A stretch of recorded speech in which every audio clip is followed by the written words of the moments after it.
Laija class 11 tamlibi satri mani. Laija angang origate ki hona Delhi te tamai. Adubu Laija ki family ki condition ya dabadegi. Juepti Manipur te tambataki.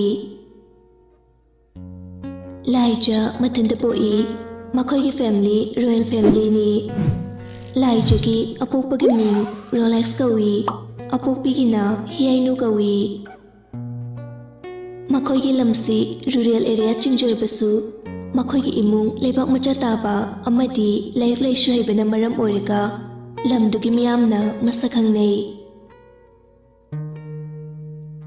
Laija ki mapa Rolex machimanau nupang agtani ni. Laija ki mapa na ahani mapagi manau nupagi maming na Rolex kawi. Laija ki uncle Rolex asi mayu makai panbagi wakhalai tabana maram oiraga. Mahakna Laisabu magi manakta Delhi da thamduna lairik tamanbani. Rolex Delhi da engineer oiduna leibani. Ngasi asi January ki date 16 Monday ni. Laija Imphal airport ta thunglari.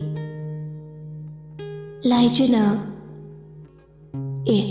kaka kino ima hoidi udena.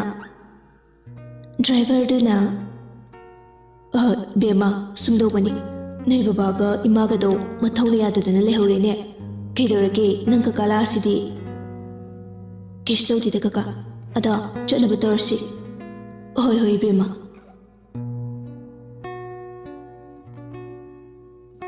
Numidangi matamni Jack asum hiplambadagi ikhang khangaudana magi mobile adu ring laami. Jack haugatuna search tawduna thamliba mobile adu lokhalaga lakliba call adu kanagino haina yingami. Adubu number adu unknown number orami. Jack ngihak wakhal tawi aduga call du paikhatli. Jack na hello. Nupa amagi khonjelda phone dudaki. Hello, bye, aine. Jack na kuna. Us, bye, aine me, Rohit ne. Midnight, nangwere. Rohit na. Oh, bye, nang number amoshilaba. Shile, hani phone do, yadre. Oh, chokcharaba. Chadre bye. Thank you ba. Thengbudi thengi. James na tamo chaksa se. Jack na oi lagi cholamo. Ado lao ko thuro. James thokre. Bye thamage chaksa na bagore ikoi nauna. Rohit na oi. Somdana leimana Naitum Bukjaba Masanupa Dubu Tumuya de Haiduna Jaitaba Haruklami Karino, Haujufawa Tumjubaha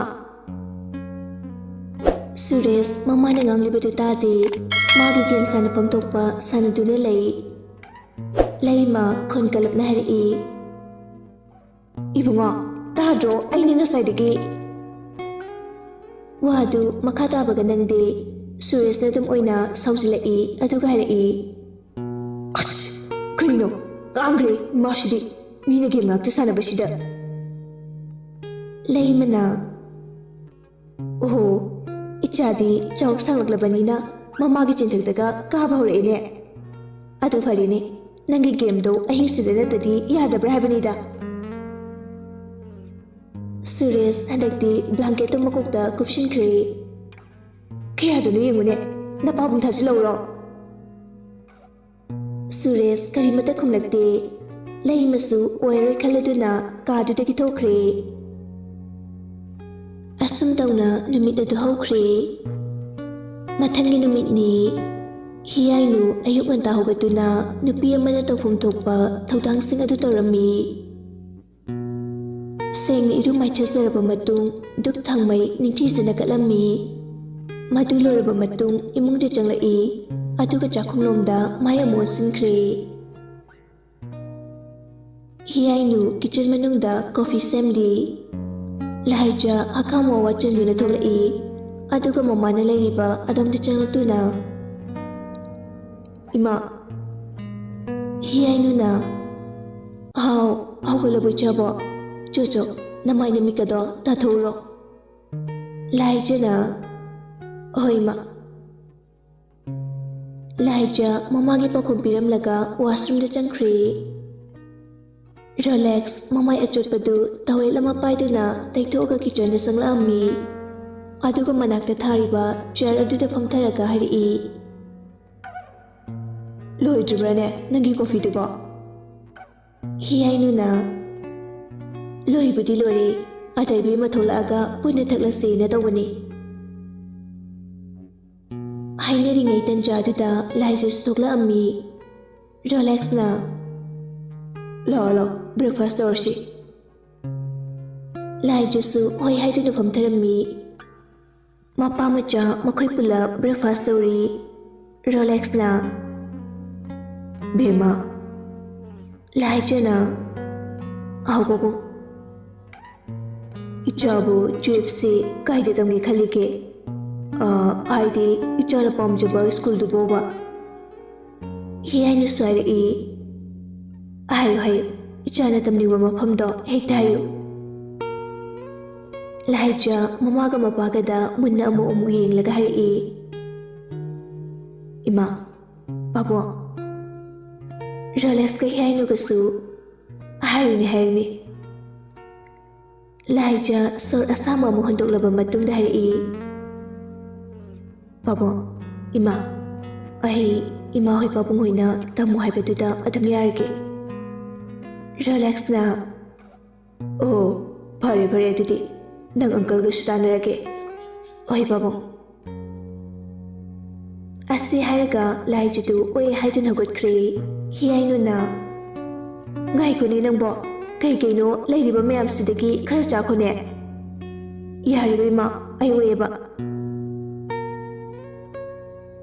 laija magi kada changla aduga table thariba adonda laktuna phamthei ngak tumina leiraga karino manik sulakwa mali laija do phamnambadagi phukhogatuna magi begtuda kariguma pushak ama thiri thiribadu phangleduna machinda kari no sholi as aidi loi kaukthouredana yobaga taraki gaina haramaga as aidi kokshidi ko laija nangen taw asi haiduna nofet amuk tawi thinthaba tawdana laija magi mobile do lokthotuna ngasai mana thiruriba notebook aduda miteng thamlaga mobile aduda masing khara namlammi loiraduna namliba number aduda call tawsilammi ring du amurak anirak sura fawba receive tawraklamde os kaino awa chijalo pungtar makai darasi fawba call adu parak mandabaduda talamale laisa du call tawba lepkre laija larik ama putokduna kari no paba hokre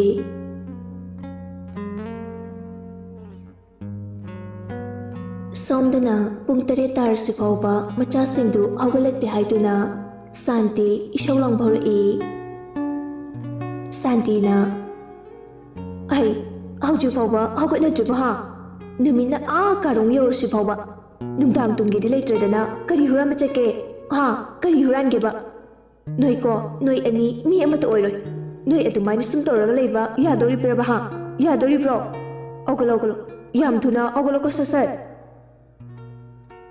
dharmena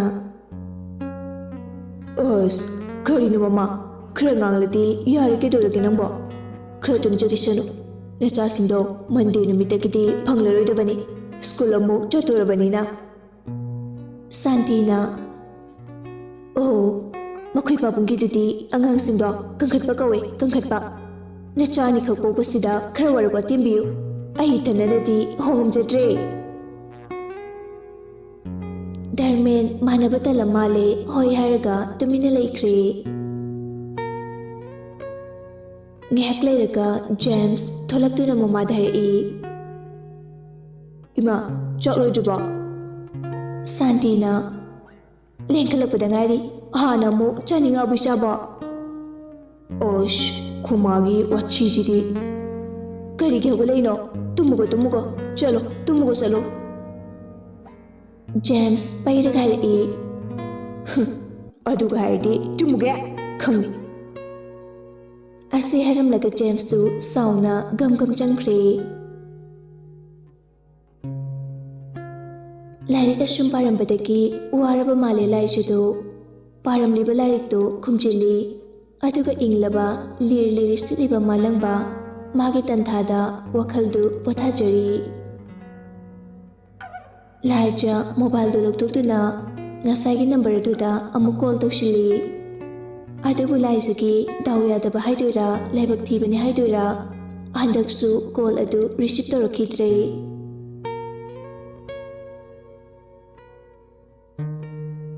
Ngihaki matung hiyainu chakluruduna mapuraba amati machanupiba kaurami hiyainu na moiba chaksanaba irumaithesa la relax na oi hiyainu machanupigi manakta amuk laktuna bema law chaising saringi sida chanaba tawrsi law laichana oima Asam tauna makoi chakpuni chaminarami hiyainuna bema kay hapoge nga taubasi hapora laijana yani dema leisi phawa chabangam jiye hoi ado makoi babagi di kay hapcharoge relax na yare apaktrasu aiwe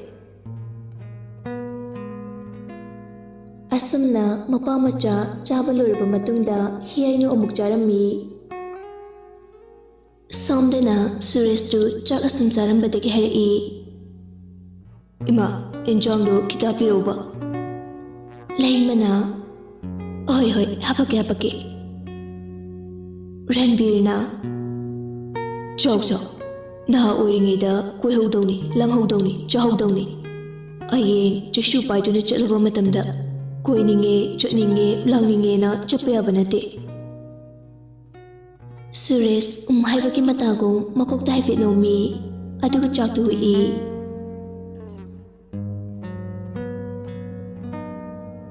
Delhi, 9:30 AM. Lolex, magi laptop tu lok thui, aduga hangtok tu na kari no tauri. Side table aduda thamliba, mobile adu ring la ammi.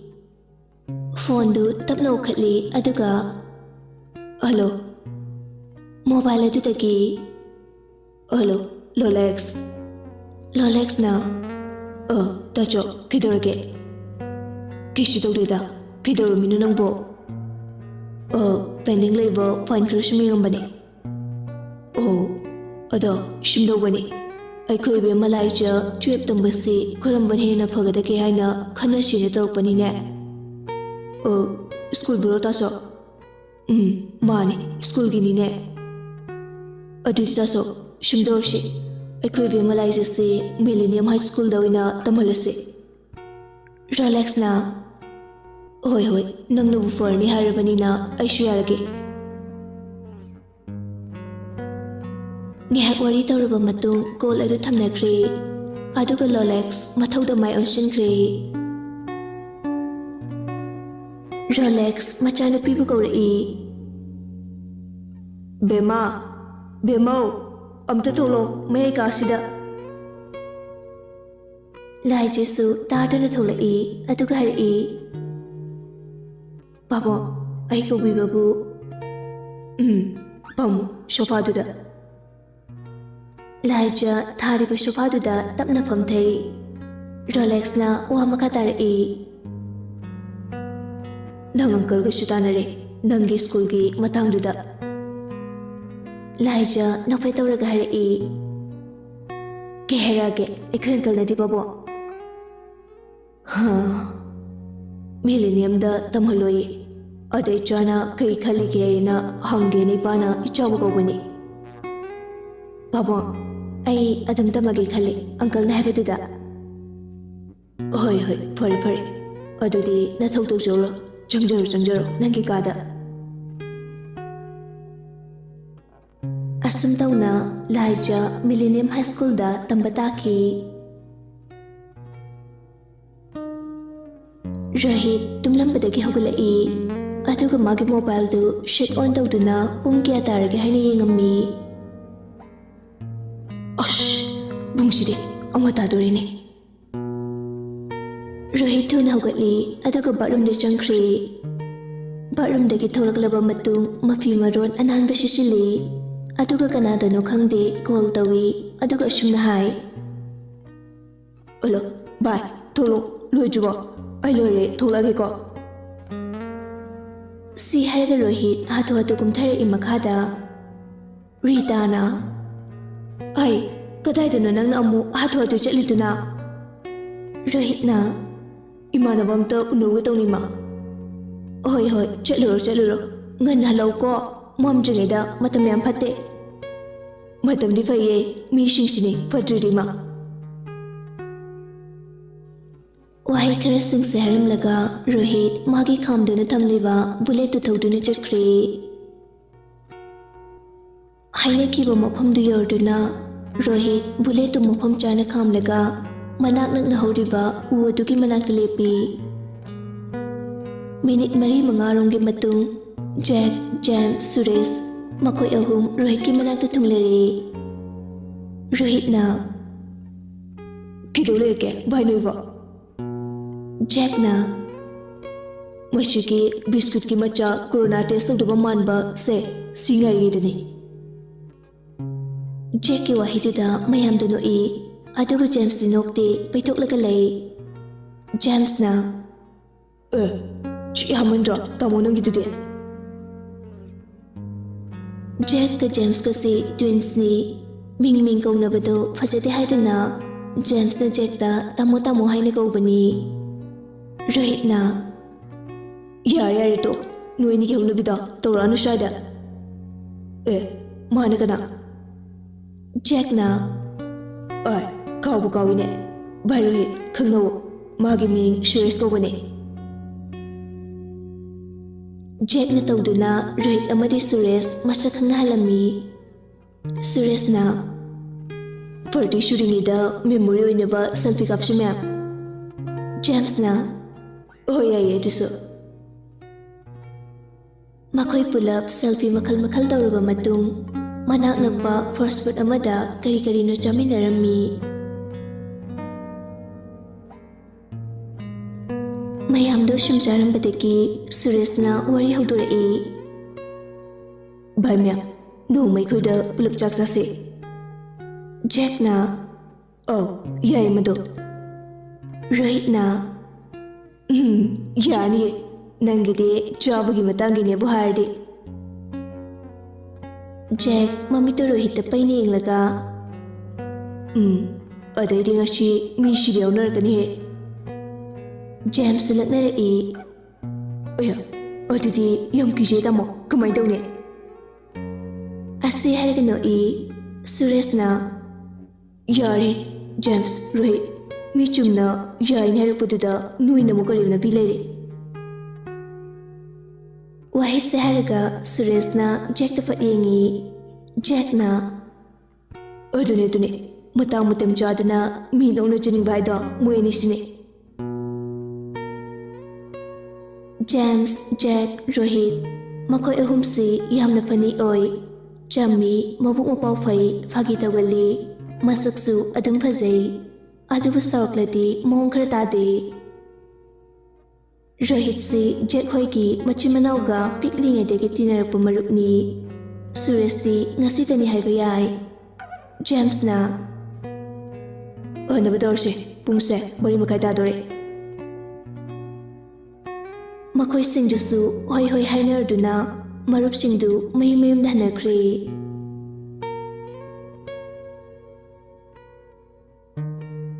Numidangi chak ising toknaraba matung Rohit ka Jack ka WhatsApp ta text thanarami. Rohit na. Kidobirige. Jack su Rohit ki text tu reply torami. Jack na. ꯑꯣ ꯐꯣꯡꯖꯔꯤ ꯃꯗꯣ ꯔꯣꯍꯤꯠꯅ ꯑꯃꯨꯛ ꯆꯥꯛ ꯏꯁꯤꯡꯒꯗꯤ ꯎꯅꯕꯤꯔꯕꯣ ꯌꯦꯟꯁꯥꯡꯁꯨ ꯎꯅꯔꯦ ꯀꯨꯏꯔꯦꯗ ꯎꯅꯕꯒ ꯅꯣꯏꯗꯤ ꯎꯅꯖꯗ꯭ꯔꯤꯕꯣ ꯅꯨꯡꯉꯥꯏꯕꯤꯗꯦꯗꯣ ꯑꯣ ꯎꯅꯔꯦꯅ ꯑꯩꯈꯣꯏꯁꯨ ꯌꯥꯝ ꯐꯩ ꯔꯣꯍꯤꯠꯅ ꯚꯥꯏ ꯑꯗꯨ ꯅꯉꯣꯟꯗ ꯁꯨꯔꯦꯁꯀꯤ ꯅꯝꯕꯔ ꯌꯥꯎꯕ꯭ꯔꯣ ꯌꯥꯎꯔꯗꯤ ꯑꯝꯇ ꯄꯤꯔꯧꯅꯦ ꯖꯦꯛꯅ ꯍꯣꯏ ꯖꯦꯛ ꯁꯨꯔꯦꯁꯀꯤ ꯅꯝꯕꯔꯗꯨ ꯔꯣꯍꯤꯠꯇ ꯄꯤꯈ꯭ꯔꯦ ꯔꯣꯍꯤꯠꯅ ꯅꯪꯅ ꯄꯤꯔꯛꯏ ꯅꯝꯕꯔꯁꯤ ꯆꯨꯝꯗꯤ ꯆꯨꯝꯃꯦꯀꯣ ꯑꯃꯨꯛ ꯁꯦꯔꯥꯟ ꯇꯨꯔꯥꯟꯒ ꯑꯣꯏꯔꯝꯃꯗꯤ ꯑꯗꯩꯗꯤ ꯅꯪ ꯖꯦꯛꯅ ꯆꯨꯝꯃꯕꯅꯦ ꯚꯥꯏ ꯅꯪ ꯇꯨꯌꯦꯜꯞꯁꯤꯅ ꯀꯥꯏꯗ ꯇꯝꯗꯣꯔꯕ ꯑꯁ ꯈꯪꯗ꯭ꯔꯦ ꯚꯥꯏ ꯔꯣꯍꯤꯠꯅ ꯑꯗꯨꯗꯤ ꯚꯥꯏ ꯃꯤꯂꯦꯅꯤꯌꯝꯗ ꯑꯣꯏꯅ ꯇꯝꯃꯁꯤꯗꯅ ꯖꯦꯛꯅ ꯑꯗꯨꯅ ꯐꯗꯧ ꯃꯥꯜꯂꯤꯕꯣ ꯐꯗꯣꯏꯅꯤ ꯁꯨꯔꯦꯁꯁꯨ ꯇꯝꯕꯅꯦ ꯍꯥꯟꯅꯗꯒꯤ ꯑꯗ ꯇꯝꯃꯁꯤꯀꯣ ꯑꯩꯈꯣꯏ ꯃꯔꯤ ꯄꯨꯜꯂꯒ ꯅꯩꯔꯨꯔꯁꯦ ꯑꯩꯈꯣꯏꯅ ꯄꯥꯜꯂꯨꯔꯁꯤ ꯁ꯭ꯀꯨꯜꯗꯣ ꯍꯣꯏ ꯚꯥꯏ ꯑꯗꯣ ꯚꯥꯏ ꯇꯨꯝꯃꯒꯦ ꯒꯨꯗ ꯅꯥꯏꯠ ꯍꯣꯏ ꯒꯨꯗ ꯅꯥꯏꯠ ꯁ꯭ꯋꯤꯠ ꯗ꯭ꯔꯤꯝ ꯖꯦꯛ ꯃꯣꯕꯥꯏꯜꯗ ꯆꯥꯔꯖ ꯇꯧꯁꯤꯜꯂꯝꯂꯒ ꯐꯃꯨꯡꯗ ꯀꯥꯗꯨꯅ ꯇꯨꯝꯊꯈ꯭ꯔꯦ ꯔꯣꯍꯤꯠ ꯉꯁꯥꯏ ꯖꯦꯛꯅ ꯄꯤꯔꯛꯈꯤꯕ ꯁꯨꯔꯦꯁꯀꯤ ꯅꯝꯕꯔ ꯑꯗꯨ ꯁꯦꯚ ꯇꯧꯁꯤꯜꯂꯤ ꯑꯗꯨꯒ ꯋꯥꯆꯞꯇ ꯆꯪꯗꯨꯅ ꯃꯥꯅ ꯁꯦꯚ ꯇꯧꯈꯤꯕ ꯃꯃꯤꯡꯗꯨ ꯏꯔꯗꯨꯅ ꯁꯔꯆ ꯇꯧꯏ ꯊꯣꯛꯂꯛꯑꯗꯨꯅ ꯔꯣꯍꯤꯠꯅ ꯁꯨꯔꯦꯁꯀꯤ ꯅꯝꯕꯔ ꯑꯗꯨꯗ ꯇꯦꯛꯁ ꯊꯥꯖꯤꯜꯂꯤ ꯍꯥꯏ ꯚꯥꯏ ꯑꯩꯅꯦ ꯔꯣꯍꯤꯠꯅꯦ ꯑꯩꯅ ꯅꯪꯒꯤ ꯅꯝꯕꯔꯁꯦ ꯖꯦꯛꯇꯒꯤ ꯂꯧꯕꯅꯦ ꯋꯥꯍꯩꯁꯤꯡꯁꯤ ꯏꯔꯒ ꯊꯥꯏ ꯑꯗꯨꯕꯨ ꯁꯨꯔꯦꯁꯇꯤ ꯑꯣꯟꯂꯥꯏꯟ ꯂꯩꯇꯕꯅ ꯔꯣꯍꯤꯠꯅ ꯊꯥꯔꯤꯕ ꯇꯦꯛꯁꯇꯨ ꯁꯤꯟ ꯇꯧꯈꯤꯗ꯭ꯔꯦ ꯔꯣꯍꯤꯠ ꯉꯥꯏꯍꯥꯛ ꯑꯣꯟꯂꯥꯏꯟ ꯂꯩꯔꯝꯂꯒ ꯇꯨꯝꯅꯤꯡꯂ ꯃꯥꯜꯂꯤ ꯑꯗꯨꯝ ꯇꯨꯝꯊꯈ꯭ꯔꯦ ꯁꯣꯝꯗꯅ ꯃꯨꯚꯤꯁ ꯑꯁꯨꯝ ꯌꯦꯡꯂꯝꯕꯗꯒꯤ ꯂꯥꯏꯖꯗꯨ ꯌꯦꯡꯅꯤꯡꯂꯛꯇ꯭ꯔꯕ ꯃꯥꯜꯂꯤ ꯇꯤꯚꯤꯗꯨ ꯁꯠ ꯑꯣꯐ ꯇꯧꯁꯤꯜꯂꯒ ꯇꯨꯝꯅꯕ ꯁꯦꯝ ꯁꯥꯈ꯭ꯔꯦ ꯂꯥꯏꯖꯅ ꯑꯩ ꯁꯤꯗꯕꯀꯣ ꯑꯃꯨꯛ ꯇꯧꯔꯦꯗꯣ ꯑꯩꯒꯤ ꯍꯧꯅꯕꯤꯁꯦ ꯏꯁꯤꯡ ꯊꯛꯀꯦ ꯇꯧꯔꯒ ꯀꯥꯎꯕꯤꯁꯦ ꯂꯥꯏꯖ ꯉꯥꯡꯗꯨꯅ ꯃꯅꯥꯛꯇ ꯂꯩꯔꯤꯕ ꯒ꯭ꯂꯥꯁ ꯑꯃ ꯂꯧꯗꯨꯅ ꯁꯥꯏꯠ ꯇꯦꯕꯜ ꯃꯆꯥ ꯑꯗꯨꯒꯤ ꯃꯊꯛꯇ ꯊꯝꯂꯤꯕ ꯐꯤꯜꯇꯔ ꯑꯗꯨꯗꯒꯤ ꯏꯁꯤꯡ ꯌꯥꯗꯨꯅ ꯊꯛꯂꯕ ꯃꯇꯨꯡ ꯂꯥꯏꯖ ꯐꯃꯨꯡ ꯀꯥꯗꯨꯅ ꯍꯤꯞꯊꯈ꯭ꯔꯦ ꯃꯊꯪꯒꯤ ꯅꯨꯃꯤꯠꯅꯤ ꯂꯥꯏꯖ ꯂꯝꯕꯦꯟꯗ ꯁꯨꯝ ꯆꯠꯂꯝꯕꯗꯒꯤ ꯏꯈꯪ ꯈꯪꯍꯧꯗꯅ ꯈꯨꯗꯤ ꯊꯤꯖꯤꯜꯂꯤ ꯑꯩꯃ ꯁꯤꯔꯦ ꯃꯤꯅꯥꯏꯒꯤ ꯅꯨꯡꯁꯤꯗꯤ ꯈꯤꯇꯪ ꯂꯩꯔꯝꯃꯤꯅꯣ ꯈꯪꯗꯦꯃꯦ ꯂꯥꯏꯖ ꯃꯆꯤꯟ ꯊꯤꯒꯩ ꯊꯤꯗꯣꯛꯂꯨꯔꯒ ꯑꯃꯨꯛ ꯏꯀꯥꯏꯔ ꯃꯥꯜꯂꯦ ꯃꯊꯟꯇ ꯇꯨꯡ ꯍꯥꯏꯔꯞ ꯑꯣꯟꯊꯣꯛꯇꯨꯅ ꯃꯤ ꯂꯩꯕ꯭ꯔꯥ ꯍꯥꯏꯅ ꯌꯦꯡꯉꯤ ꯑꯗꯨꯒ ꯂꯥꯏꯖ ꯃꯆꯤꯟꯗ ꯃꯨꯔꯨꯝ ꯁꯣꯜꯂꯤ ꯃꯦꯟ ꯔꯣꯗ ꯁꯥꯏꯠꯇ ꯂꯩꯔꯤꯕ ꯗꯨꯀꯥꯟ ꯑꯗꯨꯗ ꯆꯪꯗꯨꯅ ꯗꯨꯀꯥꯟ ꯑꯗꯨꯒꯤ ꯃꯃꯥꯡꯗ ꯂꯦꯞꯂꯒ ꯍꯥꯏꯔꯛꯏ ꯀꯀꯥ ꯆꯤꯅꯤ ꯍꯥꯐ ꯀꯦꯖꯤ ꯑꯝꯇ ꯄꯤꯕꯤꯌꯨꯕ ꯅꯨꯄꯥꯗꯨꯅ ꯍꯣꯏ ꯏꯕꯦꯝꯃ ꯆꯤꯅꯤꯗꯨ ꯑꯣꯟꯅ ꯍꯥꯏꯔꯛꯏ ꯅꯪꯕꯨ ꯇꯥꯆꯧ ꯔꯣꯂꯦꯛꯁꯀꯤ ꯃꯆꯥꯅꯨꯄꯤꯗꯣ ꯅꯠꯇ꯭ꯔꯣ ꯃꯥꯅꯦ ꯀꯀꯥ ꯑꯃꯨꯛ ꯃꯈꯥ ꯇꯥꯔꯛꯑꯝꯃꯤ ꯅꯪꯗꯤ ꯀꯌꯥꯝ ꯀꯨꯏꯔꯦ ꯊꯣꯛꯂꯛꯄ ꯀꯀꯥ ꯀꯨꯏꯗ꯭ꯔꯤ ꯅꯍꯥꯟ ꯊꯣꯛꯂꯛꯄꯅꯦ ꯐꯔꯦ ꯑꯗꯨꯗꯤ ꯂꯩꯒꯗꯕ ꯄꯣꯠꯁꯤꯡꯗꯣ ꯂꯩꯕ ꯂꯣꯏꯔꯗꯨꯅ ꯂꯥꯏꯖ ꯗꯨꯀꯥꯟ ꯑꯗꯨꯗꯒꯤ ꯊꯣꯛꯂꯛꯑꯝꯃꯤ ꯑꯁꯨꯝ ꯂꯥꯛꯄꯅ ꯂꯥꯏꯖ ꯃꯈꯣꯏꯒꯤ ꯒꯦꯠ ꯌꯧꯔꯦ ꯒꯦꯠꯇꯣ ꯍꯥꯡꯗꯣꯛꯇꯨꯅ ꯆꯪꯂꯛꯏ ꯑꯗꯨꯒ ꯑꯃꯨꯛ ꯒꯦꯠꯇꯨ ꯅꯤꯡꯊꯤꯖꯅ ꯃꯅꯨꯡꯗꯒꯤ ꯂꯣꯛ ꯇꯧꯔꯝꯃꯤ ꯔꯣꯂꯦꯛꯁꯅ ꯀꯗꯥꯏꯗ ꯆꯠꯂꯨꯔꯤꯕꯅꯣ ꯏꯕꯦꯝꯃ ꯕꯥꯕꯥ ꯆꯥ ꯂꯣꯟꯒꯦ ꯇꯧꯕ ꯑꯗ ꯆꯤꯅꯤꯗꯣ ꯂꯩꯔꯝꯗꯗꯅ ꯂꯩꯔꯨꯕꯅꯦ ꯍꯣꯏ ꯃꯇꯝꯗꯤ ꯁꯨꯝ ꯍꯧꯈꯤꯕꯅ ꯅꯨꯡꯊꯤꯟꯒꯤ ꯄꯨꯡ 2 ꯇꯥꯔꯛꯄ ꯑꯗꯨꯋꯥꯏꯗꯅꯤ ꯂꯥꯏꯖ ꯃꯣꯕꯥꯏꯜꯗ ꯃꯃꯥꯟꯅꯕꯤ ꯑꯃꯒ ꯋꯥꯔꯤ ꯁꯥꯟꯅꯔꯝꯃꯤ ꯂꯥꯏꯖꯅ ꯍꯣꯏ ꯌꯥꯔꯦ ꯈꯪꯖꯔꯦ ꯂꯣꯏ ꯈꯪꯉꯤ ꯏꯕꯦꯝꯃ ꯃꯃꯥꯟꯅꯕꯤꯗꯨꯅ ꯀꯩ ꯈꯪꯉꯤꯕ ꯀꯩꯁꯨ ꯅꯠꯇꯦ ꯑꯁꯤ ꯍꯥꯏꯔꯒ ꯅꯣꯛꯏ ꯂꯥꯏꯖꯅ ꯑꯃꯨꯛ ꯑꯗꯣ ꯔꯣꯁꯂꯦꯠ Roslynna kaino ane kaino laisa ana amu tau leiduna lai ju snoknaga oh nangna mu sauratina kijariba Roslynna has wari kati nang subako babto yam phabinuko aibu sunu chuba mi nate aibu yamna sawinbagi taptaga lai chana as nagi basuk mayam sidi haidu do kok hairo oise ane nangne nupadu kori boba aseng gitu bani Roslyn ngakna mamito loktok laga kanagi nupa kairi nupa lai chana as khandrabo nahawai nang 11 ka bahurpada koi khole kainaga harmitudi adui nupada haibani khandrabo Roslyn du hongna nokthore aduga hari aidi babu pakatlurini aduga oima ai sireda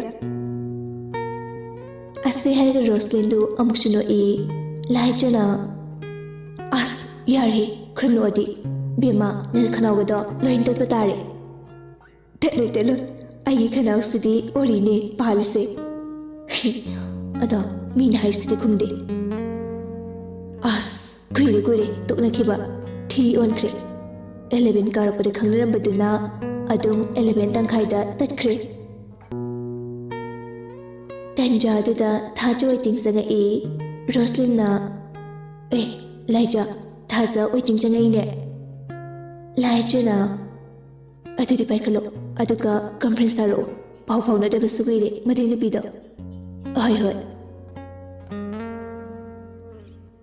asamna Roslynna thajagi call adu paikatli aduga conference taduna wari sanarami thajana kiki warino sanarami shibo laijana Keshinateda yamnu shiba warinida Roslynna mu aduni thajana adugoba nushiba warido aisukita yaujageba laijana oise ado kedoramino nangbo Roslynna tap ogladuna kumai kanano ahiromaro tumbaro chawbiro laijaga thajagana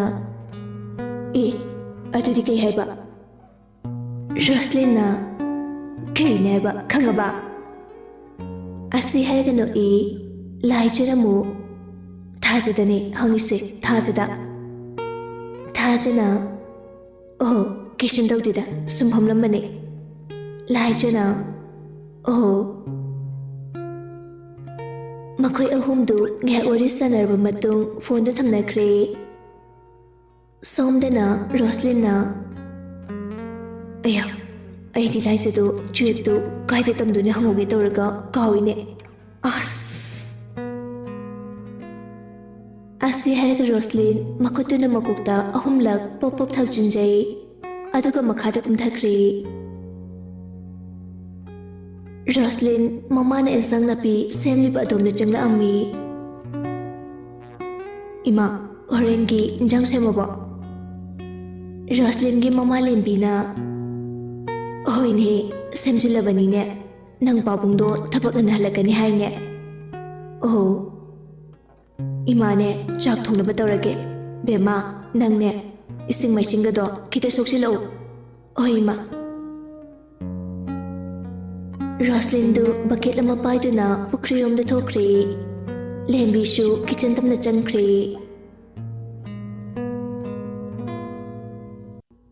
asomdane kamdawri thaja phamung diptuna nungaina mobile du metli memchana bema nangbu asaidagi aina kauri sitadro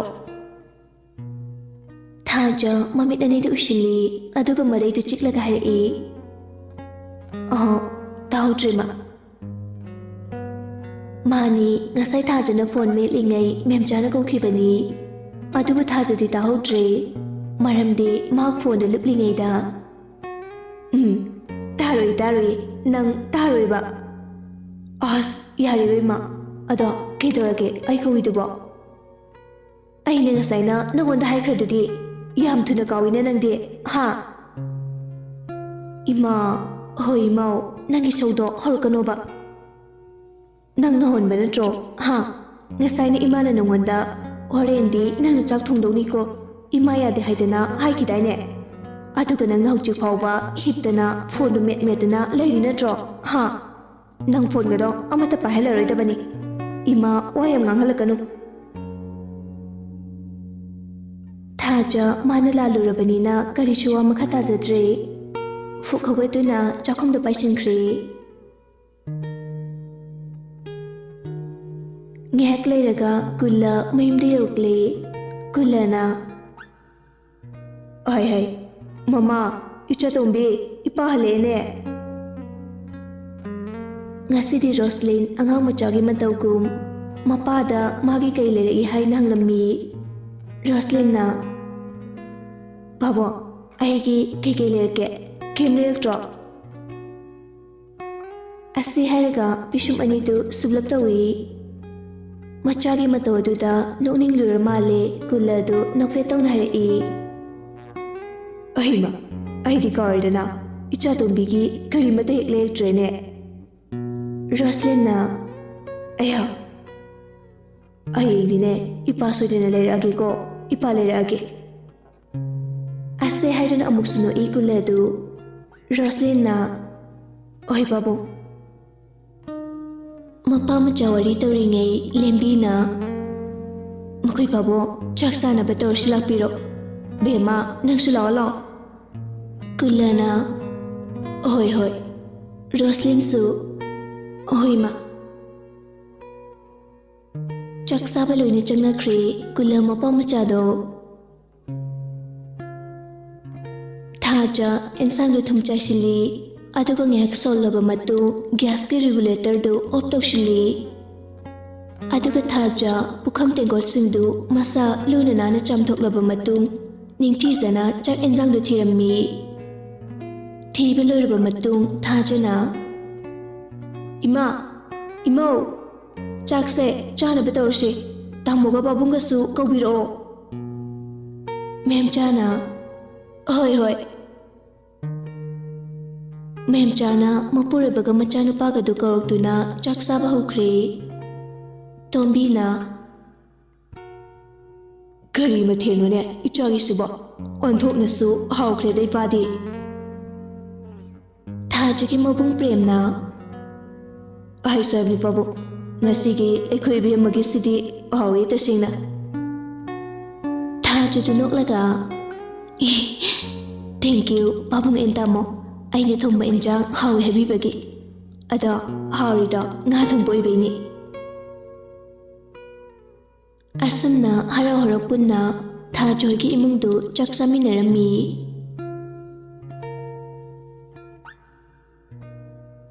ꯃꯊꯪꯒꯤ ꯅꯨꯃꯤꯠꯅꯤ ꯂꯥꯏꯖ breakfast ꯆꯥꯕ ꯂꯣꯏꯔꯕ ꯃꯇꯨꯡ ꯃꯄꯥ ꯏꯕꯨꯡꯒꯤ ꯃꯅꯥꯛꯇ ꯆꯪꯂꯛꯑꯝꯃꯤ ꯄꯥꯕꯨꯡ ꯂꯥꯏꯔꯤꯛꯇꯤ ꯔꯣꯂꯦꯛꯁꯅ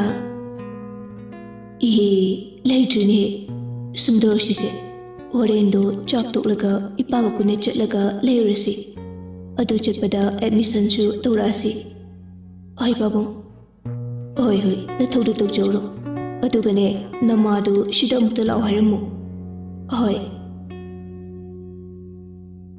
ꯂꯥꯏꯖ ꯃꯃꯥꯒꯤ ꯃꯅꯥꯛꯇ ꯆꯪꯂꯛꯏ ꯑꯗꯨꯒ ꯍꯥꯏꯔꯛꯏ ꯏꯃꯥ ꯅꯪ ꯄꯥꯕꯨꯡꯅ ꯑꯝꯇ ꯂꯥꯛꯑꯣꯌꯦ ꯍꯤꯌꯥꯏꯅꯨꯅ ꯀꯔꯤ ꯑꯃꯨꯛ ꯇꯧꯔꯖꯥꯠꯅꯣꯅꯦ ꯈꯪꯗꯦ ꯂꯥꯛꯑꯣ ꯍꯥꯏꯍꯧꯕꯅꯤ ꯍꯣꯏꯁꯦ ꯑꯩꯅꯦ ꯅꯄꯥꯒꯤ ꯃꯅꯥꯛꯇ ꯑꯃꯨꯛꯇ ꯆꯠꯂꯨꯈꯤꯒꯦ ꯅꯪꯅꯦ ꯆꯥꯛꯁꯦ ꯑꯃꯨꯛꯇ ꯌꯦꯡꯉꯝꯃꯨꯀꯣ ꯍꯣꯏ ꯍꯤꯌꯥꯏꯅꯨ ꯃꯄꯨꯔꯣꯏꯕꯒꯤ ꯃꯅꯥꯛꯇ ꯆꯠꯈ꯭ꯔꯦ ꯀꯩꯅꯣ ꯃꯣꯏ ꯕꯕꯥ ꯆꯥꯛ ꯉꯥꯛꯇ ꯊꯣꯡꯕꯁꯤꯗ ꯑꯃꯨꯛ ꯀꯨꯏꯒꯧ ꯀꯧꯏꯁꯤꯅ ꯔꯣꯂꯦꯛꯁꯅ ꯉꯥꯏꯈꯣ ꯑꯃꯨꯛꯇ ꯐꯝꯊꯧ ꯁꯣꯐꯥꯗꯨꯗ ꯑꯗꯨꯒꯅꯦ ꯇꯥꯅ ꯇꯞꯅ ꯋꯥꯔꯤ ꯁꯥꯟꯅꯁꯤꯀꯣ ꯍꯤꯌꯥꯏꯅꯨ ꯁꯣꯐꯥꯗꯨꯗ ꯇꯞꯅ ꯐꯝꯊꯩ ꯑꯗꯨꯒ ꯍꯥꯏꯔꯛꯏ ꯀꯩꯅꯣꯕ ꯃꯣꯏꯕ ꯁꯣꯝ ꯈꯪꯗꯅ ꯂꯥꯏꯖꯗꯨ ꯆꯥꯛꯈꯨꯝꯗ ꯑꯁ ꯀꯩ ꯏꯟꯖꯥꯡ ꯑꯣꯏꯔꯖꯥꯠꯅꯣꯅꯦ ꯑꯩꯈꯣꯏ ꯃꯥꯒꯤꯁꯤꯕꯣ ꯑꯝꯇꯕꯨ ꯌꯦꯡꯒꯦ ꯂꯥꯏꯖ ꯑꯁꯤ ꯍꯥꯏꯅ ꯃꯈꯨꯝꯗ ꯍꯥꯡꯗꯣꯛꯏ ꯑꯌꯥ ꯁꯤꯗꯤ ꯏꯔꯣꯟꯕ ꯐꯨꯠꯂꯤ ꯃꯥꯜꯂꯤꯅꯦ ꯅꯨꯡꯉꯥꯏꯖꯩ ꯂꯥꯏꯖ ꯏꯔꯣꯟꯅꯕ ꯍꯥꯏꯗꯅ ꯐꯨꯠꯂꯤꯕ ꯑꯂꯨꯁꯤꯡꯗꯨꯗꯒꯤ ꯈꯥꯕꯩꯅ ꯑꯂꯨ ꯑꯃ ꯀꯣꯏꯈꯠꯂꯤ ꯑꯗꯨꯒ ꯐꯨ ꯀꯥꯝꯂꯒ ꯆꯥꯏ ꯑꯁ ꯌꯥꯝ ꯍꯥꯎꯋꯤꯅꯦ ꯁꯤꯗꯤ ꯂꯥꯏꯖ ꯑꯃꯒꯁꯨ ꯆꯥꯒꯦ ꯍꯥꯏꯅ ꯑꯃꯨꯛꯀꯁꯨ ꯂꯧꯊꯩ ꯑꯗꯨꯒ ꯃꯆꯤꯟꯅ ꯑꯂꯨꯗꯨ ꯐꯨ ꯀꯥꯝꯃꯤ ꯈꯔ ꯏꯪꯂꯗꯨꯅ ꯑꯂꯨꯗꯨ ꯆꯥꯕ ꯍꯧꯏ ꯇꯨꯡꯂꯣꯝꯗꯒꯤ ꯍꯤꯌꯥꯏꯅꯨꯅ ꯀꯩꯅꯣ ꯏꯕꯦꯝꯃ ꯅꯪꯅ ꯇꯧꯏꯗꯨꯗꯤ ꯂꯥꯏꯖ ꯅꯣꯛꯂꯒ ꯏꯃꯥꯅ ꯏꯔꯣꯟꯕ ꯐꯨꯠꯂꯝꯕꯁꯤꯗ ꯑꯩꯅꯅꯦ ꯑꯂꯨꯁꯦ ꯃꯨꯟꯕ꯭ꯔꯅ ꯌꯦꯡꯕꯅꯤꯗ ꯑꯁ ꯑꯣꯟꯊꯣꯛꯄ ꯑꯩ ꯑꯂꯨ ꯃꯨꯟꯕ꯭ꯔꯥ ꯌꯦꯡꯕ꯭ꯔꯕꯨ ꯑꯗꯨꯃꯥꯏꯅ ꯌꯦꯡꯕ ꯍꯧꯅꯕ꯭ꯔꯣ ꯈꯥꯕꯩꯅ ꯀꯩꯅ ꯅꯝꯂꯒ ꯀꯣꯠꯂꯒ ꯌꯦꯡꯕ ꯌꯥꯕꯗꯨꯕꯣ ꯅꯪꯅ ꯆꯥꯔꯤꯅꯤꯅꯦ ꯆꯥꯔꯤꯅꯦꯕ ꯑꯁ ꯏꯃꯥ ꯌꯥꯔꯦꯕ ꯆꯥꯒꯗꯤ ꯆꯥꯈ꯭ꯔꯦ ꯈꯪꯗ ꯇꯧꯕꯅꯦ ꯂꯥꯏꯖꯒꯤꯗꯨ ꯍꯥꯏꯁꯤꯟꯅꯔꯤꯕꯅꯤ ꯃꯃꯥꯅ ꯉꯥꯡꯕꯗꯨ ꯂꯦꯞꯅꯅꯕ ꯍꯥꯏꯗꯅ ꯀꯩꯗꯧꯕꯒꯤ ꯈꯪꯗꯅꯤ ꯂꯥꯏꯖ ꯑꯗꯨꯕꯨ ꯆꯥꯅꯤꯡꯕꯒꯤ ꯃꯌꯥꯏꯅ ꯆꯥꯈ꯭ꯔꯦ ꯍꯤꯌꯥꯏꯅꯨꯅ ꯍꯣꯏꯅꯦ ꯐꯔꯦꯅꯦ ꯆꯥꯈ꯭ꯔꯦ ꯐꯔꯦꯕ ꯏꯃꯥ ꯌꯥꯔꯒꯦꯅꯦ ꯑꯗꯨꯒ ꯅꯪꯕꯨ ꯍꯌꯦꯡꯋꯥꯏ ꯅꯌꯨꯝ ꯅꯀꯩ ꯄꯥꯜꯂꯒ ꯃꯤꯒꯤ ꯃꯌꯨꯝꯗꯨꯗ ꯁꯨꯃꯥꯏꯅ ꯇꯧꯕ ꯌꯥꯗꯣꯔꯤꯕ꯭ꯔꯣ ꯅꯪ ꯌꯥꯒꯗꯣꯔꯤꯕ꯭ꯔꯕ ꯑꯁ ꯏꯃꯥ ꯌꯥꯔꯤꯕꯇꯣ ꯌꯥꯔꯣꯏꯕ ꯑꯩ ꯈꯪꯉꯦꯕ ꯈꯪꯂꯒ ꯅꯪꯗꯤ ꯀꯔꯤꯒꯤ ꯇꯧꯔꯤꯕ ꯑꯗꯨꯕꯨꯔꯣ ꯆꯥꯅꯤꯡꯃꯟꯗꯅ ꯆꯥꯊꯣꯛꯂꯨꯕ ꯍꯤꯌꯥꯏꯅꯨꯗꯨ ꯅꯣꯛꯀꯗ꯭ꯔꯥ ꯁꯥꯎꯒꯗ꯭ꯔꯥ ꯒ꯭ꯌꯥꯟ ꯑꯃ ꯇꯥꯗ꯭ꯔꯦ ꯍꯣꯏꯁꯦ ꯐꯔꯦ ꯑꯗꯨ ꯅꯪꯅꯦ ꯃꯇꯨꯡꯗꯗꯤ ꯇꯧꯔꯅꯨꯀꯣ ꯂꯥꯏꯖꯅ ꯍꯣꯏꯕ ꯏꯃꯥ ꯇꯧꯔꯔꯣꯏꯕ ꯑꯩ ꯃꯇꯨꯡꯗꯗꯤ ꯉꯁꯤꯒꯤꯁꯤꯅ ꯑꯍꯥꯟꯕꯁꯨ ꯑꯔꯣꯏꯕꯁꯨ ꯑꯣꯏꯔꯒꯦꯕ ꯑꯗꯣ ꯉꯁꯤꯒꯤꯁꯤꯗꯤ ꯉꯥꯛꯄꯤꯔꯣꯕ ꯍꯣꯏ ꯑꯗꯨ ꯏꯃꯥꯅꯦ ꯐꯨꯠꯂꯤꯕꯁꯤꯡꯁꯦ ꯍꯩꯗꯣꯛꯂꯒ ꯏꯔꯣꯟꯅꯕ ꯇꯧꯒꯦꯀꯣ ꯅꯪ ꯈꯥꯡꯗꯨ ꯊꯥꯡꯒꯠꯂꯒ ꯎꯀꯥꯕꯤ 3ꯈꯛ ꯂꯩꯕꯗꯣ ꯉꯧꯔꯛꯎ ꯉꯥꯔꯧꯏꯅꯕ ꯍꯣꯏ ꯏꯃꯥ ꯍꯟꯗꯛꯇꯤ ꯃꯨꯟꯕ꯭ꯔꯅ ꯌꯦꯡꯉꯨꯔꯅꯨꯀꯣ ꯌꯦꯡꯂꯁꯨꯅꯦ ꯈꯥꯕꯩꯅ ꯇꯧꯔꯒ ꯑꯣꯏꯅ ꯌꯦꯡꯉꯨꯀꯣ ꯑꯁꯤ ꯍꯥꯏꯗꯨꯅ ꯍꯤꯌꯥꯏꯅꯨꯗꯨ ꯅꯣꯛꯏ ꯂꯥꯏꯖꯅ ꯇꯧꯔꯣꯏ ꯈꯨꯃꯥꯁꯤꯃ ꯂꯥꯏꯖ ꯈꯥꯡ ꯊꯥꯡꯒꯠꯇꯨꯅ ꯉꯥꯁꯤꯡꯗꯨ ꯐꯖꯅ ꯇꯥꯎꯕ ꯍꯧꯈ꯭ꯔꯦ ꯍꯤꯌꯥꯏꯅꯨꯁꯨ ꯏꯔꯣꯟꯕꯗꯨ ꯂꯣꯏꯔꯗꯨꯅ ꯅꯤꯡꯊꯤꯖꯅ ꯇꯦꯡꯀꯣꯠꯁꯤꯡꯗꯨꯗ ꯍꯥꯞꯄꯕ ꯂꯣꯏꯔꯕ ꯃꯇꯨꯡ ꯍꯤꯌꯥꯏꯅꯨ ꯆꯥꯛꯇꯣ ꯑꯃꯨꯛ ꯊꯤꯕ ꯍꯧꯈ꯭ꯔꯦ ꯒꯥꯔꯤꯒꯤ ꯀꯇꯥꯅ ꯂꯦꯞꯄ ꯂꯩꯇꯅ ꯇꯤꯛ ꯆꯠꯂꯤ ꯃꯇꯝ ꯃꯍꯥꯛꯁꯨ ꯀꯅꯥ ꯑꯃꯠꯇꯒꯤ ꯑꯌꯦꯠ ꯑꯄꯟ ꯌꯥꯎꯗꯅ ꯃꯅꯤꯡ ꯇꯝꯅ ꯆꯠꯂꯤ ꯄꯨꯡ 12 ꯈꯔ ꯍꯦꯟꯖꯤꯜꯂꯛꯂꯦ ꯂꯥꯏꯖ ꯏꯔꯨꯖꯕ ꯂꯣꯏꯔꯕ ꯃꯇꯨꯡ ꯃꯐꯤ ꯃꯔꯣꯜ ꯂꯣꯏꯁꯤꯟꯈ꯭ꯔꯦ ꯉꯥꯏꯍꯥꯛ ꯂꯩꯔꯒ ꯔꯣꯂꯦꯛꯁ ꯃꯆꯥꯅꯨꯄꯤꯒꯤ ꯀꯥꯗ ꯆꯪꯂꯛꯇꯨꯅ ꯍꯥꯏꯔꯛꯏ ꯂꯣꯏꯗ꯭ꯔꯤꯕ꯭ꯔꯥꯅꯦ ꯏꯕꯦꯝꯃ ꯅꯪꯕꯣ ꯅꯈꯣꯏ ꯁ꯭ꯀꯨꯜꯒꯤ ꯒꯦꯠ ꯄꯨꯡ 2 ꯐꯥꯎꯗ ꯍꯥꯡꯉꯤ ꯍꯥꯏꯕꯅꯤꯅꯦ ꯄꯨꯡꯁꯤꯗꯤ 1 ꯇꯥꯗꯣꯔꯦꯅꯦ ꯂꯥꯏꯖꯅ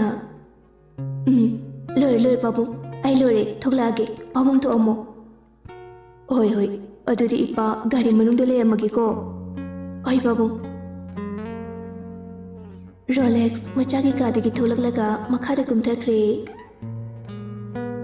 ꯂꯥꯏꯖ ꯏꯆꯝ ꯆꯝꯕ ꯕ꯭ꯂꯦꯛ ꯖꯤꯟꯁ ꯑꯃ ꯑꯗꯨꯒ ꯑꯆꯝꯕ ꯋꯥꯏꯠ ꯇ꯭ꯔꯤ-ꯁꯥꯔꯠ ꯑꯃ ꯂꯤꯠꯂꯤ ꯁꯥꯡꯂꯞ ꯇꯧꯔꯕ ꯅꯤꯉꯣꯜꯒꯤ ꯁꯝꯂꯥꯡ ꯑꯗꯨ ꯋꯥꯡꯅ ꯄꯨꯡꯈꯠꯂꯤ ꯑꯗꯨꯒ ꯁꯥꯏꯗꯨ ꯊꯥꯗꯩ ꯂꯥꯏꯖ ꯃꯤꯔꯔ ꯃꯃꯥꯡꯗꯨꯗ ꯆꯪꯂꯛꯇꯨꯅ ꯉꯥꯡꯂꯞ ꯇꯧꯕ ꯂꯤꯞꯁꯇꯤꯛꯇꯨ ꯄꯥꯔꯞꯅ ꯁꯪꯉꯤ ꯂꯥꯏꯖ ꯃꯊꯟꯇ ꯃꯨꯔꯨꯝ ꯁꯣꯟꯖꯩ ꯌꯥꯔꯦ ꯂꯥꯏꯖ ꯀꯨꯝꯊꯔꯛꯂꯦ ꯑꯗꯨꯒ ꯃꯃꯥꯗ ꯍꯥꯏꯔꯛꯏ ꯏꯃꯥ ꯁꯦ ꯃꯅꯝ ꯅꯝꯕꯤꯔꯣ ꯑꯩ ꯆꯠꯂꯨꯈꯤꯒꯦ ꯍꯤꯌꯥꯏꯅꯨꯅ ꯍꯣꯏ ꯑꯁꯤ ꯍꯥꯏꯗꯨꯅ ꯃꯆꯥꯒꯤ ꯃꯈꯨꯠꯇꯨ ꯄꯥꯏꯗꯨꯅ ꯇꯞꯂꯞꯅ 3ꯂꯛ ꯆꯤꯛꯏ ꯑꯗꯨꯒ ꯃꯀꯣꯛꯀꯤ ꯂꯋꯥꯏꯒꯤ ꯁꯔꯨꯛ ꯑꯗꯨꯋꯥꯏꯗ ꯃꯅꯝ ꯅꯝꯃꯤ ꯑꯗꯨꯒ ꯍꯥꯏꯔꯛꯏ ꯐꯖꯅ ꯅꯤꯡꯊꯤꯖꯅ ꯌꯦꯡꯉꯒ ꯆꯠꯂꯨꯀꯣ ꯃꯤꯔꯝꯒꯤꯗꯨꯒ ꯑꯩꯈꯣꯏ ꯁ꯭ꯋꯥꯏꯁꯤꯒ ꯃꯥꯟꯅꯗꯦ ꯑꯗꯨꯅ ꯆꯦꯛꯁꯤꯟꯅ ꯍꯩꯁꯤꯡꯅ ꯆꯠꯂꯨꯀꯣ ꯑꯍꯩꯃ ꯑꯁꯨꯝ ꯇꯧꯅ ꯂꯥꯏꯖꯒ ꯃꯄꯥ ꯏꯕꯨꯡꯉꯣ ꯔꯣꯂꯦꯛꯁꯀ ꯃꯈꯣꯏ ꯑꯅꯤ ꯒꯥꯔꯤ ꯊꯧꯗꯨꯅ ꯆꯠꯈ꯭ꯔꯦ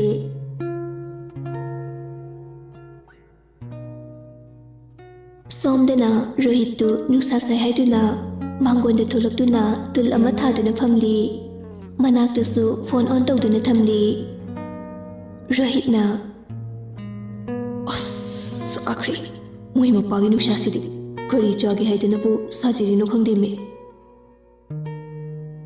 ꯔꯣꯍꯤꯠ ꯏꯃꯨꯡꯗ ꯑꯃꯨꯛ ꯆꯪꯂꯛꯇꯨꯅ ꯔꯤꯐ꯭ꯔꯤꯖꯔꯦꯇꯔꯗꯣ ꯍꯥꯡꯗꯣꯛꯇꯨꯅ ꯉꯁꯥꯏ ꯃꯆꯟꯅꯨꯄꯤꯒ ꯃꯣꯏ ꯑꯅꯤꯅ ꯁꯦꯝꯈꯤꯕ ꯕ꯭ꯂꯕꯇꯨ ꯑꯃꯠꯇ ꯄꯥꯏꯗꯨꯅ ꯆꯨꯞꯂꯨ ꯆꯨꯞꯂꯒ ꯃꯄꯥꯟꯗ ꯊꯣꯛꯂꯛꯏ ꯑꯗꯨꯒ ꯑꯃꯨꯛ ꯇꯨꯜꯗꯨꯗ ꯐꯝꯊꯈ꯭ꯔꯦ ꯑꯗꯨꯒ ꯍꯥꯏꯔꯛꯏ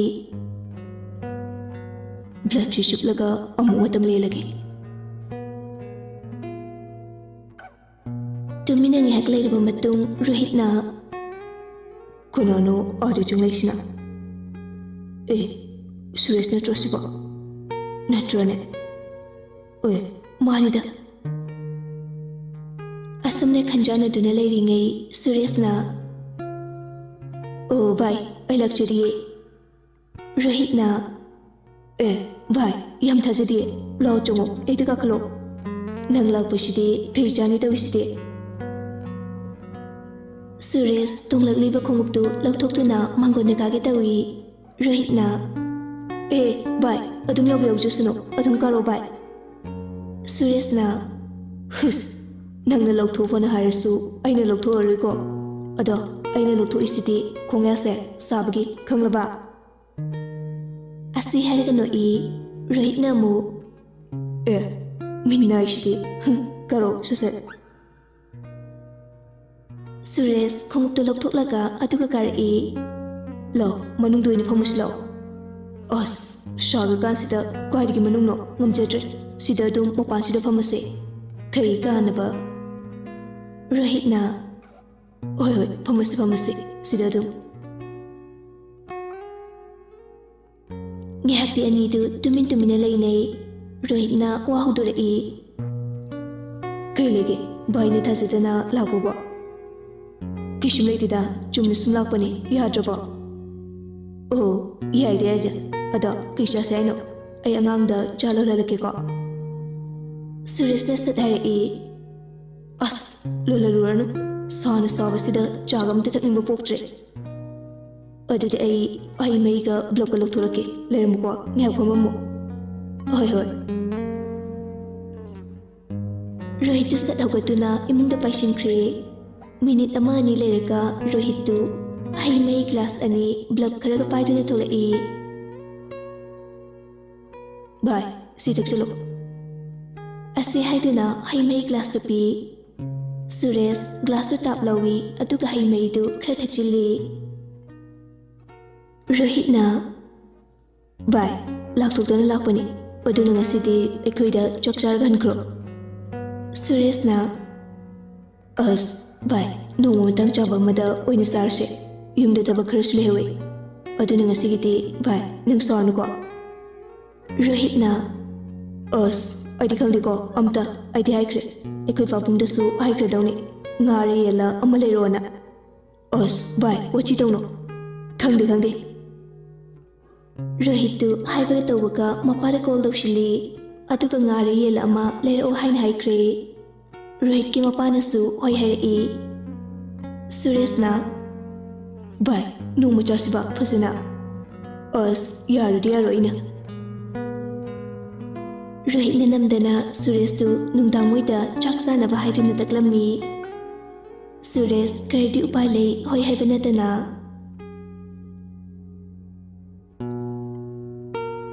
ꯁꯣꯝꯗꯅ ꯃꯄꯥ ꯃꯆꯥꯗꯨ ꯑꯦꯗꯃꯤꯁꯟ ꯇꯧꯔꯝꯂꯕ ꯃꯇꯨꯡ ꯁ꯭ꯀꯨꯜ ꯒꯦꯠꯇꯒꯤ ꯊꯣꯛꯂꯛꯑꯝꯃꯤ ꯔꯣꯂꯦꯛꯁꯅ ꯂꯥꯛꯑꯣ ꯊꯦꯡꯈꯤꯅꯤ ꯑꯃꯨꯛ ꯕꯨꯛ ꯁ꯭ꯇꯣꯔꯗ ꯆꯪꯈꯤꯗꯕꯅꯤꯅ ꯂꯥꯏꯖꯅ ꯍꯣꯏ ꯄꯥꯕꯨꯡ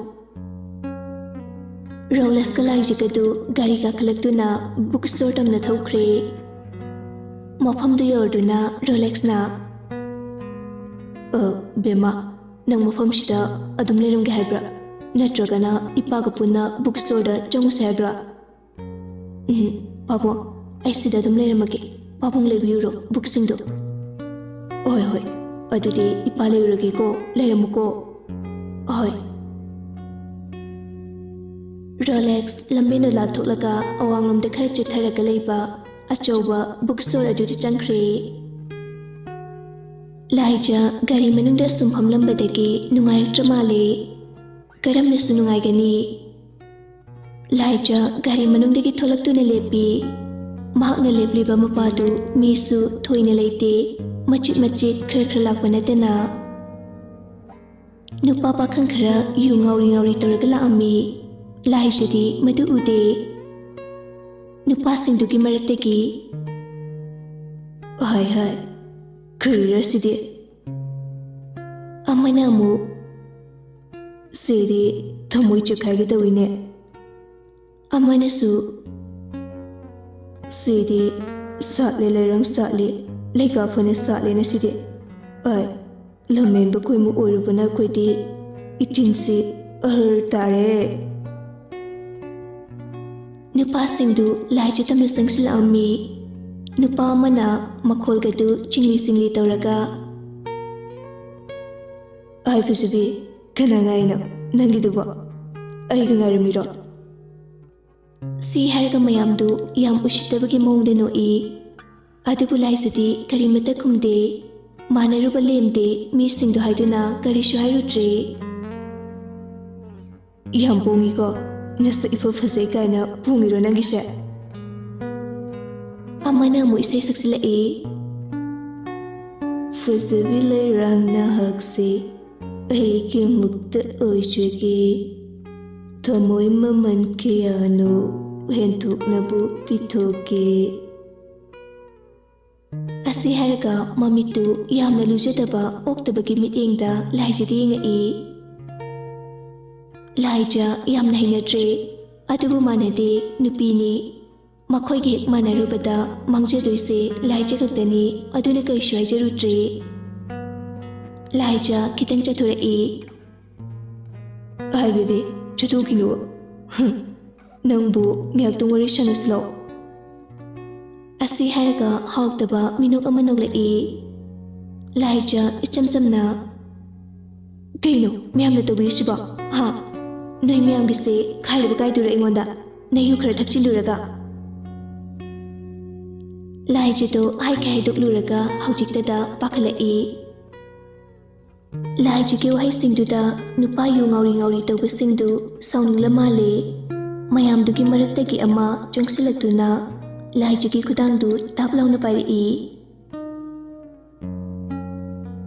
aduga harai nangbu juparga buwa matamda kanana kari haidurige nate nangbu kanana kanbidurige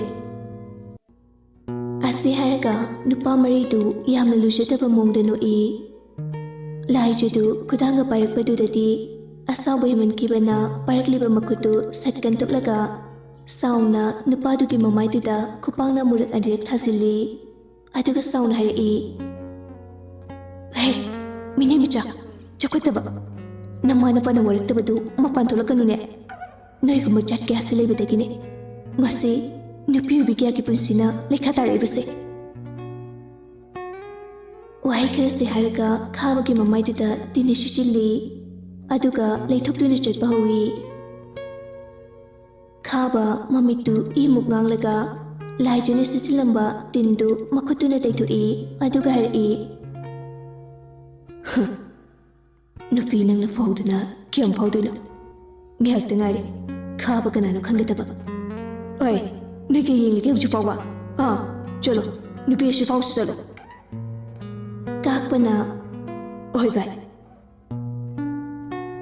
Asi haraga nupasingdo amukshu Laijaki kudang paiduna chingi Tanja adu mi kanamata laklamde Aduna kambinaba mi amata lekhidre Laijana Hey, mi patasa Se, thado, thuna thado Ay nauji, kwilaw lordi Ne hujik kya nungar Thado habne Kakpadu thado ka draharaga Aduki taranabada Henadum kanama kutu paishili ꯀꯥꯛꯄꯅ ꯑꯣꯏ ꯇꯨꯃꯤꯟ ꯂꯩꯌꯨ ꯇꯥꯏꯟꯗꯦ ꯀꯥꯛꯈꯨꯗꯅ ꯅꯪ ꯉꯁꯥꯏꯗꯤ ꯌꯥꯝꯅ ꯀꯥꯛꯈꯤꯗꯥꯏꯅꯦ ꯀꯥꯛꯈꯨ ꯅꯨꯄꯥꯁꯤꯡꯗꯨ ꯑꯃꯨꯛꯁꯨ ꯄꯨꯂꯞ ꯅꯣꯛꯏ ꯂꯥꯏꯖꯗꯨ ꯎꯄꯥꯏꯗꯤ ꯂꯩꯇ ꯄꯥꯈꯠꯄꯗꯤ ꯁꯨꯝ ꯍꯦꯟꯒꯠꯂꯛꯏ ꯃꯍꯥꯛꯀꯤ ꯋꯥꯈꯜꯗꯗꯤ ꯑꯁꯨꯝꯅ ꯈꯜꯂꯤ ꯑꯁ ꯑꯩꯈꯣꯏ ꯄꯥꯕꯨꯡꯗꯨꯅ ꯀꯩꯗꯧꯔꯤꯖꯥꯠꯅꯣꯕ ꯍꯧꯖꯤꯛ ꯐꯥꯎꯕ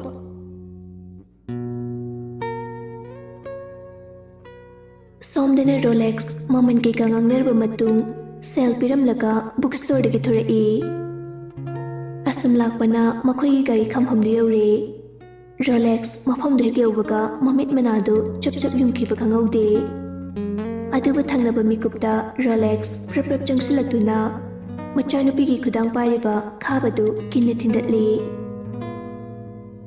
ꯐꯣꯔꯁ ꯈꯔ ꯀꯟꯈ꯭ꯔ ꯃꯥꯜꯂꯦ ꯈꯥꯕꯗꯨ ꯅꯥꯍꯤ ꯇꯥꯔꯛꯏ ꯈꯥꯕꯁꯨ ꯍꯟꯗꯦ ꯑꯃꯨꯛ ꯑꯣꯟꯁꯤꯜꯂꯛꯇꯨꯅ ꯔꯣꯂꯦꯛꯁꯀ ꯐꯨꯅꯔꯛꯏ ꯅꯨꯄꯥ ꯃꯔꯤꯗꯨꯒ ꯔꯣꯂꯦꯛꯁ ꯃꯊꯟꯅꯒ ꯀꯅꯥꯅꯕꯨ ꯉꯝꯒꯅꯤ ꯑꯗꯨꯝ ꯃꯁꯥꯅ ꯉꯝꯕ ꯇꯥꯕꯅꯤ ꯑꯌꯥꯝꯕ ꯃꯤꯅ ꯔꯣꯂꯦꯛꯁ ꯈꯥꯕꯒꯤ ꯃꯈꯨꯠꯇꯨ ꯄꯥꯏꯔꯒ ꯂꯩꯊꯦꯛꯏ ꯑꯗꯨꯕꯨ ꯈꯪꯍꯧꯗꯅ ꯇꯨꯡꯂꯣꯝꯗꯒꯤ ꯑꯕꯤꯅꯥꯁꯅ ꯃꯅꯥꯛꯇ ꯂꯩꯔꯝꯕ ꯎꯇꯨꯞ ꯑꯃꯅ ꯂꯥꯏꯖꯒꯤ ꯃꯄꯥ ꯔꯣꯂꯦꯛꯁꯄꯨ ꯀꯟꯊꯠꯂꯝꯃꯤ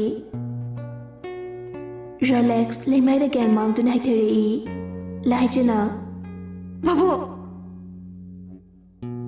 ꯑꯁꯤ ꯍꯥꯏꯗꯨꯅ ꯂꯥꯎꯏ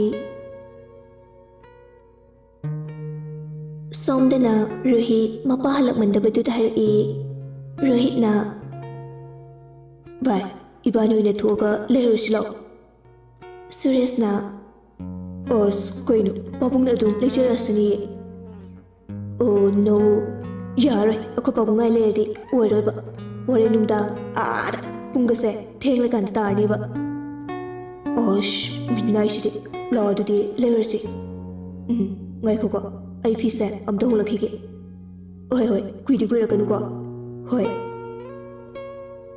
ꯑꯁꯤ ꯍꯥꯏꯔꯝꯗꯨꯅ ꯏꯃꯨꯡꯗ ꯆꯪꯈ꯭ꯔꯦ ꯃꯥ ꯐꯤ ꯍꯣꯡꯕ ꯂꯣꯏꯔꯗꯨꯅ ꯊꯣꯛꯂꯛꯏ ꯑꯗꯨꯒ ꯍꯥꯏꯔꯛꯏ ꯑꯗꯨꯗꯤ ꯆꯠꯅꯕ ꯇꯧꯔꯁꯤ ꯂꯥꯛꯑꯣ ꯚꯥꯏ ꯁꯨꯔꯦꯁꯅ ꯍꯣꯏ ꯚꯥꯏ ꯔꯣꯍꯤꯠꯅ ꯑꯝꯇ ꯉꯥꯏꯈꯣꯀꯣ ꯑꯁ ꯀꯩ ꯑꯃꯨꯛ ꯇꯧꯔꯒꯦ ꯀꯩꯁꯨ ꯅꯠꯇꯦꯗ ꯑꯩꯈꯣꯏ ꯆꯟꯕꯤꯗ ꯃꯣꯔꯦ ꯃꯄꯥꯡꯗꯣ ꯁꯦꯝꯖꯤꯜꯂꯝꯃꯣꯅ ꯍꯥꯏꯒꯦ ꯇꯧꯕꯅꯦ ꯑꯣ ꯑꯗꯨꯗꯤ ꯁꯠ ꯍꯥꯏꯔꯣ ꯍꯣꯏ ꯔꯣꯍꯤꯠ ꯃꯍꯥꯛꯀꯤ ꯃꯅꯥꯎꯅꯨꯄꯤ ꯆꯟꯕꯤꯕꯨ ꯀꯧꯔꯛꯇꯨꯅ ꯍꯥꯏꯔꯛꯏ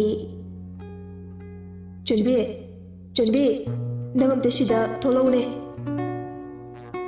ꯆꯟꯕꯤꯁꯨ ꯇꯥꯔꯗꯨꯅ ꯈꯨꯝꯂꯛꯏ ꯍꯣꯏ ꯇꯥꯃꯣ ꯊꯣꯛꯂꯛꯑꯒꯦ ꯆꯟꯕꯤ ꯃꯄꯥꯟꯗ ꯊꯣꯛꯂꯛꯇꯨꯅ ꯀꯩ ꯍꯥꯏꯒꯦ ꯇꯥꯃꯣ ꯔꯣꯍꯤꯠꯅ ꯅꯪꯅꯦ ꯇꯤꯜꯍꯧ ꯆꯅꯝ ꯃꯔꯣꯏ ꯃꯄꯥꯡꯒꯗꯣ ꯈꯔ ꯁꯦꯝꯖꯤꯜꯂꯝꯃꯣ ꯁꯤ ꯍꯥꯏꯒꯦ ꯇꯧꯕꯅꯦ ꯑꯣ ꯑꯗꯣ ꯀꯩ ꯊꯣꯡꯗꯣꯏꯅꯣ ꯇꯥꯃꯣ ꯈꯪꯗꯦ ꯌꯦꯜꯂ ꯉꯥꯔ ꯑꯃ ꯍꯦꯛꯇ ꯑꯣ ꯁꯨꯔꯦꯁꯇꯤ ꯆꯟꯕꯤ ꯎꯕꯗ ꯃꯃꯤꯠꯇꯨ ꯈꯞꯀꯅꯤ ꯍꯥꯏꯕ ꯀꯧꯕ ꯃꯈꯩ ꯆꯟꯕꯤꯗ ꯌꯦꯡꯗꯨꯅ ꯂꯩ ꯔꯣꯍꯤꯠꯅ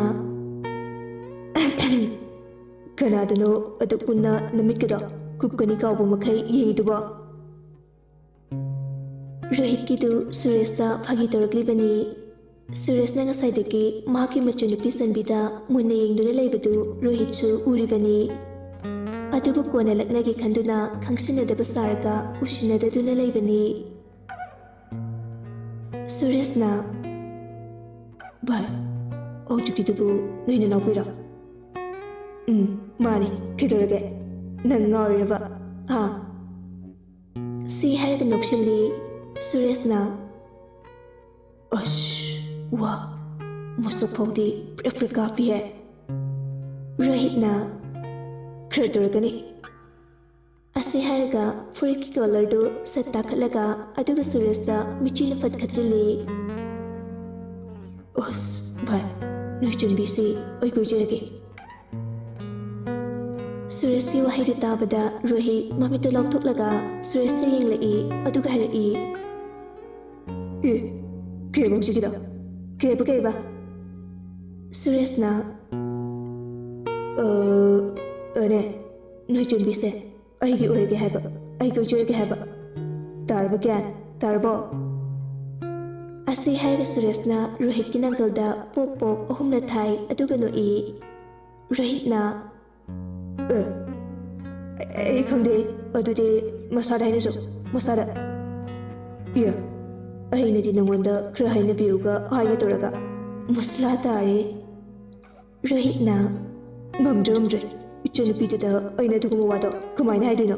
ꯉꯥꯎꯈꯠꯂꯛꯀꯅꯨꯀꯣ ꯁꯣꯅꯣ ꯀꯣꯛꯆꯥꯛ꯫ ꯍꯣꯏꯗꯦ ꯑꯩ ꯅꯨꯄꯥꯅꯤ ꯑꯩꯅ ꯊꯣꯛꯄ ꯍꯥꯏꯖꯒꯦ꯫ ꯑꯗꯣ ꯚꯥꯏ ꯅꯪ ꯌꯥꯗꯦ ꯀꯥꯏꯅ ꯍꯥꯏꯔꯛꯄꯗꯤ ꯌꯥꯔꯣꯏꯀꯣ? ꯀꯩꯕ? ꯀꯩꯁꯨ ꯅꯠꯇꯦꯗ ꯂꯩꯗꯅ꯫ ꯍꯣꯏ ꯍꯣꯏ꯫ ꯑꯅꯤꯗꯨ ꯋꯥꯔꯤ ꯁꯥꯟꯅ ꯁꯥꯟꯅ ꯂꯥꯛꯄꯅ ꯌꯦꯟ ꯌꯣꯟꯐꯝ ꯌꯧꯔꯦ꯫ ꯃꯐꯝꯗꯨꯗꯒꯤ ꯌꯦꯟ KG 2 ꯂꯩꯔꯕ ꯃꯇꯨꯡ ꯃꯌꯨꯝꯗ ꯍꯜꯂꯛꯏ꯫ ꯍꯜꯂꯛꯄꯒꯤ ꯂꯝꯕꯦꯟꯗ ꯔꯣꯍꯤꯠꯅ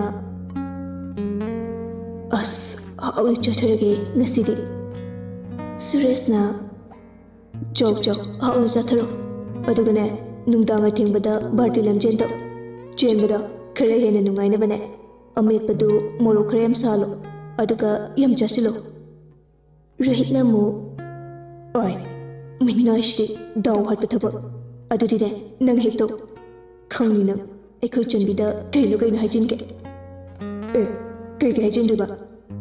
ꯌꯥꯔꯤꯅꯣꯅ? ꯑꯣ ꯑꯅꯤꯗꯨ ꯃꯌꯨꯝ ꯌꯧꯁꯤꯟꯈ꯭ꯔꯦ꯫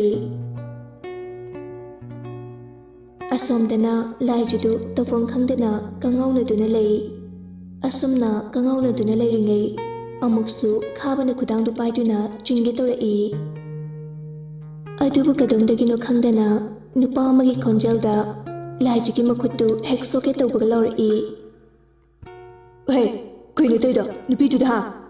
ꯅꯨꯄꯤꯒ ꯑꯝꯇ ꯐꯪꯖꯗ꯭ꯔꯕꯣ?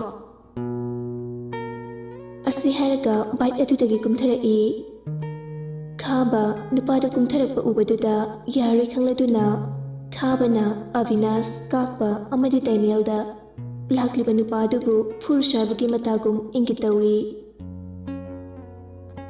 ꯑꯍꯨꯝꯗꯨꯁꯨ ꯈꯥꯕꯒꯤ ꯃꯇꯧꯗꯨꯗ ꯒ꯭ꯌꯥꯟ ꯇꯥꯔꯗꯨꯅ ꯆꯪꯂꯛꯂꯤꯕ ꯅꯨꯄꯥꯗꯨ ꯇꯝꯅ ꯆꯦꯟꯁꯤꯟꯈ꯭ꯔꯦ꯫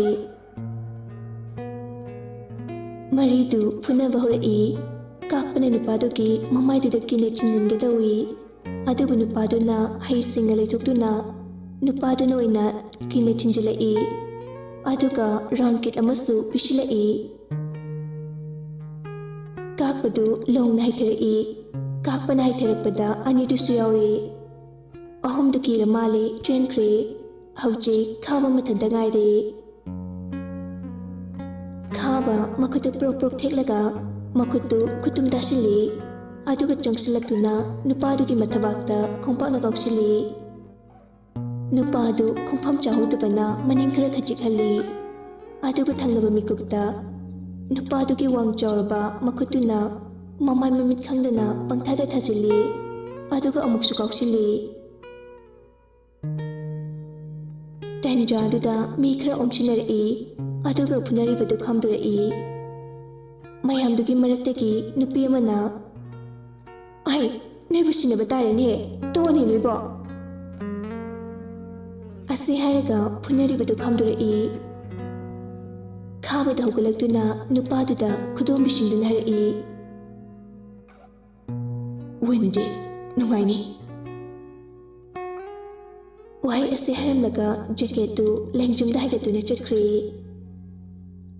ꯃꯤ ꯃꯌꯥꯝꯗꯨ ꯍꯧꯖꯤꯛꯇꯗ ꯂꯥꯏꯖꯒꯤ ꯃꯄꯥꯅ ꯁꯣꯛꯂꯒ ꯇꯥꯗꯨꯅ ꯂꯩꯕꯗꯨ ꯎꯔꯛꯏ꯫ ꯃꯤꯌꯥꯝ ꯑꯗꯨꯅ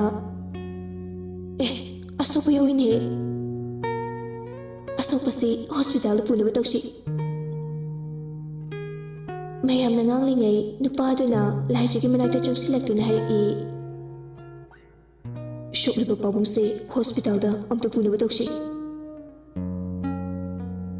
ꯂꯥꯏꯖ ꯃꯈꯣꯜꯒꯗ ꯂꯣꯏꯔꯦ ꯀꯞꯂꯨꯕꯒꯤ ꯌꯥꯝ ꯑꯇꯞꯄ ꯈꯣꯟꯖꯦꯜꯗ ꯍꯥꯏꯔꯛꯏ꯫ ꯐꯔꯦ ꯒꯥꯔꯤ ꯌꯧꯔꯛꯏꯌꯦ꯫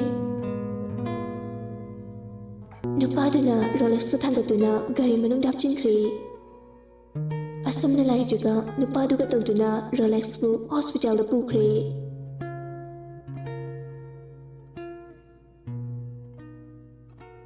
Somdana hiyainu pung mga makaitar si Pauba mapuraba amadi machoy nupi laisi halagtabaduda leifam chapang khangdre. Hiyainu na kari doraba chalone aikoi ibemaga mapagadubo hauju fauba halagtrisibo kaidabu yawar chalo pambomna pambom chungbane. Asi haraga hiyainu pambomda yengduna makutuna tawraga chup chup chup chili aduga machinda susoli. Hey taibak semba mapui bungo asoy angamdadi thokan biganuko nanahenibu. Hiyainu mathamoida taibangbu sembiriba mapu mahakbu chena ningzeraduna imungda changkhre. Somda hospital da Rolex bu emergency room da pushinkre. Doctor sing aduna fazane Rolex bu treatment kaya tawduna yenglaba matung operation tawbuda tare. Laija hospital manungduda angaubi amagum ungduna lay mamitagi mapishu tap tap tari. Nakanda nupadu shuphamdi ngehak leraga doctor ama tholakduna Rolex ki miyobi bro chabumbam Rolex ki mi. Laija taragliba mapidu sattay thokduna khumge tawbaga nupaduna yawi doctor kai kamdoba adum haibiyo. Doctor duna hauji operation ama tawba tari ada blood kitang thong tawbiyo asopase I khara hena thokhra male aduga shigi hidak singse semukta lebiro khara thubiro emergency ne. Nupaduna ufabini doctor. Laijadu kharaga gyan mangduna leiringai blood thorang taw harakpadudadi pura gyandu mamshinkre. Haujupu kadaidagi ino laijana thirugadaba fangdragana Rolex ki punchina kamdoba. Laijadu wa amata ngangba thokidre. Nupaduna leramko ai dakshingsi amta leukige. Asi haramnaga nupadu hidak leiba chatkre. Laija asum tawfong khangdaduna leiringai ngasai magi bekta mobile phone yaukibadu ningsingai. Mani ngasai mkhaidi mahak tashingna kauri ngehaki thazadana thokpa thawdoksingduda thuna panthaba tawdana Laija mobile phone lawthokduna yumgi number duda call tawrami. Somdana hiyainudu tafam chafang khangdraduna makhoigi maikada thariba sofaduda fammi. Adubu call lakpagi ringtone makol adu tarduna mobile thamliba adumda lai. Aduga lakliba call adu hiyainuna paikhatli. Hello Laijana ima kidurage nang iba pakhatlidubo kidubu yauge. Laija lalatawna hari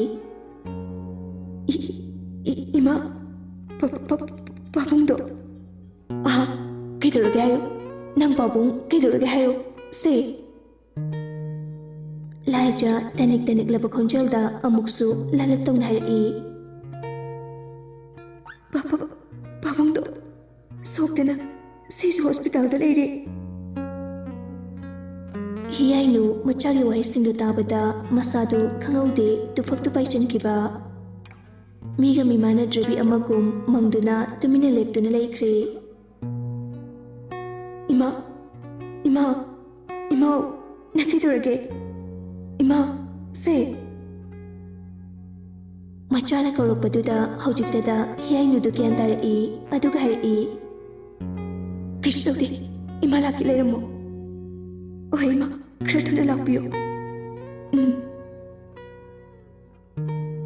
Asi haiduna phone du kakthakre aduga makhoigi kadomre changlaktuna mafi hongkre. Mafi hongba loiraba matung mapanda thulaktuna hiyainuna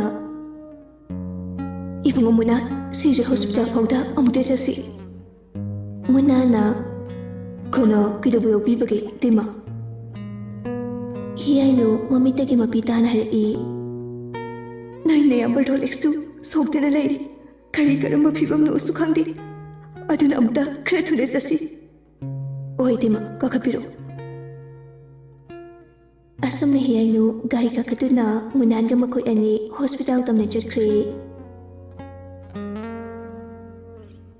ꯑꯁꯣꯝꯗꯅ hospital ꯃꯅꯨꯡꯗ doctor ꯑꯃ ꯊꯣꯔꯛꯇꯨꯅ ꯍꯥꯏꯔꯛꯏ ꯍꯤꯗꯥꯛ ꯂꯩꯕ ꯆꯠꯄꯤꯈꯤꯕꯗꯨ ꯌꯧꯕꯤꯔꯛꯑꯕ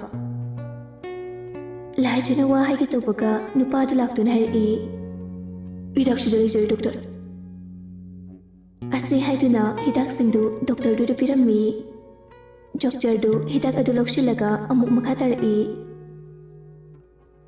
blood ꯍꯥꯏꯕꯗꯣ ꯌꯥꯔꯒꯗꯤ ꯈꯤꯇꯪ ꯊꯨꯅ ꯂꯧꯕꯤꯔꯛꯑꯣ ꯁꯤ ꯍꯥꯏꯔꯝꯂꯒ ꯗꯣꯛꯇꯔꯗꯨ ꯑꯣꯄꯔꯦꯁꯟ ꯊꯤꯌꯦꯇꯔ ꯃꯅꯨꯡꯗ ꯆꯪꯈ꯭ꯔꯦ ꯂꯥꯏꯖ ꯇꯞꯅ ꯋꯥ ꯉꯥꯡꯂꯛꯏ ꯍꯧꯖꯤꯛꯄꯨ ꯀꯗꯥꯏꯗꯒꯤ ꯏꯅꯣ ꯀꯅꯥꯗꯒꯤ ꯂꯧꯔꯨꯗꯣꯏꯅꯣ ꯑꯩ ꯑꯁꯤ ꯍꯥꯏꯔꯒ ꯃꯤꯠꯂꯨ ꯑꯅꯤꯗꯒꯤ ꯄꯤꯔꯥꯡ ꯏꯍꯧꯔꯛꯏ ꯑꯗꯨꯒ ꯀꯅꯥꯅꯁꯨ ꯏꯟꯁꯤꯜꯂꯨꯕ ꯇꯧꯗꯨꯅ ꯁꯤꯟꯊꯖꯔꯛꯏ ꯃꯁꯥ ꯃꯊꯟꯇ ꯂꯥꯏꯖꯒꯤ ꯃꯇꯧ ꯑꯗꯨ ꯎꯕꯗ ꯅꯨꯄꯥꯗꯨꯁꯨ ꯅꯨꯡꯉꯥꯏꯇ꯭ꯔꯕ ꯃꯥꯜꯂꯦ ꯅꯨꯄꯥꯗꯨꯅ ꯁꯠ ꯍꯦꯛꯇ ꯈꯨꯝꯂꯛꯏ ꯅꯪ ꯑꯗꯨꯒꯤꯗꯃꯛꯇꯗꯤ ꯀꯩꯁꯨ ꯈꯟꯒꯅꯣ ꯑꯁꯤ ꯍꯥꯏꯔꯒ ꯅꯨꯄꯥꯗꯨ ꯕ꯭ꯂꯗ ꯕꯦꯡꯛ ꯂꯣꯝꯗ ꯆꯠꯈ꯭ꯔꯦ ꯑꯗꯨꯕꯨ ꯂꯥꯏꯕꯛꯅ ꯊꯤꯔꯤꯁꯨ ꯕ꯭ꯂꯗ ꯕꯦꯡꯛ ꯑꯗꯨꯗ ꯂꯩꯔꯝꯂꯤꯕ ꯏꯁꯤꯡꯗꯨ ꯂꯥꯏꯖꯒꯤ ꯃꯄꯥ ꯏꯕꯨꯡꯉꯣ ꯔꯣꯂꯦꯛꯁꯀꯤ ꯕ꯭ꯂꯗ ꯒ꯭ꯔꯨꯞꯀ ꯑꯃꯠꯇ ꯆꯥꯟꯅꯔꯝꯗ꯭ꯔꯦ ꯅꯨꯄꯥꯗꯨ ꯃꯈꯨꯠꯇꯨꯅ ꯃꯔꯥꯏꯕꯛꯇ ꯊꯝꯗꯨꯅ ꯑꯁ ꯑꯣ ꯃꯥꯏ ꯒॉड ꯂꯥꯏꯖ ꯑꯁꯝ ꯄꯥꯈꯠꯄ ꯍꯦꯜꯂꯛꯏ ꯋꯥꯈꯜꯗꯁꯨ ꯈꯜꯂꯤ ꯑꯩꯈꯣꯏ ꯄꯥꯕꯨꯡꯁꯤꯕꯨ ꯁꯤꯔꯗꯣꯏꯖꯥꯠꯂꯣ ꯑꯁꯤ ꯈꯟꯅ ꯈꯟꯅ ꯃꯤꯠꯇꯒꯤ ꯄꯤꯁꯨ ꯇꯥꯔꯛꯇꯕ ꯅꯠꯇꯦ ꯂꯥꯏꯖꯗꯨ ꯂꯥꯏꯖꯒꯤ ꯃꯇꯧꯗꯨ ꯌꯦꯡꯕ ꯉꯝꯗ꯭ꯔꯗꯨꯅ ꯅꯨꯄꯥꯗꯨꯅ ꯀꯩꯁꯨ ꯈꯟꯒꯅꯨ ꯄꯥꯕꯨꯡꯁꯦ ꯀꯩꯁꯨ ꯇꯧꯔꯣꯏꯌꯦ ꯂꯥꯏꯖꯅ ꯑꯗꯣ ꯋꯥ ꯃꯈꯥ ꯇꯥꯕꯒ ꯅꯪꯗꯦ ꯅꯨꯄꯥꯗꯨꯅ ꯂꯩꯔꯝꯃꯨꯀꯣ ꯋꯥꯍꯩꯁꯦ ꯍꯥꯏꯔꯝꯂꯒ ꯅꯨꯄꯥꯗꯨ ꯕ꯭ꯂꯗ ꯇꯦꯁ ꯇꯧꯐꯝ ꯑꯗꯣꯝꯗ ꯆꯪꯈ꯭ꯔꯦ ꯂꯥꯏꯖ ꯇꯤꯡꯉꯛ ꯇꯤꯡꯉꯛ ꯌꯦꯡꯗꯨꯅ ꯂꯩꯍꯧꯏ ꯀꯩꯅꯣ ꯃꯥꯏꯁꯤꯕꯣ ꯕ꯭ꯂꯗ ꯇꯦꯁ ꯀꯩ ꯇꯧꯕ ꯌꯥꯕ ꯇꯦꯁ ꯃꯈꯜ ꯃꯈꯜ ꯇꯧꯔꯕ ꯃꯇꯨꯡ ꯏꯁꯣꯔꯅ ꯆꯥꯟꯕꯤꯕꯅꯤ ꯍꯥꯏꯒꯗ꯭ꯔꯥ ꯅꯠꯇ꯭ꯔꯒ ꯗꯥꯎ ꯌꯥꯕꯅꯤ ꯍꯥꯏꯒꯗꯧꯔꯤꯕ꯭ꯔꯥ ꯈꯪꯗ꯭ꯔꯦ ꯂꯥꯏꯖꯒꯤ ꯃꯄꯥ ꯔꯣꯂꯦꯛꯁꯀꯤ ꯕ꯭ꯂꯗ ꯒ꯭ꯔꯨꯞꯀ ꯅꯨꯄꯥꯗꯨꯒꯤ ꯕ꯭ꯂꯗ ꯒ꯭ꯔꯨꯞꯀ ꯑꯅꯤꯁꯤ ꯃꯥꯟꯅꯔꯝꯂꯦ ꯍꯧꯖꯤꯛꯇꯗ ꯂꯥꯏꯖꯗꯨ ꯃꯃꯣꯟ ꯅꯣꯛꯄ ꯃꯤꯅꯣꯛ ꯑꯃ ꯅꯣꯛꯂꯛꯏ ꯅꯨꯄꯥꯗꯨꯁꯨ ꯃꯆꯤꯟꯗ ꯁꯣꯜꯂꯤ ꯊꯦꯡꯛꯁ ꯒꯣꯗ ꯑꯁꯨꯝ ꯇꯧꯅ ꯅꯨꯄꯥꯗꯨꯗꯒꯤ ꯏꯒꯤ ꯃꯇꯦꯡ ꯂꯧꯔꯗꯨꯅ ꯔꯣꯂꯦꯛꯁꯀꯤ ꯑꯣꯄꯔꯦꯁꯟ ꯑꯗꯨ ꯃꯥꯏ ꯄꯥꯛꯅ ꯄꯥꯡꯊꯣꯛꯈ꯭ꯔꯦ ꯃꯤꯅꯤꯠ 4-5 ꯂꯩꯔꯒ ꯗꯣꯛꯇꯔꯁꯤꯡꯗꯨꯅ ꯔꯣꯂꯦꯛꯁꯄꯨ ꯑꯣꯄꯔꯦꯁꯟ ꯔꯨꯝ ꯑꯗꯨꯗꯒꯤ ꯄꯨꯊꯣꯔꯛꯏ ꯂꯥꯏꯖꯅ ꯗꯣꯛꯇꯔ ꯄꯥꯕꯨꯡꯒꯤ ꯐꯤꯕꯝꯁꯤꯕꯨ ꯗꯣꯛꯇꯔꯗꯨꯅ ꯀꯩꯁꯨ ꯊꯣꯏꯗꯣꯛꯄ ꯇꯧꯔꯣꯏꯗ ꯉꯥꯏꯍꯥꯛ ꯂꯩꯔꯒ ꯒꯦꯂꯥꯑꯅꯤ इंजेक्शन अमा काखिबदुननी गेलानी ngaktang lerdi असम तौना रोलेक्स को रूम अमा सेट तौदुना रूम दुदा थमख्रे ngak lerga hiyainusु हॉस्पिटल दा थुंगलरे हंग हंग देना चंगलपदुना लाई जोइना लेरिबा दोंदा लाई उरे लाइसना मदुदी ममा इबे महियाइनुदु पाखने चंगलपदु लाइजुना ममा पुकौरई इमा इमा ऐ सोमदु लेरे सोमदु लाओ हियाइनुसु मचागे खोंजल तारिबा अदोमगदा मितेंग थमलई बेमा से असे हायगा हियाइनु मचागे मनाक्ता चंगसिलक्तुना बेमा नपादी नपागदुम चखरगे लाइजुदु करी हाइसगे खल्ली असेंग भायरका ममाना करी अमुक तौरक्पा मसी खल्लुबदा लाइजुदु हुमांग कांगले लाइजा ngak tumina lei hiyainuna ai se nang pabundi लाइजा वखल द खल्ली ꯀꯔꯤꯕꯨ ꯀꯥꯟꯅꯔꯨꯕꯅꯣ ꯑꯗꯨꯝ ꯑꯁꯦꯡꯕꯗꯣ ꯍꯥꯏꯔꯒꯦ ꯍꯥꯏꯅ ꯈꯜꯂꯤ꯫ ꯏꯃꯥ, ꯄꯥꯕꯨꯡꯗꯣ ꯑꯁꯤ ꯍꯥꯏꯔꯒ ꯉꯁꯤꯒꯤ ꯊꯣꯛꯈꯤꯕ ꯊꯧꯗꯣꯛ ꯄꯨꯝꯕ ꯍꯤꯌꯥꯏꯅꯨꯗ ꯇꯝꯂꯝꯃꯤ꯫ ꯍꯤꯌꯥꯏꯅꯨ ꯃꯆꯥꯅ ꯍꯥꯏꯔꯤꯕ ꯋꯥꯍꯩꯁꯤꯡꯗꯨ ꯇꯥꯔꯒ ꯃꯄꯨꯔꯣꯏꯕ ꯑꯃꯗꯤ ꯃꯆꯥꯅꯨꯄꯤꯕꯨ ꯍꯦꯟꯅ ꯅꯨꯡꯁꯤꯕ ꯍꯦꯜꯂꯛꯏ꯫ ꯅꯄꯥꯒꯤ ꯏꯗꯨꯗꯤ ꯀꯅꯥꯗꯒꯤ ꯂꯧꯈ꯭ꯔꯒꯦ? ꯂꯥꯏꯖ ꯁꯣꯔ ꯑꯁꯥꯡꯕ ꯑꯃ ꯍꯣꯟꯗꯣꯛꯂꯒ ꯂꯥꯏꯖ ꯃꯈꯨꯠ ꯈꯨꯗꯣꯝꯕꯤꯗꯨꯅ ꯉꯁꯥꯏꯒꯤ ꯅꯨꯄꯥꯗꯨꯗ ꯃꯈꯨꯠꯇꯨꯅ ꯊꯤꯜꯂꯤ ꯑꯗꯨꯒ ꯍꯥꯏꯔꯛꯏ, ꯃꯥꯅꯅꯤ ꯑꯩꯈꯣꯏ ꯄꯥꯕꯨꯡ ꯏꯕꯥꯅꯤꯒꯤ ꯄꯨꯟꯁꯤꯕꯨ ꯀꯟꯕꯤꯔꯛꯈꯤꯕ꯫ ꯍꯤꯌꯥꯏꯅꯨ ꯅꯨꯄꯥꯗꯨꯕꯨ ꯀꯧꯁꯤꯜꯂꯤ ꯑꯗꯨꯒ ꯍꯥꯏꯔꯛꯏ, ꯏꯕꯨꯡꯉꯣ, ꯅꯪꯒꯤ ꯃꯤꯡꯅ ꯀꯔꯤ ꯀꯧꯕ? ꯅꯨꯄꯥꯗꯨꯅ ꯇꯣꯝꯊꯤꯟ ꯀꯧꯏ ꯏꯃꯥ꯫ ꯑꯣ, ꯏꯃꯥ ꯄꯥꯕꯨꯡꯗꯤ ꯁꯨꯅ ꯂꯩꯔꯤꯕ꯭ꯔꯥ? ꯏꯆꯤꯟ ꯏꯅꯥꯎꯅ ꯀꯌꯥ ꯁꯨꯒꯦ? ꯏꯆꯥꯅ ꯀꯌꯥ ꯁꯨꯕꯅꯣ? ꯂꯩꯔꯤ ꯏꯃꯥ, ꯏꯆꯤꯟ ꯏꯅꯥꯎꯗꯤ 2 ꯁꯨꯗ꯭ꯔꯦ, ꯏꯇꯣꯝꯇꯅꯤ꯫ ꯍꯤꯌꯥꯏꯅ ꯃꯈꯥ ꯇꯥꯔꯛꯏ, ꯉꯁꯤ ꯏꯆꯥꯒ ꯊꯦꯡꯅꯔꯝꯗ꯭ꯔꯕꯗꯤ ꯅꯆꯟ ꯑꯃꯗꯤ ꯅꯄꯥꯕꯨꯡꯒꯤ ꯄꯨꯟꯁꯤ ꯀꯔꯤ ꯑꯣꯏꯔꯝꯒꯅꯤ ꯍꯥꯏꯕ ꯉꯝꯗꯦ꯫ ꯑꯗꯨꯗꯁꯨ ꯅꯠꯇꯅ ꯏꯆꯥꯅ ꯅꯪ ꯄꯥꯕꯨꯡꯒꯤ ꯏꯕꯨꯁꯨ ꯄꯤꯕꯤꯔꯦ꯫ ꯏꯆꯥ ꯑꯃꯨꯛ ꯃꯤꯅꯨꯡꯁꯤ ꯆꯥꯎꯕ ꯂꯩꯔꯝꯈꯤꯒꯗ꯭ꯔꯥ? ꯏꯆꯥꯒꯤ ꯂꯃꯟꯁꯤ ꯀꯔꯝꯕ ꯃꯇꯝꯗ ꯁꯤꯡꯕ ꯉꯝꯒꯗꯕꯅꯣ ꯏꯃꯥ ꯈꯪꯗ꯭ꯔꯦ꯫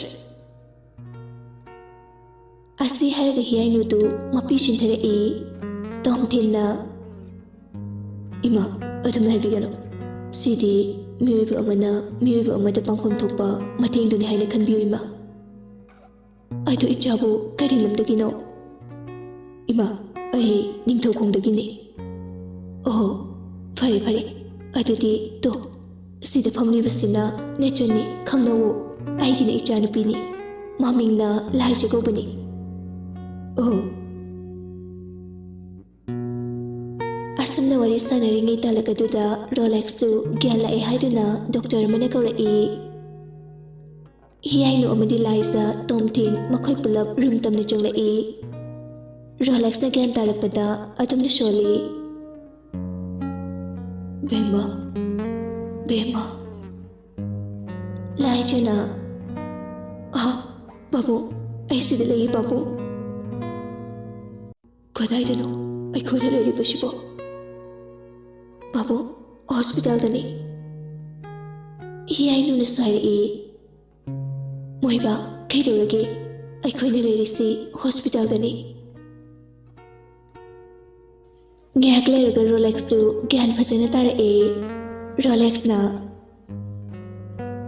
ꯏꯕꯨꯡꯉꯣ, ꯅꯪ ꯊꯦꯡꯅꯔꯝꯗ꯭ꯔꯕꯗꯤ ꯉꯁꯤ ꯑꯩ ꯑꯃꯗꯤ ꯅꯆꯟꯒꯤ ꯄꯨꯟꯁꯤ ꯀꯔꯤ ꯑꯣꯏꯔꯝꯒꯅꯤ? ꯑꯩꯅ ꯇꯥꯏꯕꯪꯄꯥꯟꯁꯤ ꯊꯥꯗꯣꯛꯇꯨꯅ ꯆꯠꯂꯝꯒꯅꯤ꯫ ꯅꯆꯟꯁꯤꯅ ꯃꯤꯌꯥꯝꯒꯤ ꯇꯤꯟ ꯁꯤꯠꯅꯐꯝ ꯑꯣꯏꯔꯝꯒꯅꯤ꯫ ꯇꯣꯝꯊꯤꯟꯅ, ꯄꯥꯕꯨꯡ, ꯑꯗꯨꯃꯥꯏꯅ ꯍꯥꯏꯕꯤꯒꯅꯨ꯫ ꯁꯤꯗꯤ ꯑꯉꯝ ꯑꯉꯝꯕ ꯃꯇꯦꯡ ꯄꯥꯡꯅꯕꯅꯤ꯫ ꯏꯄꯥ ꯄꯦꯜꯂꯦ, ꯅꯪ ꯑꯃꯨꯛ ꯄꯨꯛꯆꯦꯜ ꯆꯥꯎꯕ ꯃꯤꯁꯤꯕꯨ ꯂꯩꯔꯝꯈꯤꯒꯗ꯭ꯔꯥ? ꯑꯇꯥꯡꯕꯅꯤ, ꯏꯆꯥꯒꯨꯝꯕꯁꯤꯗꯤ ꯑꯇꯥꯡꯕꯅꯤ꯫ ꯄꯥꯕꯨꯡ,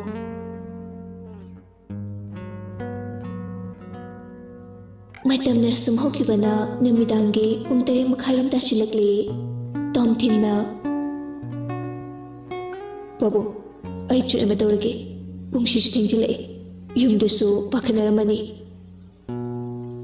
ꯍꯤꯌꯥꯏꯅꯨꯅ ꯇꯥꯞ ꯑꯣꯛꯂꯗꯨꯅ ꯈꯨꯝꯂꯛꯏ, ꯍꯣꯏ ꯍꯣꯏ, ꯆꯨꯝꯃꯤꯅꯦ ꯑꯗꯨꯁꯨ꯫ ꯆꯠꯂꯣ ꯆꯠꯂꯣ, ꯌꯨꯝꯗ ꯏꯃꯥ ꯕꯕꯥ ꯍꯣꯏꯅ ꯄꯥꯈꯠꯅꯔꯝꯃꯅꯤ꯫ ꯑꯗꯣ ꯅꯣꯡꯃ ꯑꯩꯈꯣꯏꯗ ꯆꯥꯛ ꯆꯔꯥ ꯑꯃ ꯆꯥꯈꯤꯁꯤꯀꯣ꯫ ꯇꯣꯝꯊꯤꯟ ꯃꯣꯃꯣꯟ ꯅꯣꯛꯄ ꯃꯤꯅꯣꯛ ꯑꯃꯒ ꯂꯣꯏꯅꯅ ꯍꯥꯏꯔꯛꯏ, ꯍꯣꯏ ꯌꯥꯏ ꯏꯃꯥ, ꯆꯥꯁꯤ꯫ ꯑꯗꯣ ꯉꯁꯤꯒꯤꯗꯤ ꯆꯠꯂꯒꯦ꯫ ꯏꯃꯥ, ꯆꯠꯂꯨꯈꯤꯒꯦ꯫ ꯄꯥꯕꯨꯡ, ꯅꯆꯥ ꯑꯃꯨꯛ ꯆꯠꯂꯨꯈꯤꯒꯦ꯫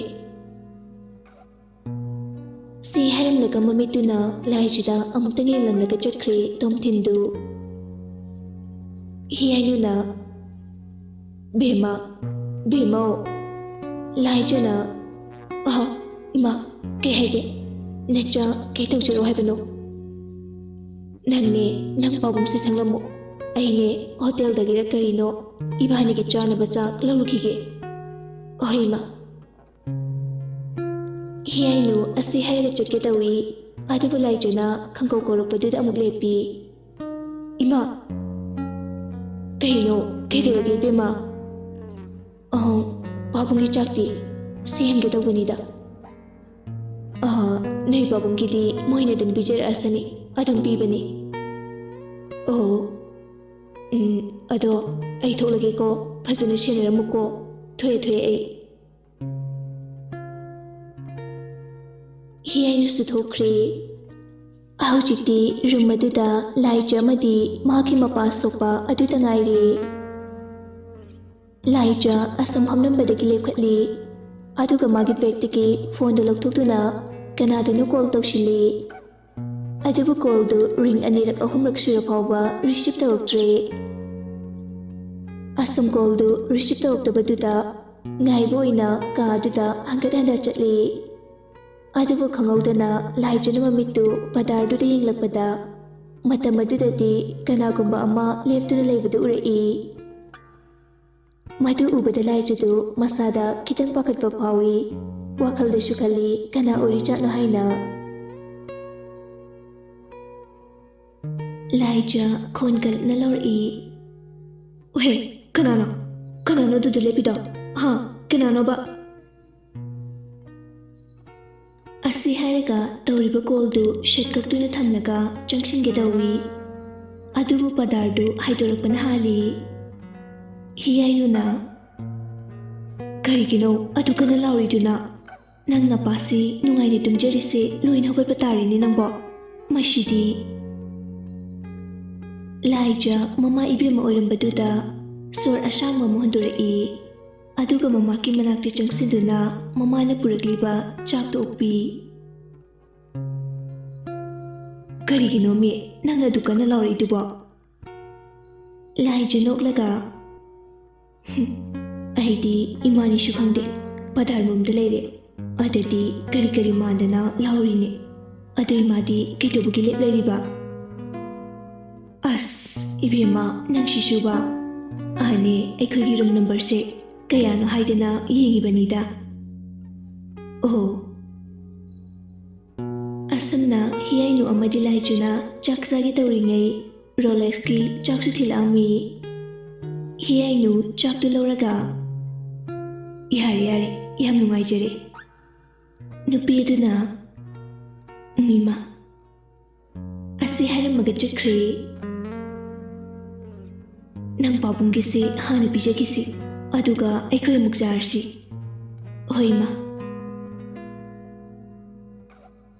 ꯍꯤꯌꯥꯏꯅꯨ ꯆꯥꯛ ꯆꯥꯅꯕ ꯍꯥꯏꯗꯨꯅ ꯃꯄꯨꯔꯣꯏꯕꯕꯨ ꯍꯧꯗꯣꯛꯂꯝꯃꯤ꯫ "ꯃꯈꯣꯏ ꯄꯥꯕꯨꯡ, ꯁꯦ ꯃꯤꯠꯇꯣꯝꯇ ꯄꯥꯡꯕꯤꯌꯨꯁꯤ." ꯔꯣꯂꯦꯛꯁ ꯇꯞꯅ ꯃꯃꯤꯠꯇꯨ ꯄꯥꯡꯊꯣꯔꯛꯏ꯫ "ꯁꯦ ꯆꯥꯛꯁꯤ ꯆꯥꯅꯕ ꯈꯤꯇ ꯇꯧꯁꯤꯁꯦ, ꯁꯦ ꯁꯣꯝꯗ ꯈꯤꯇ ꯁꯣꯝꯗ ꯈꯤꯇꯪ ꯆꯦꯞꯊꯣꯛꯄꯤꯔꯛꯑꯣ, ꯆꯥꯛꯁꯤ ꯏꯟꯖꯔꯛꯑꯒꯦ." ꯑꯁꯨꯝ ꯇꯧꯗꯨꯅ ꯃꯄꯨꯔꯣꯏꯕꯕꯨ ꯄꯤꯖ ꯄꯤꯊꯛ ꯇꯧꯗꯨꯅ ꯍꯤꯗꯥꯛ ꯒꯨꯂꯤ ꯄꯤꯖꯔꯕ ꯃꯇꯨꯡ ꯂꯥꯏꯖꯒ ꯍꯤꯌꯥꯏꯅꯨꯒꯁꯨ ꯆꯥꯛ ꯆꯥꯕ ꯍꯧꯈ꯭ꯔꯦ꯫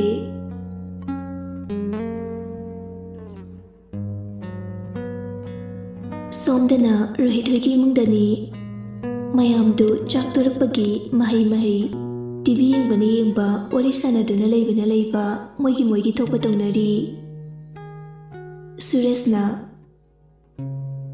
"ꯑꯁ ꯆꯠꯂꯣ ꯚꯥꯏ, ꯅꯣꯏ ꯆꯟꯕꯤꯗꯣ ꯑꯝꯇ ꯀꯧꯕꯤꯔꯣꯕ, ꯋꯥꯔꯤ ꯁꯥꯟꯅꯁꯦꯕ." ꯔꯣꯍꯤꯠꯅ "ꯑꯩꯗꯤ ꯀꯩ ꯀꯧꯗꯣꯏꯕ? ꯀꯧꯔꯣꯏ." "ꯑꯗꯨꯒ ꯀꯩ ꯋꯥꯔꯤ ꯁꯥꯟꯅꯗꯣꯏꯕ? ꯑꯣ ꯉꯝꯖꯗ꯭ꯔꯦ." "ꯑꯣ ꯚꯥꯏ ꯇꯧꯅꯨꯗ ꯑꯗꯨꯃꯥꯏꯅ, ꯅꯪꯒꯤꯁꯨ ꯑꯩꯉꯣꯟꯗ ꯍꯥꯏꯖꯕꯒꯤ ꯃꯇꯝ ꯂꯥꯛꯈꯤꯅꯤꯗ." ꯔꯣꯍꯤꯠꯇꯨ ꯁꯨꯔꯦꯁꯅꯒ ꯑꯗꯨꯃꯥꯏꯅꯒ ꯍꯥꯏꯔꯛꯄꯗꯨꯗꯗꯤ ꯅꯣꯛꯅꯤꯡꯂꯨꯔ ꯃꯥꯜꯂꯦ, ꯍꯥꯏꯐꯦꯠ ꯅꯣꯛꯏ, ꯑꯗꯨꯒ ꯁꯨꯔꯦꯁꯇ ꯌꯦꯡꯗꯨꯅ ꯑꯁꯨꯝꯅ ꯍꯥꯏꯔꯛꯏ꯫ "ꯑꯣ ꯑꯁꯤꯒꯤꯗꯃꯛꯇꯕꯨ ꯁꯦꯔꯦꯁꯀ ꯇꯥꯔꯤ ꯃꯥꯜꯂꯤꯅꯦ, ꯃꯤꯅꯥꯏꯁꯤꯗꯤ." ꯁꯨꯔꯦꯁꯅ "ꯍꯣꯏ ꯇꯥꯔꯤꯅꯤ ꯀꯩꯅꯣ." "ꯇꯥꯅꯤꯌꯦ, ꯅꯪ ꯇꯥꯅꯤꯌꯦ, ꯈꯪꯉꯦꯕ ꯍꯦꯛ ꯌꯦꯡꯕꯗ." "ꯑꯁ ꯌꯥꯔꯦ ꯈꯔ ꯃꯥꯜꯂꯤꯉꯩꯗꯨꯗ ꯇꯣꯛꯍꯧꯔꯣ." "ꯃꯤꯅꯥꯏꯁꯤꯗꯤ, ꯐꯤꯁꯨꯕꯤꯒꯤ ꯃꯆꯥꯁꯤꯗꯤ, ꯅꯣꯏ ꯅꯃꯥꯗꯤ ꯁꯨꯗꯕꯩ ꯃꯑꯣꯡꯗꯒ." "ꯍꯣꯏ ꯁꯨꯗ꯭ꯔꯦ." ꯑꯁ ꯌꯥꯔꯦ ꯆꯠꯂꯣ ꯋꯥꯊꯤꯗꯣ ꯇꯧ ꯂꯩꯔꯅꯨ ꯆꯟꯕꯤꯗꯣ ꯀꯧꯊꯣꯛꯑꯣ ꯍꯥꯏꯕꯅꯦ ꯍꯣꯏꯍꯦ ꯑꯩ ꯀꯧꯊꯣꯛꯆꯔꯛꯑꯒꯦ ꯑꯁꯤ ꯍꯥꯏꯗꯨꯅ ꯆꯟꯕꯤꯕꯨ ꯀꯧꯏ ꯔꯣꯍꯤꯠꯅ ꯆꯟꯕꯤ ꯆꯟꯕꯤ ꯇꯤꯚꯤ ꯌꯦꯡꯂꯝꯕꯅꯤ ꯑꯗꯨꯕꯨ ꯃꯕꯨꯡꯅ ꯀꯧꯕꯗꯨ ꯇꯥꯔꯗꯨꯅ ꯇꯤꯚꯤꯗꯨ ꯚꯣꯂꯨꯝ ꯈꯔ ꯂꯩꯊꯔꯒ ꯈꯨꯝꯂꯛꯏ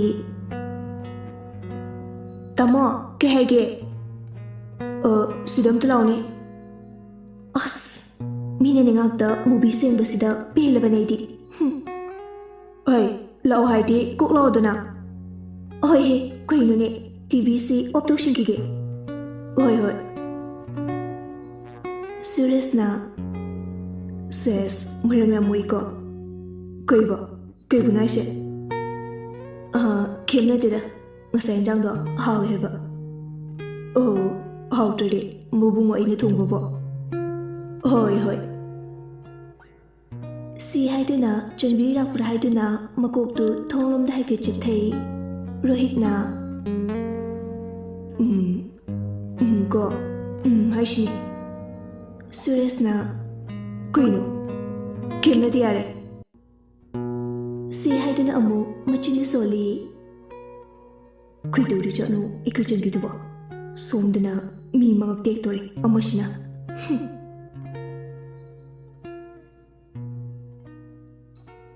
ꯁꯣꯝꯗꯅ ꯆꯟꯕꯤꯗꯨ ꯇꯤꯚꯤꯗ ꯑꯣꯐ ꯇꯧꯁꯤꯜꯂꯝꯂꯒ ꯃꯕꯨꯡꯅ ꯀꯧꯔꯤꯕ ꯑꯗꯣꯝꯗ ꯂꯥꯛꯑꯝꯃꯤ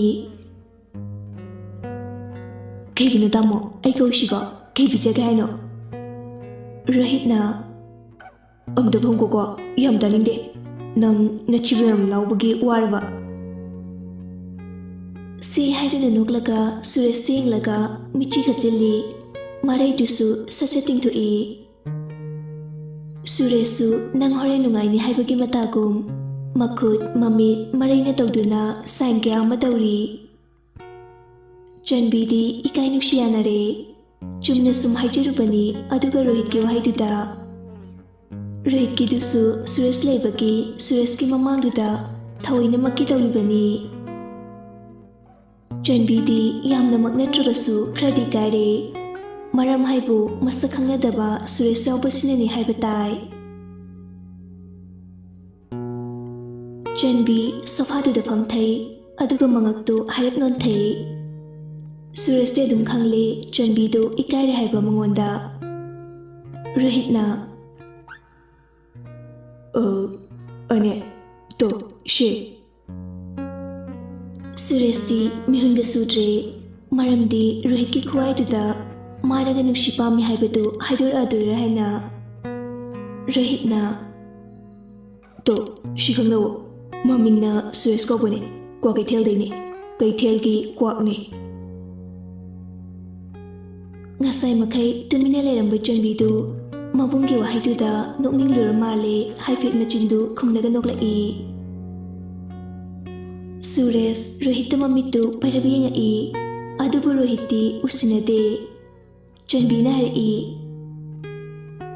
ꯑꯣ ꯑꯗꯨꯗꯤ ꯇꯥꯃꯣ ꯅꯣꯏꯒꯤ ꯅꯃꯥꯟꯅꯕ ꯅꯠꯇ꯭ꯔꯣ ꯃꯥꯅꯦ ꯑꯣ ꯑꯗꯨꯗꯤ ꯇꯥꯃꯣꯗ ꯇꯥꯃꯣꯅ ꯀꯧꯕ ꯑꯗꯨꯃꯥꯏꯅ ꯑꯗꯨꯝ ꯑꯩꯁꯨ ꯀꯧ ꯇꯥꯔꯦ ꯃꯃꯤꯡꯗꯣ ꯍꯟꯗꯛꯇꯤ ꯔꯣꯍꯤꯠꯅ ꯈꯨꯝꯒꯦ ꯇꯧꯔꯤꯉꯩꯗ ꯁꯨꯔꯦꯁꯅ ꯁꯠ ꯈꯨꯝꯃꯤ ꯅꯠꯇꯦ ꯁꯨꯔꯦꯁ ꯍꯥꯏꯕꯅꯦ ꯑꯣ ꯑꯗꯨꯗꯤ ꯇꯥꯃꯣ ꯁꯨꯔꯦꯁ ꯀꯧꯔꯒꯦ ꯁꯨꯔꯦꯁ ꯍꯔꯥꯎꯅ ꯌꯥꯏꯌꯦ ꯑꯁꯤ ꯍꯥꯏꯔꯒ ꯅꯣꯛꯐꯦꯠ ꯇꯧꯏ ꯔꯣꯍꯤꯠꯅ ꯑꯁ ꯋꯥꯔꯤꯗ ꯇꯧꯔꯤꯁꯤꯡꯁꯦ ꯆꯟꯕꯤ ꯃꯃꯤꯠꯇ ꯂꯥꯎꯊꯣꯛꯇꯨꯅ ꯀꯩꯅꯣ ꯇꯥꯃꯣ ꯋꯥꯔꯤ ꯍꯥꯏꯕꯣ ꯀꯩ ꯊꯕꯛ ꯁꯨꯗꯅ ꯋꯥꯔꯤꯕ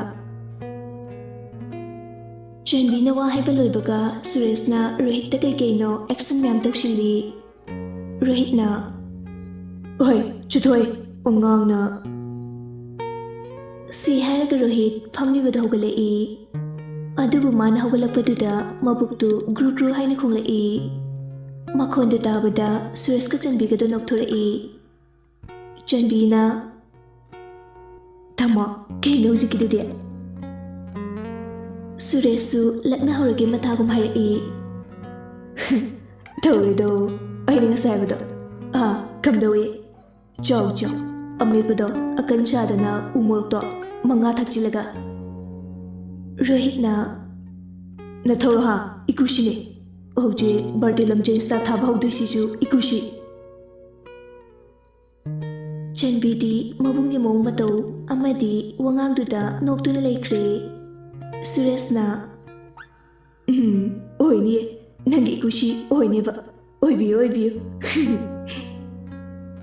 ꯑꯁ ꯑꯩ ꯌꯥꯗ꯭ꯔꯦ ꯅꯣꯏ ꯊꯣꯛꯄ ꯂꯩꯍꯧꯔꯣ ꯍꯥꯠꯅꯒꯦꯔꯥ ꯇꯨꯞꯅꯒꯦꯔꯥ ꯅꯣꯏ ꯊꯣꯛꯄ ꯑꯁ ꯑꯩ ꯌꯥꯗ꯭ꯔꯦꯍꯦ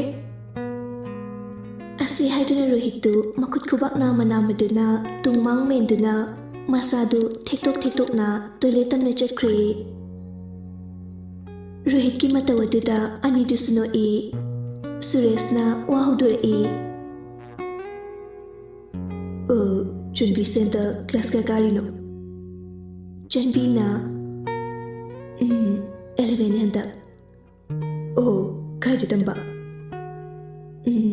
ꯇꯤꯖꯤ ꯍꯥꯏ ꯁꯦꯀꯦꯟꯗꯔꯤꯗ ꯇꯝꯃꯤ ꯇꯥꯃꯣ ꯁꯨꯔꯦꯁꯇꯨ ꯆꯟꯕꯤꯅꯒ ꯇꯥꯃꯣ ꯁꯨꯔꯦꯁ ꯀꯥꯏꯅꯒ ꯍꯥꯏꯔꯛꯄꯗꯨꯗꯗꯤ ꯋꯥꯈꯜꯒꯁꯤ ꯃꯑꯣꯡ ꯁꯥꯒꯠꯈ꯭ꯔꯦ ꯑꯗꯨꯕꯨ ꯊꯪꯅꯕ ꯃꯤꯀꯨꯞꯇꯗꯤ ꯈꯜꯂꯨꯕꯅ ꯑꯃ ꯑꯣꯏꯔꯛꯄꯅ ꯑꯃ ꯇꯥꯃꯣ ꯁꯨꯔꯦꯁ ꯆꯟꯕꯤꯒꯤ ꯏꯪꯅ ꯆꯝꯅ ꯐꯖꯔꯤꯕ ꯃꯥꯏꯊꯣꯡꯗꯨ ꯌꯦꯡꯖꯩ ꯑꯗꯨꯒ ꯌꯦꯡꯅ ꯍꯥꯏꯔꯛꯏ ꯑꯗꯣ ꯀꯩꯅꯣꯝꯇ ꯍꯪꯒꯦꯅꯦ ꯀꯩꯅꯣ ꯑꯗꯨꯝ ꯍꯥꯏꯌꯣ ꯇꯥꯃꯣ ꯁꯨꯔꯦꯁ ꯑꯗꯨꯕꯨꯔꯣ ꯆꯟꯕꯤ ꯁꯨꯔꯦꯁꯀꯤ ꯋꯥꯍꯩꯗꯨꯗ ꯈꯤꯇꯪ ꯃꯁꯥꯗ ꯀꯩꯅꯣꯝꯃ ꯐꯥꯎꯏ ꯅꯪꯅꯦ ꯅꯨꯄꯥꯒ ꯀꯣꯏꯔꯕ꯭ꯔꯥ ꯍꯥꯏꯕꯅꯤꯗ ꯆꯟꯕꯤ ꯃꯃꯤꯠ ꯑꯔꯥꯎꯕꯗꯨ ꯑꯃꯨꯛꯀ ꯍꯦꯟꯅ ꯂꯥꯎꯊꯣꯛꯂꯒ ꯍꯥꯏꯔꯛꯏ ꯀꯥꯏꯗꯩꯅꯣꯍꯦ ꯀꯣꯏꯗꯦ ꯑꯝꯇꯒ ꯁꯨꯔꯦꯁ ꯆꯟꯕꯤꯅꯒ ꯅꯨꯄꯥ ꯀꯣꯏꯗꯦ ꯀꯥꯏꯅꯒ ꯍꯥꯏꯔꯛꯄꯗꯨꯗ ꯃꯊꯃꯣꯏꯗꯨ ꯈꯔ ꯏꯪꯖꯕꯒꯨꯝ ꯇꯧꯏ ꯌꯥꯝ ꯐꯔꯦ ꯀꯩꯅꯣ ꯍꯥꯏꯁꯦ ꯀꯩꯁꯨꯝ ꯅꯠꯇꯦꯗ ꯌꯥꯔꯦ ꯑꯗꯣ ꯑꯩ ꯀꯩꯅꯣꯝꯇ ꯍꯥꯏꯒꯦ ꯅꯪ ꯌꯥꯒꯗ꯭ꯔꯥ ꯆꯟꯕꯤ ꯉꯛꯅ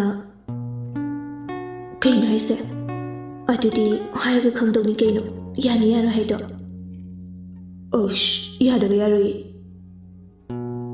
ꯆꯟꯕꯤ ꯁꯨꯔꯦꯁꯀꯤ ꯃꯑꯣꯡ ꯃꯇꯧꯗꯨꯗ ꯑꯁꯨꯝꯅ ꯈꯜꯂꯤ ꯀꯩꯅꯣ ꯃꯥꯏꯁꯤꯕꯣ ꯑꯩꯉꯣꯟꯗ ꯄꯥꯝꯃꯤ ꯀꯥꯏꯅ ꯇꯧꯔꯤꯖꯥꯠꯂꯣ ꯃꯤꯠꯌꯦꯡ ꯅꯥꯌꯦꯡꯁꯤꯅ ꯃꯔꯣꯟ ꯑꯃ ꯀꯩꯅꯣ ꯃꯥꯅ ꯍꯥꯏꯅ ꯍꯥꯏꯁꯤꯅ ꯀꯩ ꯑꯣꯏꯔꯤꯖꯥꯠꯅꯣ ꯅꯨꯡꯁꯤ ꯀꯣꯏꯅꯔꯁꯤ ꯀꯥꯏꯅꯒ ꯍꯥꯏꯔꯛꯇꯣꯏꯖꯥꯠꯂꯣ ꯃꯁꯛꯄꯨꯗꯤ ꯑꯗꯨꯝ ꯅꯥꯞꯄꯦꯕꯨ ꯑꯗꯨ ꯇꯜꯂꯤꯗ ꯑꯗꯨꯗꯤ ꯍꯥꯏꯔꯛꯑꯣꯅꯦ ꯋꯥꯗꯣ ꯀꯩꯅꯣꯕ ꯀꯣꯟꯅ ꯑꯣꯏꯅ ꯍꯥꯏꯔꯒꯦꯗ ꯍꯣꯏ ꯑꯁꯨꯝꯅ ꯆꯟꯕꯤꯒ ꯋꯥꯔꯤ ꯉꯥꯏꯍꯥꯛ ꯁꯥꯟꯅꯔꯕ ꯃꯇꯨꯡ ꯔꯣꯍꯤꯠꯇꯨ ꯅꯝꯗꯅ ꯇꯣꯏꯂꯦꯠꯇꯒꯤ ꯆꯤꯡꯊꯣꯛꯂꯒ ꯁꯨꯔꯦꯁꯄꯨ ꯊꯤꯟꯅꯕ ꯍꯥꯏꯗꯨꯅ ꯄꯨꯟꯅ ꯔꯣꯍꯤꯠꯀ ꯀꯨꯝꯊꯃꯤꯟꯅꯔꯛꯏ ꯔꯣꯍꯤꯠꯅ ꯄꯥꯕꯨꯡ ꯑꯩ ꯁꯨꯔꯦꯁꯁꯤ ꯃꯌꯨꯝ ꯐꯥꯎꯗ ꯊꯤꯜꯂꯨꯈꯤꯒꯦ ꯔꯣꯍꯤꯠꯀꯤ ꯃꯄꯥ ꯔꯣꯃꯦꯁꯅ ꯍꯣꯏ ꯊꯤꯟꯕꯤꯔꯨ ꯆꯣꯆꯣ ꯏꯟꯊꯤꯖꯅ ꯊꯧꯀꯣ ꯒꯥꯔꯤꯒꯗꯣ ꯁꯨꯔꯦꯁꯅ ꯑꯗꯨꯗꯤ ꯕꯥꯕꯨ ꯅꯆꯥꯃꯨꯛ ꯆꯠꯆꯔꯨꯈꯤꯒꯦ ꯏꯃꯥ ꯅꯆꯥꯃꯨꯛ ꯆꯠꯆꯔꯨꯈꯤꯒꯦ ꯔꯣꯝꯁꯤꯒ ꯃꯌꯥꯒꯅ ꯍꯣꯏ ꯆꯠꯂꯨꯔꯣ ꯏꯕꯨꯡꯉꯣ ꯁꯨꯔꯦꯁꯇꯨ ꯃꯊꯛꯇ ꯊꯥꯡꯒꯠꯇꯨꯅ ꯆꯟꯕꯤꯕꯨ ꯊꯣꯛꯂꯛꯄ꯭ꯔꯥ ꯍꯥꯏꯅ ꯌꯦꯡꯖꯩ ꯑꯗꯨꯕꯨ ꯆꯟꯕꯤꯗꯤ ꯋꯥꯁꯔꯨꯝꯗ ꯆꯪꯈꯤꯕꯅ ꯊꯣꯛꯂꯛꯇ꯭ꯔꯦ ꯔꯣꯍꯤꯠꯅ ꯌꯥꯔꯦ ꯂꯥꯛꯑꯣ ꯁꯠ ꯄꯨꯡꯁꯦ ꯊꯦꯡꯂꯕꯅꯤ ꯑꯣꯟꯊꯣꯛꯅꯁꯨ ꯆꯣꯛꯈ꯭ꯔꯦ ꯊꯤ ꯐꯩꯕꯅꯤꯀꯣ ꯅꯉꯣꯟꯗ ꯑꯣꯏꯅ ꯂꯣꯏꯅ ꯇꯥꯏꯅꯔꯛꯁꯅꯤꯌꯦ ꯁꯨꯔꯦꯁꯅ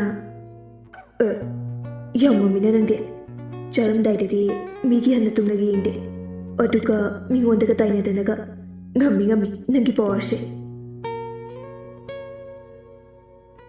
ꯑꯅꯤꯗꯨ ꯉꯥꯡꯅꯗꯅ ꯒꯥꯔꯤ ꯀꯥꯈꯠꯇꯨꯅ ꯒꯥꯔꯤꯗꯨ ꯁ꯭ꯇꯥꯔꯠ ꯇꯧꯗꯨꯅ ꯆꯠꯈ꯭ꯔꯦ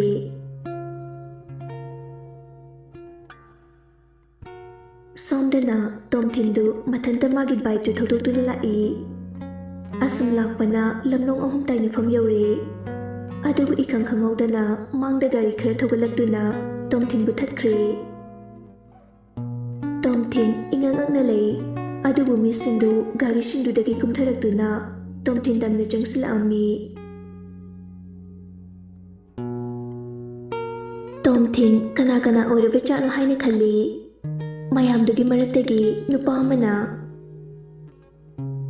ngashidi nangi numi shurabani khangidana nupi mangda akan chaduna chatkhiba aujidi khangi. Tomthin khonjenda takhigum tawre mani ngasai takhiba khabagi khonjaldumakni haujisu taribasi. Tomthindu karimnaba minok amaga loinena hari. Ngasayda kiduna chenkhiba midu sidasu amuk lerami bore. Amtabu nokhigene. Asi haiduna Tomthindu mi ushitabagi minok amaga loinena hauna nokthorei. Khabana no ngihakta ngari nang baitrani tuire lambigadawa. Si harga khaba akhaba minok amaga noi.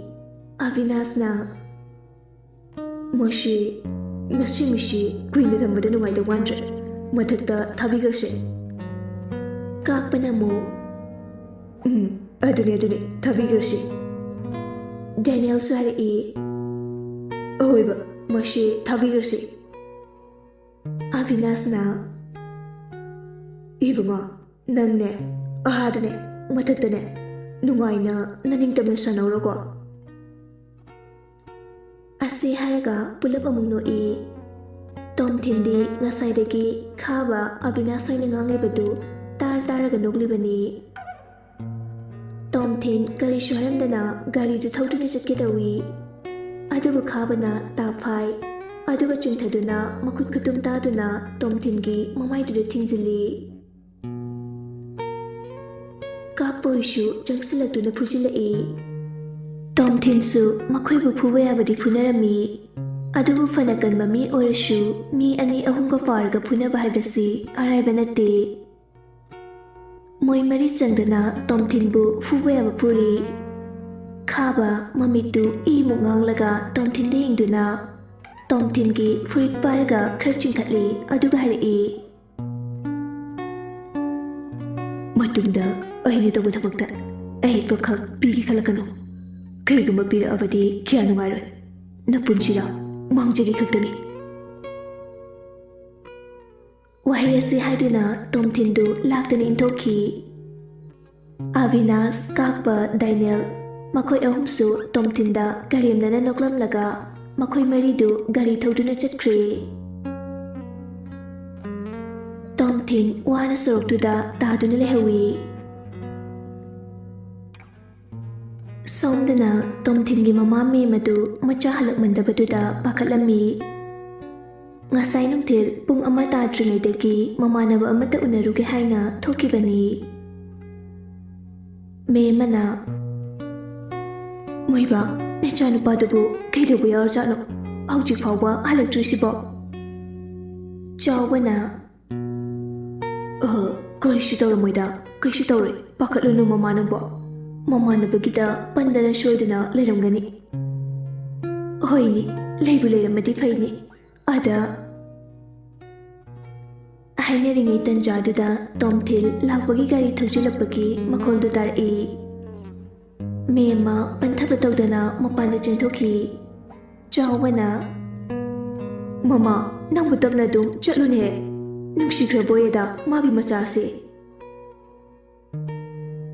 Mema mapanda tholakduna harai. Ibungo wahaidu loibaga nangde mema tumina chapleptuna laikhre mamitu sulaukthorai. Ibungo Tomthinna hoima kaima tawno ngasi nangna tawrai sidi. Kaisu tawri ma. Si haiduna imungda changkhige tawi. Ngaiko changkhilo. Ima kaidorina namaido ꯑꯗꯨꯒ ꯅꯪ ꯉꯁꯤ ꯀꯗꯥꯏꯗ ꯆꯠꯂꯨꯒꯦ ꯁꯦꯡꯅ ꯈꯨꯝꯃꯨ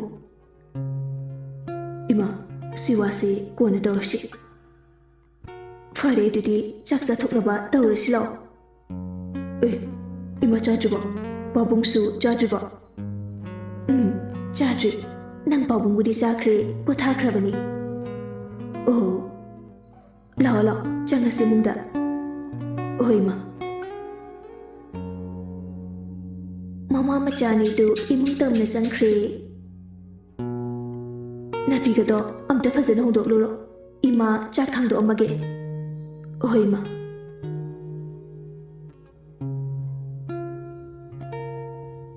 ꯀꯔꯤ ꯍꯥꯞꯂꯧꯒꯦ ꯏꯆꯥꯒꯤꯕꯣ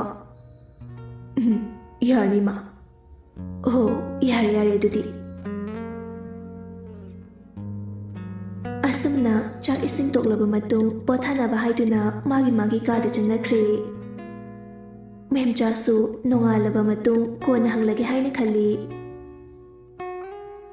ꯑꯁꯨꯝ ꯇꯧꯅ ꯑꯍꯤꯡ ꯑꯗꯨ ꯍꯧꯈ꯭ꯔꯦ ꯑꯌꯨꯛ ꯑꯉꯟꯕꯅꯤ ꯍꯤꯌꯥꯏꯅꯨꯅ ꯕꯦꯝꯃ ꯕꯦꯝꯃꯧ ꯂꯥꯏꯖꯅ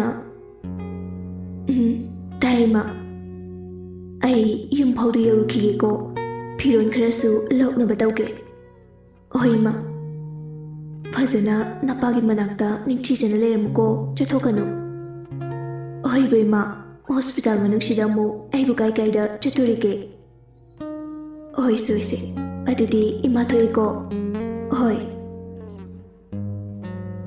ꯍꯤꯌꯥꯏꯅꯨꯁꯨ ꯆꯠꯈ꯭ꯔꯦ ꯔꯣꯂꯦꯛꯁ ꯇꯞꯅ ꯃꯤꯀꯞ ꯊꯣꯛꯂꯛꯏ ꯔꯣꯂꯦꯛꯁꯅ ꯕꯦꯝꯃ ꯇꯥꯏ ꯕꯥꯕꯨ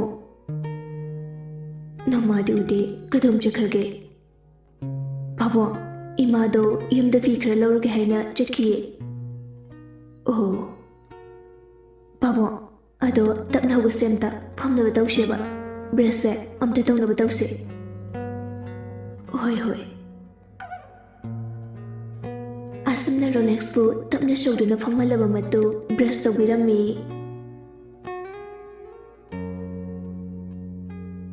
ꯁꯣꯝꯗꯅ ꯔꯣꯁꯂꯤꯟꯅ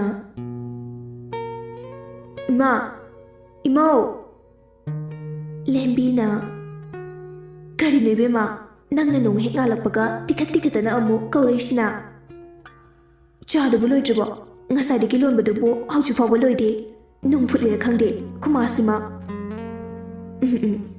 ꯋꯥ ꯉꯥꯡꯕꯒꯗꯤ ꯑꯍꯩꯔꯦꯅꯦ ꯍꯥ ꯑꯍꯩꯔꯦꯕ ꯌꯥꯝꯅ ꯅꯈꯅꯥꯎꯗꯨꯗꯅꯦ ꯉꯥꯔꯤꯡ ꯆꯤꯡꯅ ꯍꯦꯛ ꯂꯦꯡꯅꯤꯀꯣ ꯏꯁ ꯃꯆꯤꯟ ꯐꯥꯎꯕ ꯁꯦꯡꯂꯝꯈꯤꯔꯣꯏ ꯑꯗꯨꯒ ꯆꯥ ꯀꯥꯏꯅꯒ ꯔꯣꯁꯂꯤꯟꯅ ꯑꯍꯥꯅꯦ ꯃꯤ ꯂꯝꯗꯗꯤꯅꯦ ꯈꯪꯕ꯭ꯔꯥ ꯁꯤ ꯉꯥꯛꯇꯅꯤ ꯑꯩꯈꯣꯏ ꯁ꯭ꯋꯥꯏꯗꯕꯨ ꯇꯧꯅꯗꯕꯒꯤ ꯋꯥꯅꯤ ꯏꯆꯥꯗꯤ ꯌꯥꯝꯅ ꯈꯪꯂꯦꯗꯀꯣ ꯏꯆꯥꯗꯤ ꯈꯪꯕꯤꯁꯅꯥꯅꯤꯅ ꯌꯥꯔꯦ ꯕ꯭ꯔꯁꯀꯗꯣ ꯇꯧꯔ ꯆꯠꯂꯣ ꯁꯠ ꯆꯠꯂꯣ ꯍꯣꯏꯍꯦ ꯔꯣꯁꯂꯤꯟ ꯑꯀꯥꯡꯒ ꯋꯥꯋꯥ ꯆꯟꯗꯨꯅ ꯕ꯭ꯔꯁ ꯇꯧꯕ ꯆꯠꯈ꯭ꯔꯦ ꯍꯣꯁꯄꯤꯇꯥꯜꯗꯅꯤ ꯂꯥꯏꯖꯥ ꯃꯍꯥꯛꯀꯤ ꯃꯣꯕꯥꯏꯜ ꯑꯗꯨ ꯂꯧꯊꯣꯛꯇꯨꯅ ꯃꯍꯥꯛꯀꯤ ꯑꯪꯀꯜ ꯂꯣꯂꯦꯛꯁꯇ ꯀꯣꯜ ꯇꯧꯔꯝꯃꯤ ꯗꯦꯜꯂꯤ 6:30 AM ꯂꯣꯂꯦꯛꯁ ꯕ꯭ꯔꯦꯛꯐꯥꯁ ꯆꯥꯒꯦ ꯍꯥꯏꯗꯨꯅ ꯇꯧꯏ ꯑꯗꯨꯕꯨ ꯀꯣꯜ ꯂꯥꯛꯄꯗꯨꯗ ꯆꯥꯒꯦ ꯇꯧꯕ ꯕ꯭ꯔꯦꯛꯐꯥꯁꯇꯨ ꯁꯠ ꯇꯦꯕꯜꯗꯨꯗ ꯊꯝꯂꯒ ꯍꯥꯏꯔꯛꯏ ꯀꯅꯥꯕꯨ ꯑꯣꯏꯔꯤꯖꯥꯠꯅꯣꯅꯦ ꯑꯁꯦ ꯍꯥꯏꯗꯨꯅ ꯔꯨꯝꯗ ꯆꯪꯂꯛꯇꯨꯅ ꯀꯣꯜ ꯑꯗꯨ ꯔꯤꯁꯤꯞ ꯇꯧꯏ ꯂꯣꯂꯦꯛꯁꯅ ꯍꯜꯂꯣ ꯂꯥꯏꯖꯅ ꯍꯜꯂꯣ ꯑꯪꯀꯜ ꯑꯩꯈꯣꯏ ꯕꯦꯝꯃ ꯂꯥꯏꯖꯅꯤꯅꯦ ꯂꯥꯏꯖꯥ ꯀꯩ ꯂꯩꯔꯒꯦ ꯏꯆꯥꯅ ꯊꯥꯖꯗꯅ ꯀꯣꯜ ꯇꯧꯔꯛꯄꯕꯣ ꯂꯥꯏꯖꯤꯗꯨ ꯃꯍꯥꯛꯀꯤ ꯑꯪꯀꯜꯒꯤ ꯈꯣꯟꯖꯦꯜ ꯇꯥꯕꯗ ꯃꯤꯠꯂꯨꯗꯒꯤ ꯄꯤꯔꯥꯡ ꯏꯍꯧꯔꯛꯏ ꯑꯗꯨꯒ ꯁꯨꯠ ꯇꯧꯗꯨꯅ ꯀꯞꯊꯣꯔꯛꯏ ꯂꯣꯂꯦꯛꯁꯅ ꯀꯩꯅꯣ ꯂꯥꯏꯖꯥ ꯀꯞꯄꯤꯔꯣ ꯍꯥ ꯀꯩꯒꯤ ꯀꯞꯄꯤꯅꯣꯕ ꯂꯥꯏꯖꯥ ꯃꯈꯣꯜꯗꯨꯁꯨ ꯁꯦꯝꯂꯒ ꯂꯂꯠ ꯇꯧꯅ ꯍꯥꯏꯔꯛꯏ ꯑꯪꯀꯜ ꯑꯩꯈꯣꯏ ꯄꯥꯗꯣ ꯍꯥꯏꯌꯨꯅꯦ ꯅꯈꯣꯏ ꯄꯄꯥꯗꯣ ꯀꯩꯗꯧꯔꯒꯦ ꯁꯦ ꯍꯥꯏꯔꯣꯅꯦ ꯏꯆꯥ ꯇꯣꯝꯕꯤ ꯑꯩꯈꯣꯏ ꯄꯥꯗꯣ ꯁꯣꯛꯇꯨꯅ ꯍꯣꯁꯄꯤꯇꯥꯜꯗ ꯂꯩꯌꯦ ꯂꯣꯂꯦꯛꯁ ꯄꯥꯈꯠꯅ ꯀꯩꯗꯧꯕꯗ ꯀꯃꯥꯏꯅ ꯁꯣꯏꯕ ꯂꯥꯏꯖꯅ ꯃꯍꯥꯛꯀꯤ ꯑꯪꯀꯜ ꯂꯣꯂꯦꯛꯁꯇ ꯉꯔꯥꯡ ꯊꯣꯛꯈꯤꯕ ꯊꯧꯗꯣꯛ ꯄꯨꯝꯕ ꯑꯃꯠꯇ ꯁꯤꯊꯗꯅ ꯇꯝꯂꯝꯃꯤ꯫ ꯂꯣꯂꯦꯛꯁ ꯁꯣꯔ ꯁꯥꯡꯂꯞ ꯍꯣꯡꯗꯣꯛꯂꯒ ꯍꯥꯏꯔꯛꯏ, ꯄꯥꯎꯁꯤ ꯉꯔꯥꯡ ꯍꯥꯏꯔꯛꯄ ꯀꯩꯗꯧꯒꯦ? ꯑꯪꯀꯜ, ꯉꯔꯥꯡꯗꯣ ꯑꯗꯨꯝ ꯀꯥꯎꯔꯕ ꯄꯥꯈꯠꯃꯟꯗꯅ꯫ ꯑꯗꯣ ꯍꯧꯖꯤꯛ ꯍꯥꯏꯔꯤꯁꯤꯗꯤ ꯆꯞ ꯃꯥꯟꯅꯔꯁꯤꯗꯤ ꯑꯪꯀꯜ꯫ ꯍꯣꯏꯅꯦ ꯍꯣꯏꯅꯦ ꯃꯥꯟꯅꯩꯌꯦ, ꯋꯥ ꯉꯥꯡꯕ ꯌꯥꯝꯅ ꯍꯩꯔꯝꯃꯦ ꯑꯉꯥꯡꯁꯤ꯫ ꯑꯗꯣ ꯅꯪ ꯃꯈꯣꯏꯁꯤꯡꯗꯨꯗꯒꯤ ꯆꯦꯛꯁꯤꯜꯂꯨꯀꯣ, ꯃꯈꯣꯏꯁꯤꯡꯗꯣ ꯑꯃꯨꯛ ꯍꯟꯅ ꯇꯧꯔꯛꯂꯔꯣꯏ ꯍꯥꯏꯅꯤꯡꯉꯥꯏ ꯂꯩꯇꯦ꯫ ꯑꯗꯨꯅ ꯍꯩꯁꯤꯡꯅ ꯂꯩꯌꯨꯀꯣ ꯏꯄꯥꯒꯤ ꯏꯕꯦꯝꯃ꯫ ꯍꯣꯏ ꯑꯪꯀꯜ, ꯑꯩ ꯃꯇꯨꯡꯗꯩꯗꯤ ꯌꯥꯝ ꯆꯦꯛꯁꯤꯜꯂꯒꯦ꯫ ꯃꯇꯨꯡꯗꯒꯤ ꯅꯠꯇ꯭ꯔꯁꯨ ꯍꯧꯖꯤꯛꯇꯒꯤ ꯑꯗꯨꯝ ꯍꯧꯔꯣ꯫ ꯍꯣꯏ ꯑꯪꯀꯜ꯫ ꯅꯄꯥꯗꯣ ꯑꯝꯇ ꯄꯥꯏꯍꯜꯂꯛꯀꯦꯔꯥ? ꯍꯣꯏ ꯑꯪꯀꯜ, ꯄꯥꯏꯍꯜꯂꯛꯀꯦ꯫ ꯑꯁꯤ ꯍꯥꯏꯗꯨꯅ ꯂꯥꯏꯖꯅ ꯃꯄꯥꯗ ꯐꯣꯟꯗꯨ ꯄꯤꯔꯝꯃꯤ꯫ ꯄꯥꯕꯨꯡ, ꯄꯥꯕꯨꯡ, ꯁꯦ ꯑꯪꯀꯜꯅ ꯐꯣꯟ ꯑꯝꯇ ꯄꯥꯏꯔꯛꯑꯣꯌꯦ꯫ ꯔꯣꯂꯦꯛꯁ ꯐꯣꯟꯗꯨ ꯂꯧꯔꯒ, ꯍꯜꯂꯣ, ꯂꯣꯂꯦꯛꯁꯅ, ꯇꯥꯆꯧ, ꯍꯛꯆꯥꯡ ꯀꯩꯁꯨ ꯊꯣꯏꯗꯣꯛꯄ ꯇꯧꯕꯤꯗ꯭ꯔꯕꯣ? ꯀꯩꯁꯨ ꯊꯣꯏꯗꯣꯛꯄꯗꯤ ꯇꯧꯗ꯭ꯔꯦ꯫ ꯑꯣ, ꯐꯔꯦ ꯐꯔꯦ ꯑꯗꯨꯗꯤ ꯏꯇꯩꯃꯗꯤ ꯂꯩꯇꯕ꯭ꯔꯥ ꯇꯥꯆꯧ? ꯅꯇꯩꯃꯗꯣ ꯌꯨꯝꯗ ꯐꯤ ꯈꯔ ꯂꯧꯔꯨꯅꯦꯅ ꯆꯠꯈꯤ ꯃꯥꯜꯂꯦꯅꯦ, ꯍꯜꯂꯛꯇ꯭ꯔꯤ ꯃꯥꯜꯂꯦ꯫ ꯑꯣ, ꯌꯥꯔꯦ ꯌꯥꯔꯦ ꯑꯗꯨꯗꯤ꯫ ꯅꯪꯕꯨ ꯀꯔꯤ ꯍꯥꯏꯅꯤꯡꯒꯦꯅꯦ ꯅꯇꯩꯃꯗ? ꯀꯩꯁꯨ ꯂꯩꯇꯦꯗ ꯇꯥꯆꯧ, ꯆꯨꯝꯅ ꯁꯨꯝ ꯍꯪꯕꯅꯦ꯫ ꯑꯣ, ꯐꯔꯦ ꯐꯔꯦ, ꯑꯗꯨꯗꯤ ꯐꯣꯟꯁꯤ ꯏꯕꯦꯝꯃꯗ ꯄꯤꯔꯒꯦꯀꯣ꯫ ꯍꯣꯏ ꯇꯥꯆꯧ, ꯑꯗꯣ ꯇꯥꯆꯧ ꯐꯖꯅ ꯂꯩꯌꯨꯀꯣ, ꯋꯥꯈꯜ ꯑꯍꯦꯟꯕ ꯈꯟꯖꯤꯟꯕꯤꯒꯅꯨ꯫ ꯍꯣꯏ ꯍꯣꯏ꯫ ꯑꯁꯤ ꯍꯥꯏꯗꯨꯅ ꯐꯣꯟꯗꯨ ꯃꯆꯥꯅꯨꯄꯤ ꯏꯕꯦꯝꯃ ꯂꯥꯏꯖꯗ ꯄꯤꯔꯝꯃꯤ꯫ ꯔꯣꯂꯦꯛꯁꯅ, ꯁꯦ ꯏꯕꯦꯝꯃ, ꯐꯣꯟꯁꯤ ꯂꯧꯁꯤꯜꯂꯣ, ꯅꯪ ꯑꯪꯀꯜ ꯄꯥꯏꯔꯤꯕꯅꯤ, ꯀꯔꯤꯅꯣ ꯋꯥꯔꯤ ꯁꯥꯟꯅꯖꯔꯣ꯫ ꯍꯣꯏ ꯄꯥꯕꯨꯡ꯫ ꯂꯥꯏꯖ ꯐꯣꯟꯗꯨ ꯃꯄꯥꯗꯒꯤ ꯂꯧꯔꯒ, ꯑꯪꯀꯜ, ꯑꯁꯨꯝꯅ ꯃꯈꯣꯏ ꯃꯄꯥ ꯃꯆꯥꯗꯨ ꯋꯥꯔꯤ ꯋꯥꯇꯥꯏ ꯄꯨꯛꯃꯦꯟ ꯄꯥꯎꯃꯤꯟꯅꯔꯕ ꯃꯇꯨꯡ ꯀꯣꯜꯗꯨ ꯊꯝꯅꯈ꯭ꯔꯦ꯫ ꯀꯣꯜꯗꯨ ꯊꯝꯈꯤꯕꯒ ꯁꯣꯝꯗ ꯂꯣꯂꯦꯛꯁꯇꯨ ꯁꯣꯔ ꯑꯁꯥꯡꯕ ꯑꯃ ꯒ꯭ꯌꯥꯟ ꯇꯥꯅ ꯍꯣꯡꯗꯣꯔꯛꯏ, ꯑꯗꯨꯒ ꯃꯆꯤꯟꯗꯁꯨ ꯁꯣꯟꯊꯥꯡꯅꯅ ꯁꯣꯜꯂꯛꯏ꯫ ꯀꯔꯝ ꯇꯧꯅꯤ ꯁꯤꯗꯤ? ꯑꯁꯤ ꯍꯥꯏꯔꯗꯨꯅ ꯑꯃꯨꯛ ꯊꯣꯛꯂꯛꯂꯒ ꯕ꯭ꯔꯦꯛꯐꯥꯁꯇꯨ ꯆꯥꯕ ꯍꯧꯈ꯭ꯔꯦ꯫ ꯁꯣꯝꯗꯅ ꯇꯣꯝꯊꯤꯟ ꯃꯁꯥꯗꯨ ꯂꯣꯏꯅ ꯊꯤꯟꯗꯣꯔꯛꯏ, ꯉꯔꯥꯡ ꯇꯧꯕ ꯃꯌꯥꯝꯗꯨꯅ꯫ ꯃꯦꯝꯃꯅ, ꯀꯩꯗꯧꯔꯒꯦꯅꯦ ꯏꯆꯥꯕꯣ? ꯇꯣꯝꯊꯤꯟꯅ, ꯑꯁ ꯏꯃꯥ, ꯍꯛꯆꯥꯡꯁꯤ ꯂꯣꯏꯅ ꯊꯤꯟꯗꯣꯛꯏ꯫ ꯐꯔꯕꯅꯤ, ꯊꯤꯟꯗꯣꯛꯁꯅꯨ, ꯀꯣꯏ ꯆꯠꯄꯗꯣ ꯐꯅꯕ꯫ ꯑꯁ, ꯈꯨꯟꯃꯥꯁꯤꯗꯤꯕ, ꯑꯌꯣ, ꯑꯁ꯫ ꯉꯥꯏꯈꯣ ꯑꯇꯩ ꯂꯩꯔꯤ, ꯅꯪꯅ ꯉꯔꯥꯡ ꯍꯥꯏꯅꯤ ꯍꯥꯏꯗꯣ ꯁꯠ ꯍꯥꯏꯔꯣ꯫ ꯑꯁ ꯏꯃꯥ, ꯑꯩ ꯉꯥꯛꯇ ꯄꯣꯊꯥꯈꯤꯒꯦꯕ꯫ ꯅꯪ ꯄꯣꯊꯥꯕꯗꯣ ꯄꯦꯟꯗ꯭ꯔꯤꯕꯣ? ꯉꯔꯥꯡ ꯅꯨꯃꯤꯗꯥꯡꯗꯒꯤ ꯅꯠꯇ꯭ꯔꯣ ꯄꯣꯊꯥꯔꯛꯏꯗꯨꯕꯣ? ꯑꯁ ꯏꯃꯥ, ꯀꯔꯤꯅꯣ? ꯌꯥꯔꯦ, ꯁꯠ ꯊꯨꯅ ꯍꯥꯏꯔꯣ꯫ ꯇꯣꯝꯊꯤꯟ ꯁꯣꯔꯗꯨ ꯁꯥꯡꯅ ꯑꯃꯨꯛꯇꯪ ꯍꯣꯟꯗꯣꯛꯂꯒ ꯍꯥꯏꯔꯛꯏ,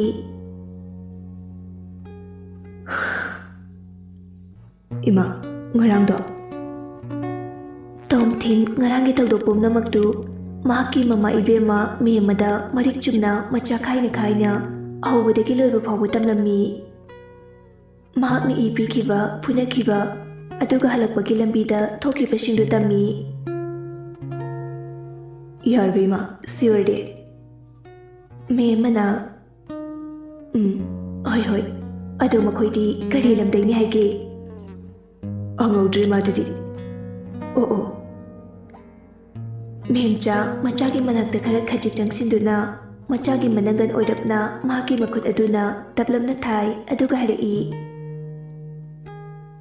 ꯑꯇꯩ ꯂꯩꯔꯤ, ꯅꯨꯄꯤ ꯃꯆꯥ ꯑꯃ ꯌꯥꯎꯏ ꯍꯥꯏꯕꯗꯨ, ꯑꯗꯨꯕꯨ ꯃꯁꯛ ꯃꯇꯧꯒꯗꯤ ꯀꯝꯗꯧꯒꯦ? ꯍꯥꯏꯗꯤ ꯐꯖꯕ꯭ꯔꯣꯕ? ꯇꯣꯝꯊꯤꯟ ꯃꯃꯥꯗ ꯃꯃꯤꯠꯇꯨ ꯄꯩꯔꯞꯅ ꯌꯦꯡꯂꯒ ꯍꯥꯏꯔꯛꯏ, ꯑꯁ, ꯀꯔꯤꯅꯣ ꯏꯃꯥ, ꯅꯪꯅ ꯑꯃꯨꯛ ꯇꯣꯛꯈꯠꯂꯛꯏꯁꯤꯅ? ꯑꯁ ꯌꯥꯝ ꯊꯤꯅ ꯄꯛꯇꯦꯀꯣ ꯌꯥꯝ ꯇꯥꯅꯤꯡꯗꯦ ꯁꯤ ꯍꯥꯏꯔꯒ ꯃꯤꯠꯌꯦꯡꯗꯨ ꯑꯃꯨꯛ ꯃꯃꯥꯗꯒꯤ ꯂꯥꯞꯊꯣꯛꯈ꯭ꯔꯦ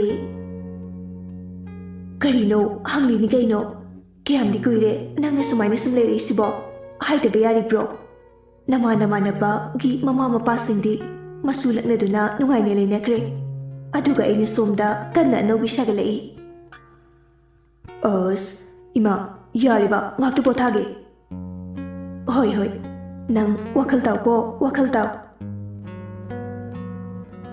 ꯁꯤ ꯍꯥꯏꯔꯝꯗꯨꯅ ꯃꯦꯝ ꯑꯗꯨ ꯃꯆꯤꯟꯗ ꯃꯨꯔꯨꯝ ꯁꯣꯟꯗꯨꯅ ꯊꯣꯛꯈ꯭ꯔꯦ ꯁꯣꯝꯗꯅ ꯍꯤꯌꯥꯏꯅꯨꯅ ꯕꯦꯝꯃ ꯏꯃꯥ ꯂꯥꯛꯑꯦꯍꯦ ꯂꯥꯏꯖꯅ ꯑꯗ ꯍꯧꯖꯤꯛꯇꯣ ꯑꯪꯀꯜꯒ ꯋꯥꯔꯤ ꯁꯥꯟꯅꯔꯝꯃꯤ ꯃꯥ ꯍꯪꯂꯛꯑꯝꯕꯅꯦ ꯑꯣ ꯀꯔꯤ ꯂꯩꯔꯖꯥꯠꯅꯣꯅꯦ ꯃꯥꯅ ꯑꯩ ꯍꯪꯂꯛꯏꯁꯤꯕꯣ ꯈꯪꯗꯦ ꯄꯥꯕꯨꯡꯒꯁꯨ ꯋꯥꯔꯤ ꯁꯥꯟꯅꯈꯤꯕꯅꯤ ꯍꯣꯏ ꯐꯔꯦꯁꯦ ꯑꯁꯨꯝ ꯇꯧꯅ ꯅꯨꯃꯤꯠ ꯈꯔꯅꯤ ꯍꯧꯈ꯭ꯔꯦ ꯂꯥꯏꯖꯒꯤ ꯃꯄꯥ ꯏꯕꯨꯡꯉꯣ ꯔꯣꯂꯦꯛꯁꯁꯨ ꯌꯨꯝꯗ ꯄꯨꯊꯕ ꯌꯥꯔꯅꯤ ꯍꯥꯏꯔꯛꯄꯗꯒꯤ ꯄꯨꯊꯔꯛꯏ ꯂꯥꯏꯖꯅ ꯙꯝꯆꯧ ꯁꯤ ꯇꯥꯕ꯭ꯔꯣ ꯑꯝꯇ ꯍꯧꯒꯠꯄꯤꯌꯨꯁꯦ ꯑꯩ ꯐꯃꯨꯡ ꯐꯥꯅꯨꯡꯒꯁꯦ ꯑꯝꯇ ꯂꯣꯏꯁꯤꯟꯖꯒꯦ ꯙꯝꯆꯥ ꯑꯝꯇ ꯍꯧꯒꯠꯄꯤꯌꯣ ꯇꯣꯝꯊꯤꯟ ꯂꯥꯏꯖꯅ ꯍꯥꯏꯔꯤꯕꯗꯨ ꯇꯥꯅ ꯇꯥꯁꯤꯟꯅꯗꯕꯤ ꯑꯗꯨꯝ ꯍꯤꯞꯇꯨꯅ ꯂꯩ ꯂꯥꯏꯖ ꯇꯣꯝꯊꯤꯟꯒꯤ ꯃꯅꯥꯛꯇ ꯆꯪꯁꯤꯟꯗꯨꯅ ꯃꯁꯥꯗꯨ ꯅꯣꯝꯗꯨꯅ ꯍꯧꯗꯣꯛꯏ ꯇꯣꯝꯊꯤꯟꯅ ꯂꯥꯏꯖꯒꯤ ꯃꯈꯨꯠꯇꯨ ꯇꯥꯞ ꯂꯥꯎꯅ ꯄꯥꯏꯔꯛꯏ ꯂꯥꯏꯖ ꯈꯪꯄ꯭ꯔꯦꯛꯈꯪꯅ ꯃꯃꯤꯠꯇꯨ ꯇꯣꯝꯊꯤꯟꯗ ꯌꯦꯡꯗꯨꯅ ꯍꯥꯏꯔꯛꯏ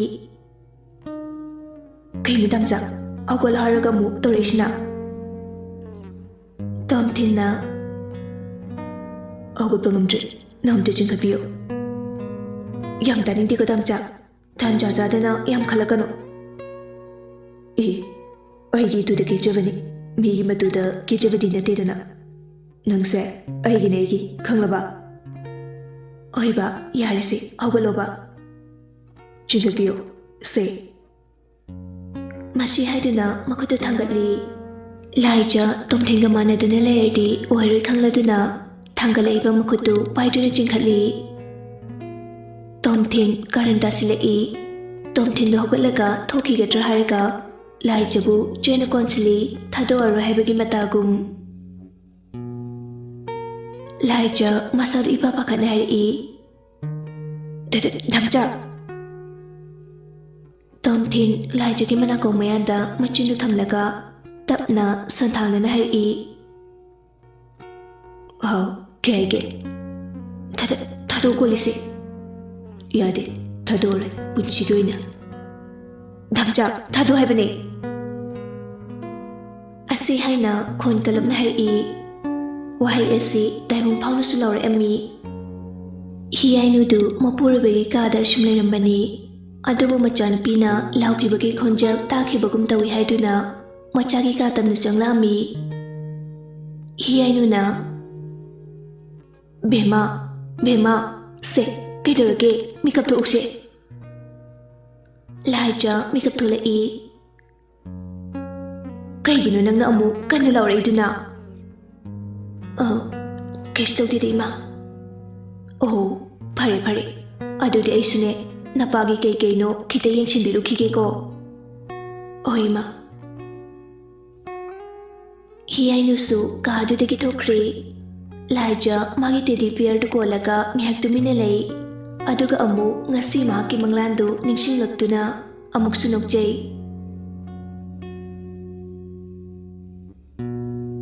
ꯑꯁꯣꯝꯗꯅ ꯁꯨꯔꯦꯁꯅ ꯄꯥꯕꯨꯡ ꯔꯟꯕꯤꯅ ꯍꯥꯎꯅꯦ ꯀꯩ ꯍꯥꯏꯅꯤꯡꯒꯦꯅꯦ ꯆꯥꯕꯣ ꯁꯨꯔꯦꯁ ꯃꯈꯥ ꯇꯥꯔꯛꯏ ꯀꯩꯁꯨ ꯅꯠꯇꯦꯗ ꯁꯨꯝ ꯀꯧꯕꯅꯦ ꯔꯟꯕꯤꯔ ꯃꯆꯥꯒꯤ ꯃꯇꯧꯗꯨ ꯈꯪꯂꯗꯨꯅ ꯁꯦꯡꯂꯕ꯭ꯔꯥꯅꯦ ꯏꯆꯥꯒꯤꯁꯤꯕꯣ ꯑꯃꯨꯛ ꯁꯦꯡꯂꯝꯗ꯭ꯔꯗꯤ ꯋꯥꯅꯤꯗ ꯁꯨꯔꯦꯁ ꯍꯟꯗꯛꯇꯤ ꯁꯠ ꯂꯥꯎꯅ ꯈꯨꯝꯃꯛꯏ ꯄꯥꯕꯨꯡ ꯂꯨꯄꯥ 1,000 ꯑꯝꯇ ꯄꯤꯌꯨ ꯍꯥꯏꯒꯦ ꯇꯧꯕꯅꯦ ꯍꯣꯏꯅꯦ ꯅꯪꯒꯤ ꯂꯨꯄꯥ 1,000 ꯑꯃꯗꯨꯕꯨꯗꯤ ꯄꯤꯔꯒꯦꯅꯦ ꯑꯗꯣ ꯀꯔꯤꯗꯕꯨ ꯁꯤꯖꯤꯟꯅꯗꯣꯏꯅꯣ? ꯄꯥꯕꯨꯡ, ꯀꯩꯅꯣꯝꯇ ꯁꯨꯝ ꯂꯩꯒꯦ ꯇꯧꯕꯅꯤ. ꯍꯣꯏ, ꯑꯗꯨꯗꯤ ꯂꯩꯔꯝꯃꯨ. ꯏꯄꯥ ꯄꯩꯁꯥ ꯂꯧꯊꯣꯛꯎꯒꯦ. ꯁꯤ ꯍꯥꯏꯗꯨꯅ ꯔꯟꯕꯤꯔꯗꯨ ꯏꯃꯨꯡꯗ ꯆꯪꯈꯤꯔꯝꯃꯤ. ꯁꯨꯔꯦꯁꯅ ꯑꯁꯤꯒꯤ ꯄꯩꯁꯥꯁꯤꯅ ꯃꯥꯒꯤ ꯐꯨꯔꯤꯠꯂ ꯀꯔꯤꯅꯣ ꯑꯃ ꯍꯦꯛꯇ ꯂꯩꯕꯤꯔꯒ ꯂꯣꯏꯔꯦꯗ. ꯔꯟꯕꯤꯔ ꯏꯃꯨꯡꯗꯒꯤ ꯊꯣꯛꯂꯛꯇꯨꯅ ꯄꯩꯁꯥꯗꯨ ꯃꯆꯥꯗ ꯄꯤ. ꯁꯨꯔꯦꯁ ꯄꯩꯁꯥꯗꯨ ꯍꯔꯥꯎꯅ ꯂꯧꯁꯤꯟꯈꯤ. ꯊꯦꯡꯛ ꯌꯨ ꯄꯥꯕꯨꯡ. ꯍꯣꯏꯁꯦ. ꯇꯥꯟ ꯆꯥꯅ ꯂꯩꯃꯁꯨ ꯊꯣꯛꯂꯛꯑꯝꯃꯤ.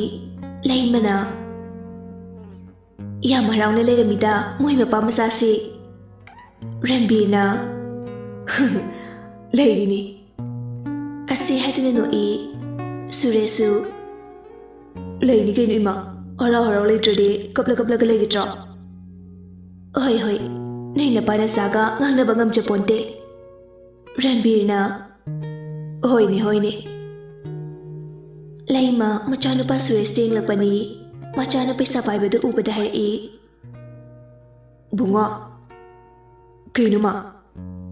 ꯅꯪꯅ ꯄꯥꯏꯔꯤ ꯄꯩꯁꯥꯗꯨ ꯀꯗꯥꯏꯗꯒꯤꯅꯣ ꯍꯥ? ꯀꯩꯅꯣ, ꯄꯥꯕꯨꯡꯗꯒꯤ ꯂꯧꯕꯅꯤ ꯀꯩꯅꯣ. ꯂꯩꯃ ꯃꯄꯨꯔꯣꯏꯕꯗ ꯑꯃꯨꯛ ꯑꯣꯟꯁꯤꯜꯂꯛꯏ. ꯑꯣ, ꯃꯣꯏ ꯄꯥꯕꯨꯡꯗꯤ ꯅꯆꯥꯁꯤꯗ ꯍꯨ ꯄꯤꯔꯝꯂꯤꯕꯣꯏꯔꯦ. ꯔꯟꯕꯤꯔꯅ ꯀꯔꯤꯅꯣꯅꯦ ꯃꯃꯥ ꯅꯪꯅ ꯍꯥꯏꯔꯤꯗꯨꯕꯨꯅ? ꯁꯨꯔꯦꯁꯁꯨ ꯉꯛꯅ ꯀꯩꯅꯣ ꯏꯃꯥ ꯅꯪ ꯍꯥꯏꯗꯨꯕꯣ? ꯀꯩꯅꯣꯕ ꯃꯣꯏ ꯄꯥꯕꯨꯡꯅ ꯇꯧꯔꯤꯁꯤ? ꯑꯉꯥꯡꯁꯤꯗ ꯑꯁꯨꯛ ꯌꯥꯝꯕ ꯄꯩꯁꯥꯁꯤꯕꯨ ꯁꯤꯟꯅꯕꯤꯔꯤꯁꯤ ꯅꯆꯥꯁꯤ ꯃꯥꯡꯍꯜꯂꯒꯦ ꯍꯥꯏꯔꯤꯕ꯭ꯔꯣ? ꯔꯟꯕꯤꯔꯗꯨ ꯅꯣꯛꯊꯣꯔꯛꯏ. ꯑꯗꯨꯒ ꯍꯥꯏꯔꯛꯑꯝꯃꯤ. ꯑꯣ, ꯅꯪꯅ ꯍꯨ ꯍꯥꯏꯔꯤꯁꯤꯗꯤ ꯑꯩꯅ ꯅꯆꯥꯁꯤꯗ ꯄꯩꯁꯥ ꯂꯨꯄꯥ 1,100,000 ꯄꯤꯕꯁꯤꯒꯤ ꯑꯣꯏꯔꯦ. ꯅꯠꯇ꯭ꯔꯗꯤ ꯑꯉꯥꯡꯁꯤꯗ ꯄꯩꯁꯥꯗꯨ ꯁꯤꯟꯅꯔꯗꯤ ꯅꯤꯁꯥ ꯄꯩꯁꯥ ꯆꯥꯔꯛꯑꯗꯤ ꯃꯥꯡꯖꯗꯣꯏꯁꯦ ꯀꯅꯥꯅꯣ ꯍꯥ? ꯁꯨꯔꯦꯁꯇꯨ ꯄꯥꯈꯠꯂꯦ ꯍꯥꯏꯕꯒꯤ ꯃꯔꯝꯗꯤ ꯄꯩꯁꯥꯗꯨ ꯃꯄꯥꯗꯒꯤ ꯋꯥꯅ ꯂꯧꯖꯔꯒ ꯑꯃꯨꯛ ꯃꯃꯥ ꯏꯕꯦꯝꯃꯅ ꯂꯧꯁꯤꯟꯈꯤꯗ꯭ꯔꯥ ꯍꯥꯏꯅ. ꯑꯗꯨꯅ ꯁꯨꯔꯦꯁ ꯀꯔꯤꯁꯨ ꯍꯥꯏꯔꯝꯗꯅ ꯏꯃꯨꯡꯗ ꯄ꯭ꯔꯞ ꯆꯪꯈꯤ. ꯀꯌꯥꯗꯨꯅꯤ ꯌꯦꯡꯉꯨꯅꯤ. ꯅꯄꯥ ꯏꯄꯥꯅꯤ ꯉꯥꯡꯅꯕꯁꯤꯗ ꯄꯩꯁꯥꯁꯦ ꯂꯧꯁꯟꯈ꯭ꯔꯅꯤ ꯈꯪꯗꯅ ꯏꯃꯨꯡꯗ ꯆꯪꯈ꯭ꯔꯦꯅꯦ. ꯃꯁꯤ ꯌꯦꯡꯉꯨꯅꯦ. ꯌꯥꯔꯦ ꯃꯃꯥ. ꯅꯪ ꯑꯗ꯭ꯋꯥꯏꯗ ꯂꯦꯞꯄꯨꯀꯣ. ꯃꯈꯥ ꯇꯥꯔꯛꯑꯅꯨ. ꯅꯆꯥꯁꯦ ꯅꯨꯄꯥꯅꯤ ꯅꯨꯄꯥ ꯈꯔ ꯉꯥꯎꯖꯁꯅꯨ. ꯍꯣꯏ, ꯈꯪꯖꯩꯌꯦ ꯑꯩꯁꯨ. ꯑꯗ ꯃꯇꯝ ꯍꯥꯏꯕ ꯑꯃ ꯂꯩꯗꯅ. ꯍꯌꯦꯡꯗ ꯉꯥꯏꯔꯦ 12 ꯀꯥꯒꯗꯧꯔꯤꯕ. ꯂꯥꯏꯔꯤꯛ ꯍꯥꯏꯔ ꯁꯦꯀꯦꯟ ꯑꯃꯠꯇ ꯐꯥꯗꯦ ꯄꯥꯔꯤꯅꯦꯅ ꯇꯧꯏꯗꯣ. ꯈꯪꯗꯦ. ꯍꯌꯦꯡꯋꯥꯏꯅꯦ ꯅꯆꯥꯁꯤ ꯐꯠꯇ ꯅꯨꯡꯗ ꯃꯥꯡꯂꯀꯥꯟꯗꯗꯤ ꯑꯩꯉꯣꯟꯗ ꯇꯥꯏꯅꯕꯤꯔꯛꯀꯅꯨ. ꯑꯩꯗꯤ ꯍꯥꯟꯅ ꯍꯥꯏꯖꯧꯏꯁꯤꯅꯤ. ꯌꯥꯔꯤꯗ ꯃꯃꯥ ꯅꯪꯕꯣ ꯈꯔ ꯉꯥꯡꯂꯗꯤ. ꯍꯣꯏꯗꯦ, ꯑꯩꯅꯦ ꯋꯥꯒ ꯑꯃꯇ ꯉꯥꯡꯖꯔꯔꯣꯏꯗ. ꯑꯁꯤ ꯍꯥꯏꯔꯝꯂꯒ ꯂꯩꯃꯗꯨ ꯏꯃꯨꯡꯗ ꯆꯪꯈ꯭ꯔꯦ. ꯔꯟꯕꯤꯔꯗꯨ ꯁꯣꯔ ꯑꯁꯥꯡꯕ ꯑꯃ ꯍꯣꯟꯗꯣꯛꯑꯒ ꯂꯩꯍꯧꯏ.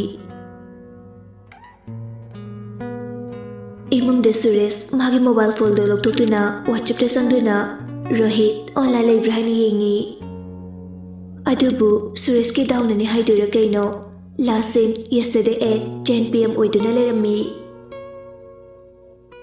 ꯑꯁ, ꯉꯔꯥꯡ ꯂꯩꯔꯝꯃꯒ ꯍꯧꯖꯤꯛꯐꯥꯎ ꯂꯩꯔꯛꯇꯦꯅꯦ. ꯃꯤꯅ ꯀꯩꯅꯣꯝꯇ ꯍꯥꯏꯒꯦ ꯇꯧꯔꯒ ꯁꯤꯈ꯭ꯔꯖꯥꯠꯂꯣ?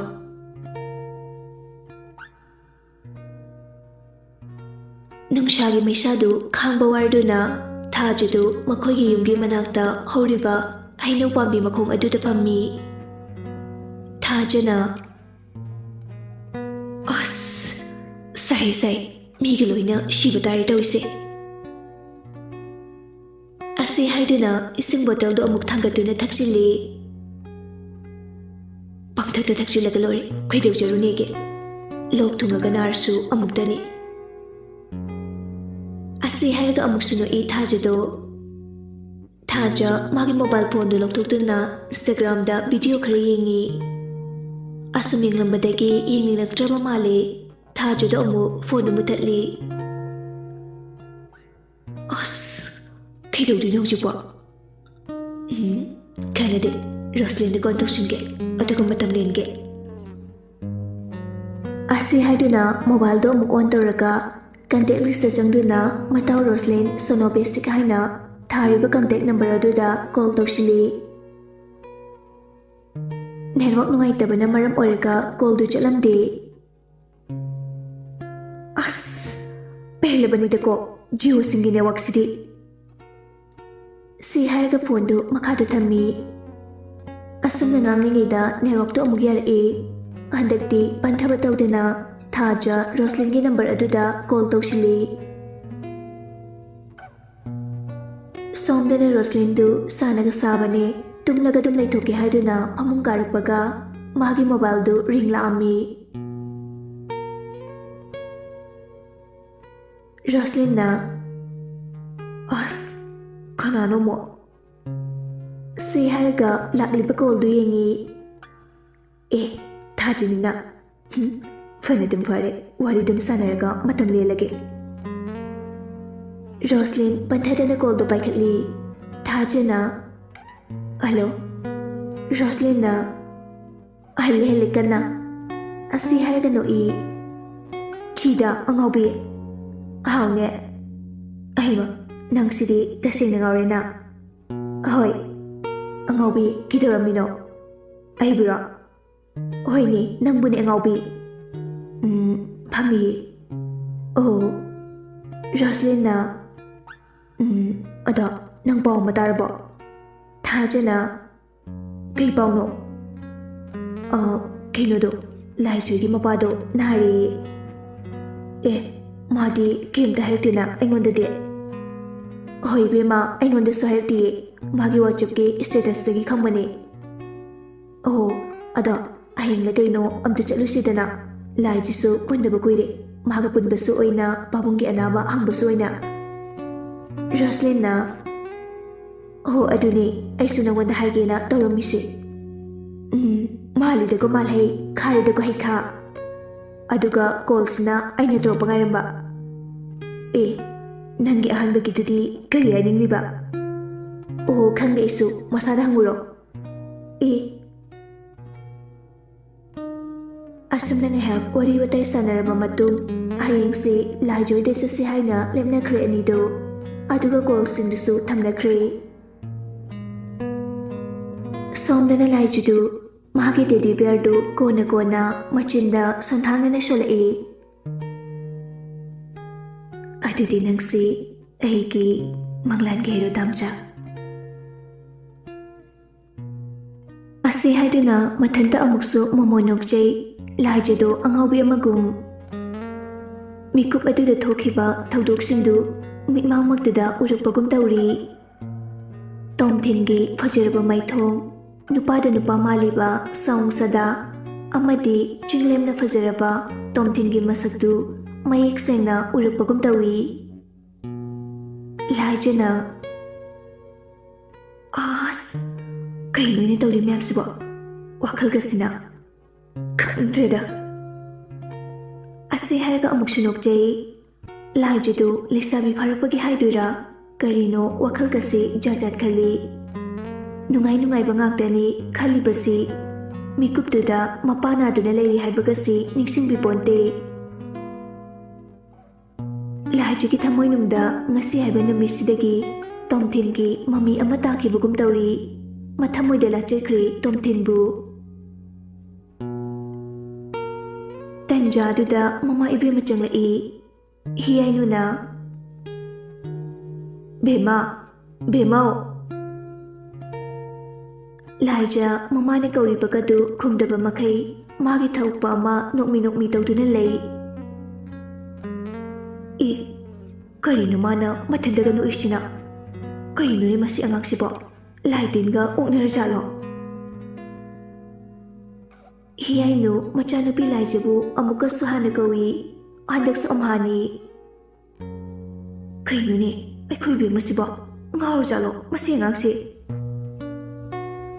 ꯑꯁꯤ ꯍꯥꯏꯔꯒ ꯆꯪꯁꯤꯟꯗꯨꯅ ꯃꯁꯥꯗ ꯅꯣꯝꯃꯤ ꯂꯥꯏꯖꯗꯨ ꯈꯪꯄ꯭ꯔꯦꯛ ꯈꯪꯅ ꯀꯩꯅꯤꯃ ꯀꯩꯅꯣ ꯀꯥꯏꯅꯒ ꯅꯪ ꯉꯁꯥꯏꯗꯒꯤ ꯑꯩꯅ ꯀꯧꯔꯤꯁꯤ ꯇꯥꯗ꯭ꯔꯕꯣ ꯍꯥ ꯏꯃꯥ ꯑꯩ ꯇꯥꯍꯧꯗ꯭ꯔꯦ ꯏꯃꯥ ꯑꯩ ꯇꯥꯍꯧꯗ꯭ꯔꯦ ꯇꯥꯔꯣꯏꯌꯦ ꯏꯃꯥ ꯌꯥꯔꯦꯕ ꯂꯥꯛꯑꯣ ꯁꯠ ꯅꯪ ꯉꯁꯥꯏꯗꯒꯤꯅꯦ ꯍꯥꯏꯅꯤꯡꯗꯦ ꯅꯪ ꯍꯣꯏ ꯑꯗꯨ ꯀꯩꯒꯤꯅꯣ ꯂꯥꯛꯑꯣ ꯍꯥꯏꯗꯨꯕꯣ? ꯅꯪꯕꯨ ꯉꯁꯥꯏꯗ ꯑꯩꯉꯣꯟꯗ ꯀꯩꯅꯣ ꯈꯤꯇ ꯆꯥꯒꯦ ꯍꯥꯏꯔꯝꯗꯥꯏꯅꯦ, ꯑꯗꯨꯒꯤꯅꯦ ꯑꯩꯅ ꯂꯥꯛꯏꯁꯤ꯫ ꯑꯣ ꯑꯗꯨꯒꯤ ꯑꯣꯏꯔꯦ, ꯅꯠꯇ꯭ꯔꯗꯤ ꯂꯥꯛꯑꯣ ꯁꯠ ꯏꯃꯥꯅꯦ ꯆꯥ ꯀꯩꯀꯥ ꯂꯣꯜꯂꯒ ꯂꯣꯏꯗꯅ ꯊꯅꯝꯃꯕꯅꯤ꯫ ꯍꯣꯏ ꯍꯣꯏ ꯀꯨꯝꯃꯁꯤ ꯏꯃꯥꯗꯨꯗꯤ꯫ ꯍꯤꯌꯥꯏꯅꯨꯁꯨ ꯍꯥꯏꯔꯗꯨꯅ ꯃꯃꯥ ꯃꯆꯥ ꯑꯅꯤꯗꯨ ꯄꯨꯟꯅ ꯀꯨꯝꯊꯃꯤꯟꯅꯔꯛꯏ, ꯑꯗꯨꯒ ꯀꯤꯆꯟꯂꯣꯝꯗ ꯂꯥꯛꯑꯝꯃꯤ꯫ ꯍꯤꯌꯥꯏꯅꯨꯅ ꯆꯂꯣ ꯅꯄꯥꯗꯣ ꯆꯥ ꯈꯔ ꯊꯛꯀꯦꯔꯥꯅ ꯍꯪꯕꯤꯔꯨꯁꯣ꯫ ꯍꯣꯏ ꯏꯃꯥ ꯍꯪꯂꯨꯒꯦ꯫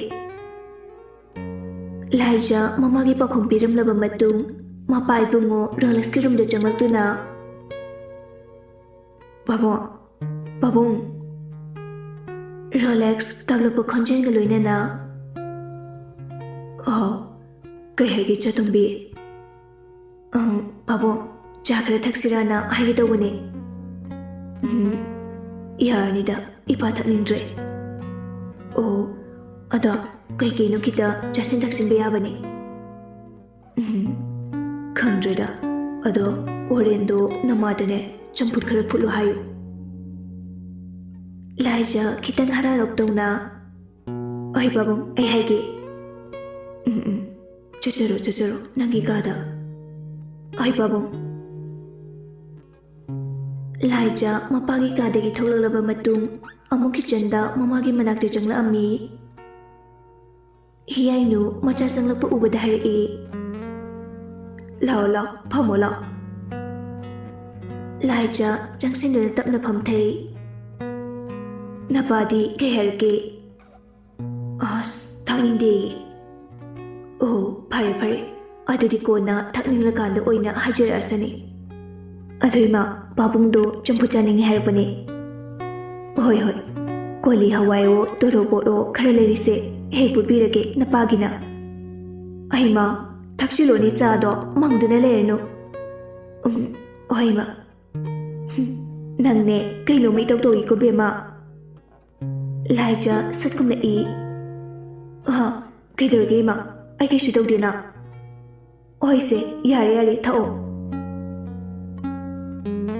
ꯑꯁꯨꯝꯅ ꯆꯥ ꯊꯛꯄꯔꯣꯝꯗ ꯃꯃꯥꯏ ꯑꯣꯟꯁꯤꯟꯈ꯭ꯔꯦ ꯃꯃꯥ ꯃꯆꯥ ꯑꯅꯤꯗꯣ꯫ ꯑꯁꯣꯝꯗꯅ ꯖꯦꯛ ꯍꯣꯏꯒꯤ ꯏꯃꯨꯡꯗꯅꯤ꯫ ꯖꯦꯝꯁꯅ ꯇꯥꯃꯣ꯫ ꯖꯦꯛꯅ ꯀꯩꯅꯣ ꯑꯗꯨꯝ ꯍꯥꯏꯔꯛꯑꯣ꯫ ꯅꯦꯠ ꯑꯝꯇ ꯊꯥꯗꯣꯔꯛꯑꯣ, ꯑꯩ ꯉꯁꯤꯒꯤ ꯗꯇꯥ ꯂꯣꯏꯈ꯭ꯔꯦ ꯑꯗꯨꯒꯤꯅꯦ꯫ ꯀꯦꯕ ꯅꯦꯠ ꯍꯥꯏꯕ?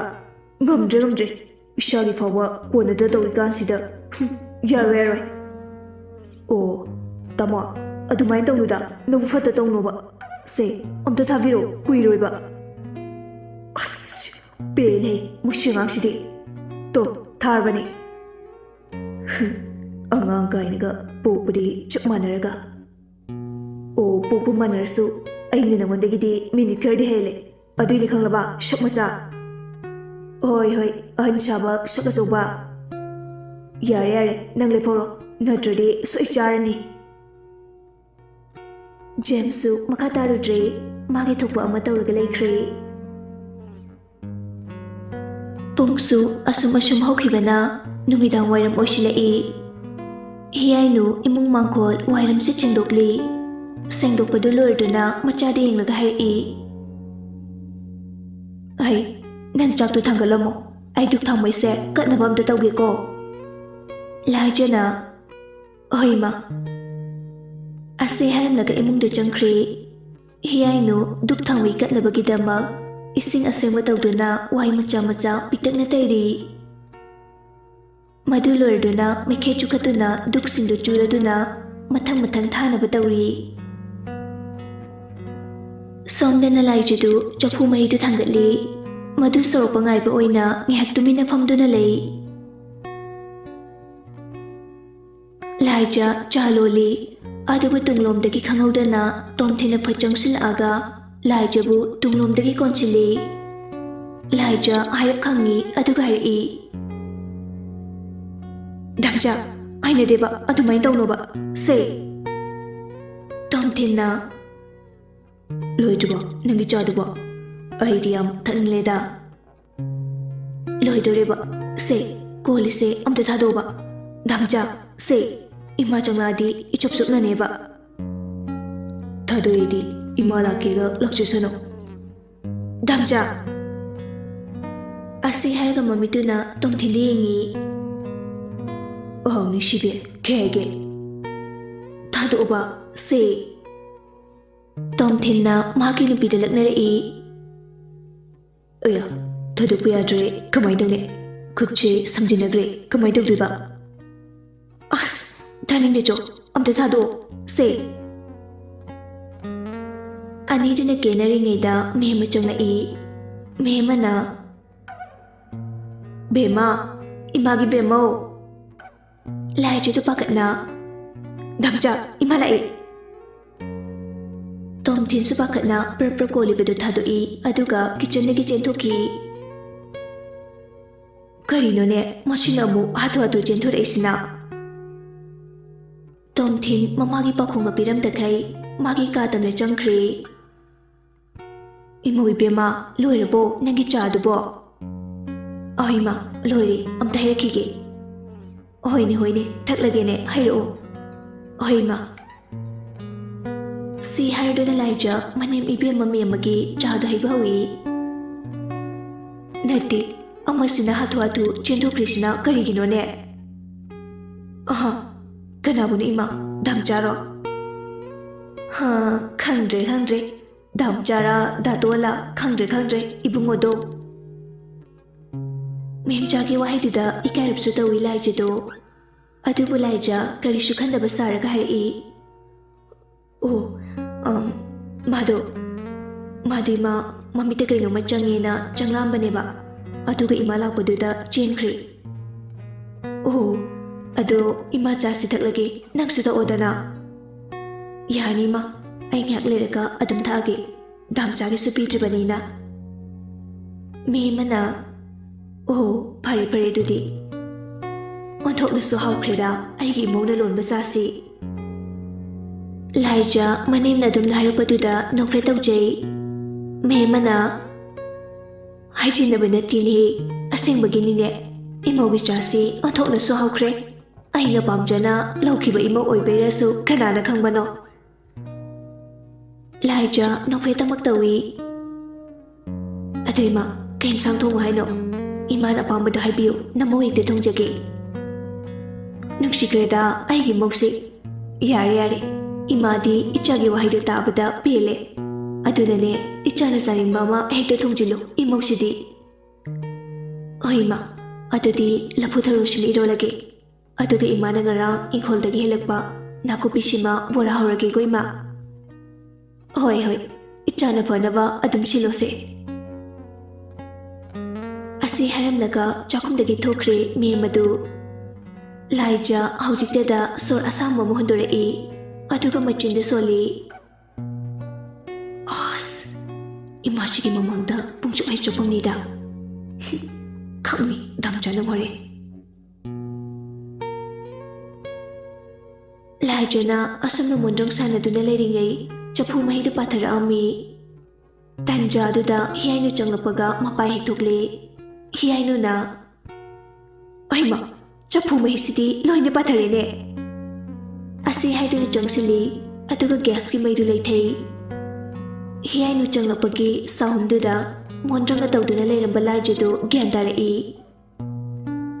karinu bema nang tawrisubo Chak may tanggalam mo haraga Aduga nang nasomdaw manglaga layni ne Chapu mahi kasi pati khangda ba maghay Ima ay tasin na khangawdre Nang sibu karamay na ngang nadoy no ne Ay gyan mami ko bema Gyan taw hay sini Ohay ba Se Ima ay ado manungdam da chang lukhi ko Ohay Ado kuirak lanu Nabagit chang putsi put na ba si Napado kay no janing amni Aduna chambuchina nang putloba imana chak thonglage chatluro Ohi masi Asi haramnaga imungda changkhri Ngayhak minute ani ahum leraka tholai laijado hiainu na Lao thengi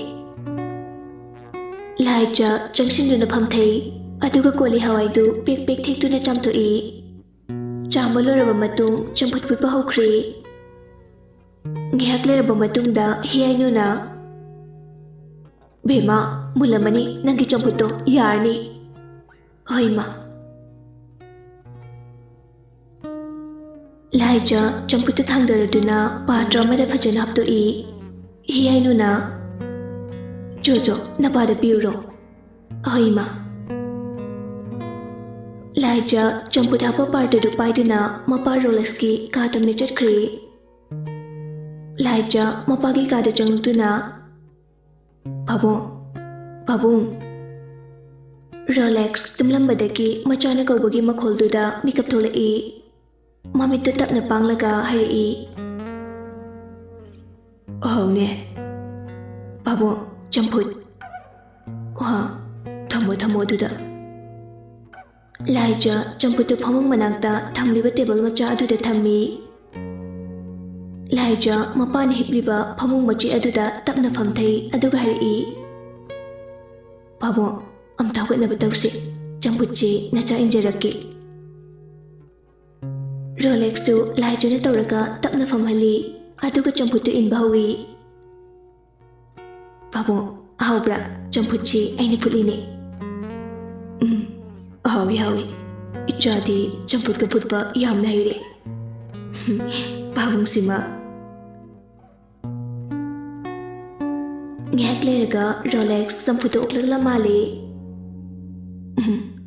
Yari bima ipawe Ada sisi amatanga jasin seba Yari micha tumbi nangbo Yade Laija nangamdana champuto amukasu injili Rolexu adam charami Yari Nangsu chakcha thokjoro Chalo Ay babung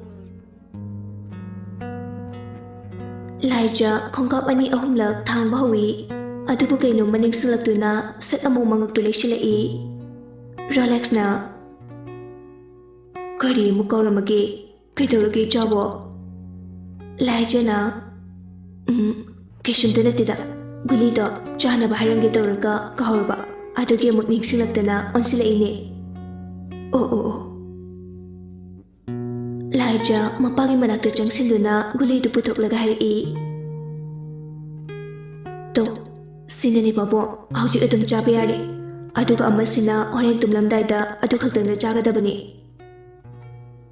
Laija guli amadu mupur khaduna harai Babo sisina pukta keshumata junida chagadaba ayeng ayo brush tawba loiraga chabadum yarani ado Sigi ahumsina minit nipa lak chagadaba ahumlak Ada sidi adam chaningwa matamda yare Yarba pabo gyan darba ina haise Yare tare Adudi pabo ay thuye ko Chalo Laija thokri ka adudagi aduga kitchendum na changlai Me masu machana pilakpa ubada harai Bema chakchana batorsi lao Hoima Asumna mama machadu chaksaba hukri Somdana Roslyn hagi family tu pulap chaksari Roslyn na Babo Kulana Kailirigi chabo Ne Aido hayeng imanabi Laija hoida amta chatlugeba Kaidawano ne nangna chatludoisiba haidi maramduboba Babo Laija hoigi mapado aduduna haye adugi anabang boina chatluge tawbane Nungaitine dudi chapiro Ay babo Kari oina ngamdrine haige Adudi khangdra babo Aisu nahan Laijana status thanglakpani aduda khangbani Lembi na Bema chatpadi kana chatkadoriba Thajagani ima Phare dudi Aduima babo chatluge ko Kulana Hoi mi chatambi nangbo As wayam na ngarang krida Lembi na As aweba aikoi bemase Adudi ay saksi toga ore Laijada call toraga lake haikrige Roslyn chaktu prap chasili aduga oe haidana makuto handolaga haugatuna thokri. Lembina aima chakse amu phajana sade bi thokre ne. Kulana haraujadan tawri ni. Roslyn magi kada changlaktuna ngihak phammi aduga mobile da loktholaga thajagi number aduda hana call tawi. Thaja su paikhalai. Thajana hello miss dai kahagi. Roslyn na hore to magi wathi warimse adum mingkoro miss miranga korkano. Ahima mata amani naside. Oh kaujaro ai sukauhi kaujaro kainu khangde me. Ada nang hainarabo kaibino. Ahima nangdi kainomni na. Kainom ni haibo. Yare natro amada haiga amada baudu bisidi. Aina ngasai laijoida chatpagi haibado. Oh adudo oire. Mani ado nang naimaoine yarbo. As haidrida aina adum phi selaga tholaga haidoini. Adudadi ma yadaba yaroidana. Roslyn na oh yay nangidusu. Nairapra. Hoi Ada adum bayo ko ay lahi sida call tawi aduga conference taraga wali sanasi. Thajana yay sanasi aduda lagani haidusu ahirase. Ahirase adudi bayo ko ay call tawi. Hoi Roslyn do lahi number do search taraga call tawshili. Ahan bagi call do paikhalaktre. Paikhalakte ne machine bise. Thajana tabak tormiye. Mahali dumaina. Ada amuka try toksingi ko. Amuksu lahijida call toksili. Handakti ring anirak ahumnak chalaba matung lahijida paikhalai. Lahijana. Hello. Roslyn conference sabi. Aduga thajaga moyani chakmanan hari. Is hello kainaga. Ahima. Noi anigiduna kay haningiba. Thajana khangde. Roslyn na kaygino ahanba call tawbada parektriduna. Lahijana oh aduro aido kitchen da leiriba aduda tahodre. Phone dusu silent thamjalamani. Roslyn na oh Thajana thamni. Ado kaitana saino noini ba. Roslyn amu ayaya Thajasu masigi ising lai jesi satyam ka ida kokne aina sawtana graga chinglaga thaktuini ngo. Laijana oh thakpiro isane yazare.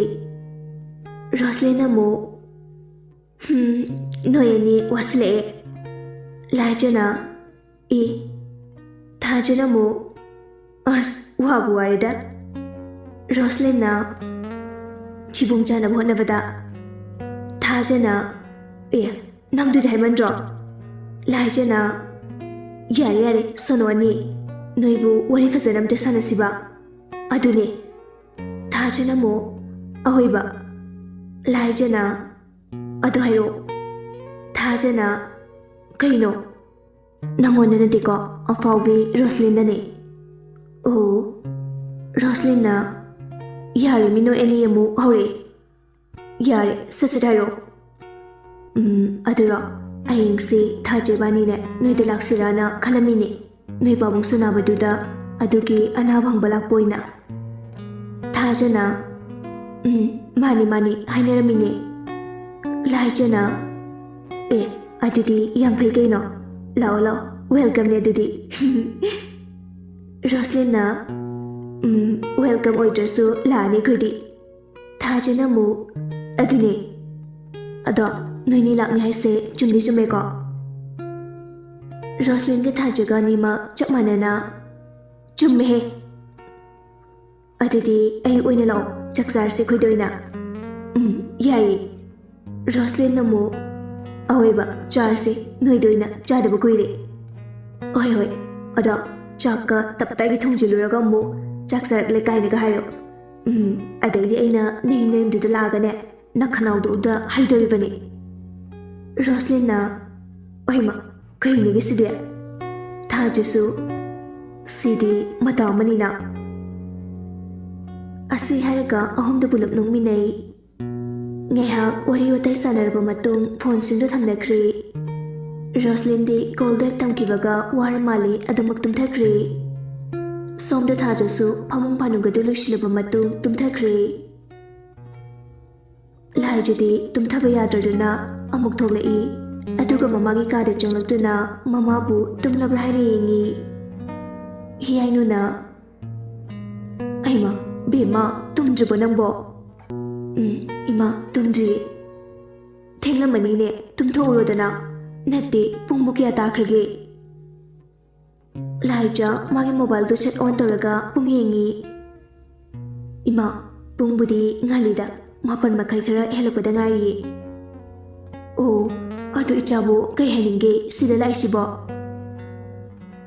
Laija ngak tukmina leptuna lei aduga hari. Oh, kaisna dima. Yare dima ai thogi ko. Ai ma Laija nokduna yari bai masi ada tumhoro ko ima good night. Si handuna Laija mamagi kadagi thokri. Kaino ne aikhoi be masiba. Laija tasengna makhidi mama da hingsi Roslyn roi lakani adugi chak hapona haigi lakpani. Adubu magi wakhalda hayeng oina hairage haina khaladuna haikidre. Laija magi kada changlai aduga phamung kadun hipthai. Laija magi masasida asaba humang shuba haibadu khangdraba karino khangde. Mina sai haidana fi phawba thungdaba makhai tumnari. Adubu Laijadi blanketuna masaduda thuna subsili aduga takna tumthakre. Laijana Damcha Loi dribau sifa. Mina dinga sise kitang ana chase jabaneba aduga kai dawlai no siba. Tomthin baram degi thoklaktuna. Os karino koi ko siba. Ngakti irujabunga khangde wani. Laija do ngasidi isauda panglangda heklangi karigino amata khangjaba janate. Tomthinna Yarda nushiri nangbo isauda ngakti lepoba. Se adu shirukne sida phambula romance ka tawda guire. Ngakta romance tawshilaba. Se nukshibi. Laija henadam isaulang sila Mina chapase thengli haraga aduga romance tawshi. One Damcha nagi romance to aikhoigi hangdok atombiduga hek tawroso. Oya yemuni mase. Oidi hangdok do romance togi haibinati. Oidi nangonda romance tawshi haibane. Asi haraga tomthina Laijabu manakta takna changsili. Damcha